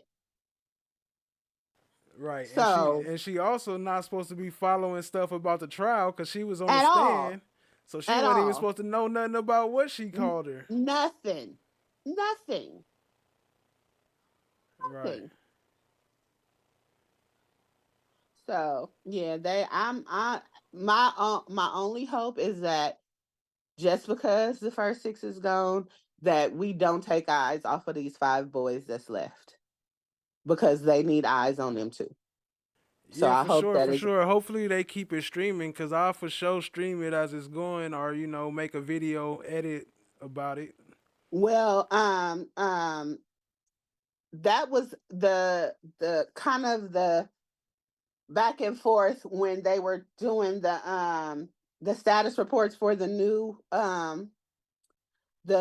trial, which is why we only got to see Paige, because she was like, they're not dressed out, which means that she don't know that 2 years ago when they was bringing them all in, wasn't none of them dressed out, and we got to see it all.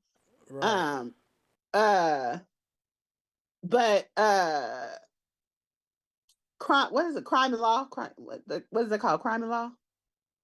That's been streaming it. They had Law and Crime. they've already Law and Crime. They already have a Rule 22 that was submitted 4 days prior to this trial for the new trial, and it hadn't been signed.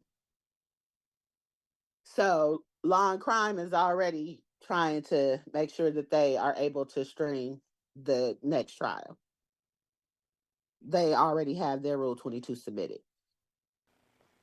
Well, I'm sure as long as they allow it, I'm sure they'll be in there, because this case is already popular and they know everybody want to see it out through the end. So I know I'll be here for it. Yeah. So it was wonderful talking to you. Bye, Flesh of the Gods family. And I will continue to watch and support your channel. All right, I appreciate you. Appreciate you stopping by one more time. You want to let those know? Some people didn't know who you was. You want to let them know who you were again? My name is Mia. I'm from LA, and I've been watching this thing. I'm on YouTube, and the YouTube streets is That Girl Mia.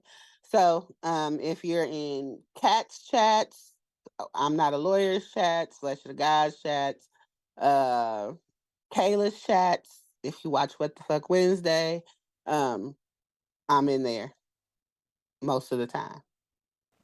All right. Appreciate you calling in. All right, bye-bye. All right, have a good night. You too.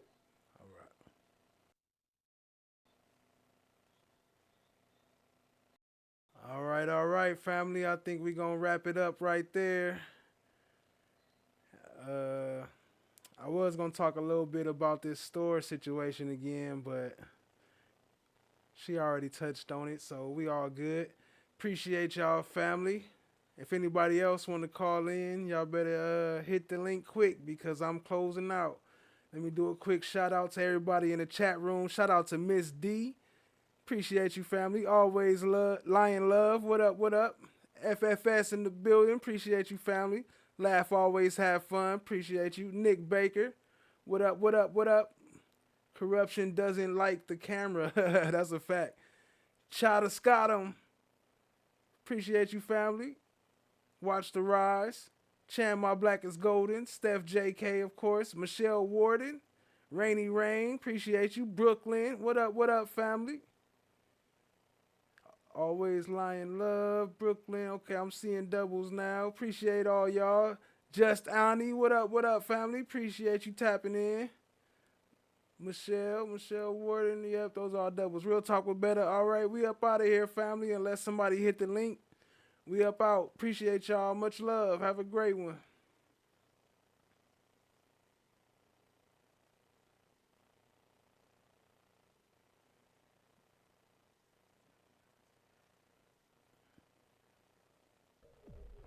Peace to all the gods and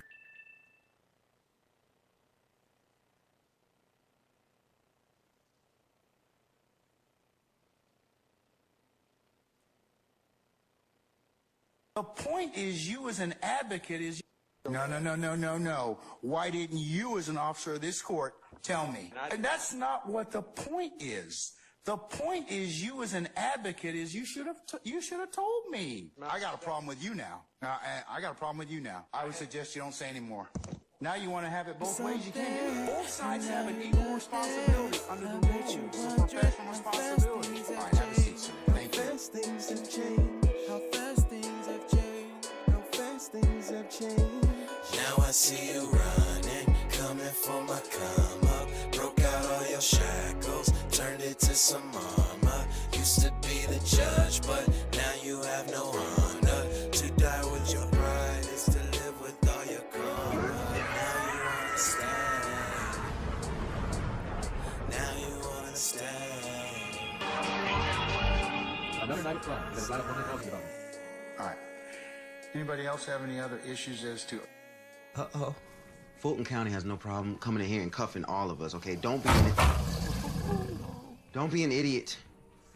Are you trying to tell me about myself? You homeless, Ern. You don't even have a mirror to look at yourself. Here. So I know you all about your principles. But can we just please just listen to Ern so we can get out of here? It's 4 cops on the other side of that door. You know if they come in here, they're gonna get your ass on a whole lot of other shit. You lying ass bitch. I knew it. Mama, I hate you, Will. Don't you never come back to my house, And no. I hope they blow your motherfucking ass to smithereens. You better hope they do, bitch. You better hope they do. This nigga kidnapped me. I think I'm entitled. You want answers? I want the truth! You can't handle the truth! What are you, fucking nuts? You thought?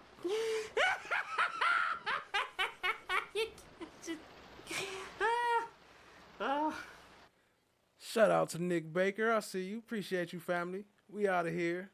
Much love. Laugh always. Have fun. FFS. Appreciate y'all. Always lying love. Miss D. Rainy Rain. Y'all have a great night, family. Peace out. Peace out.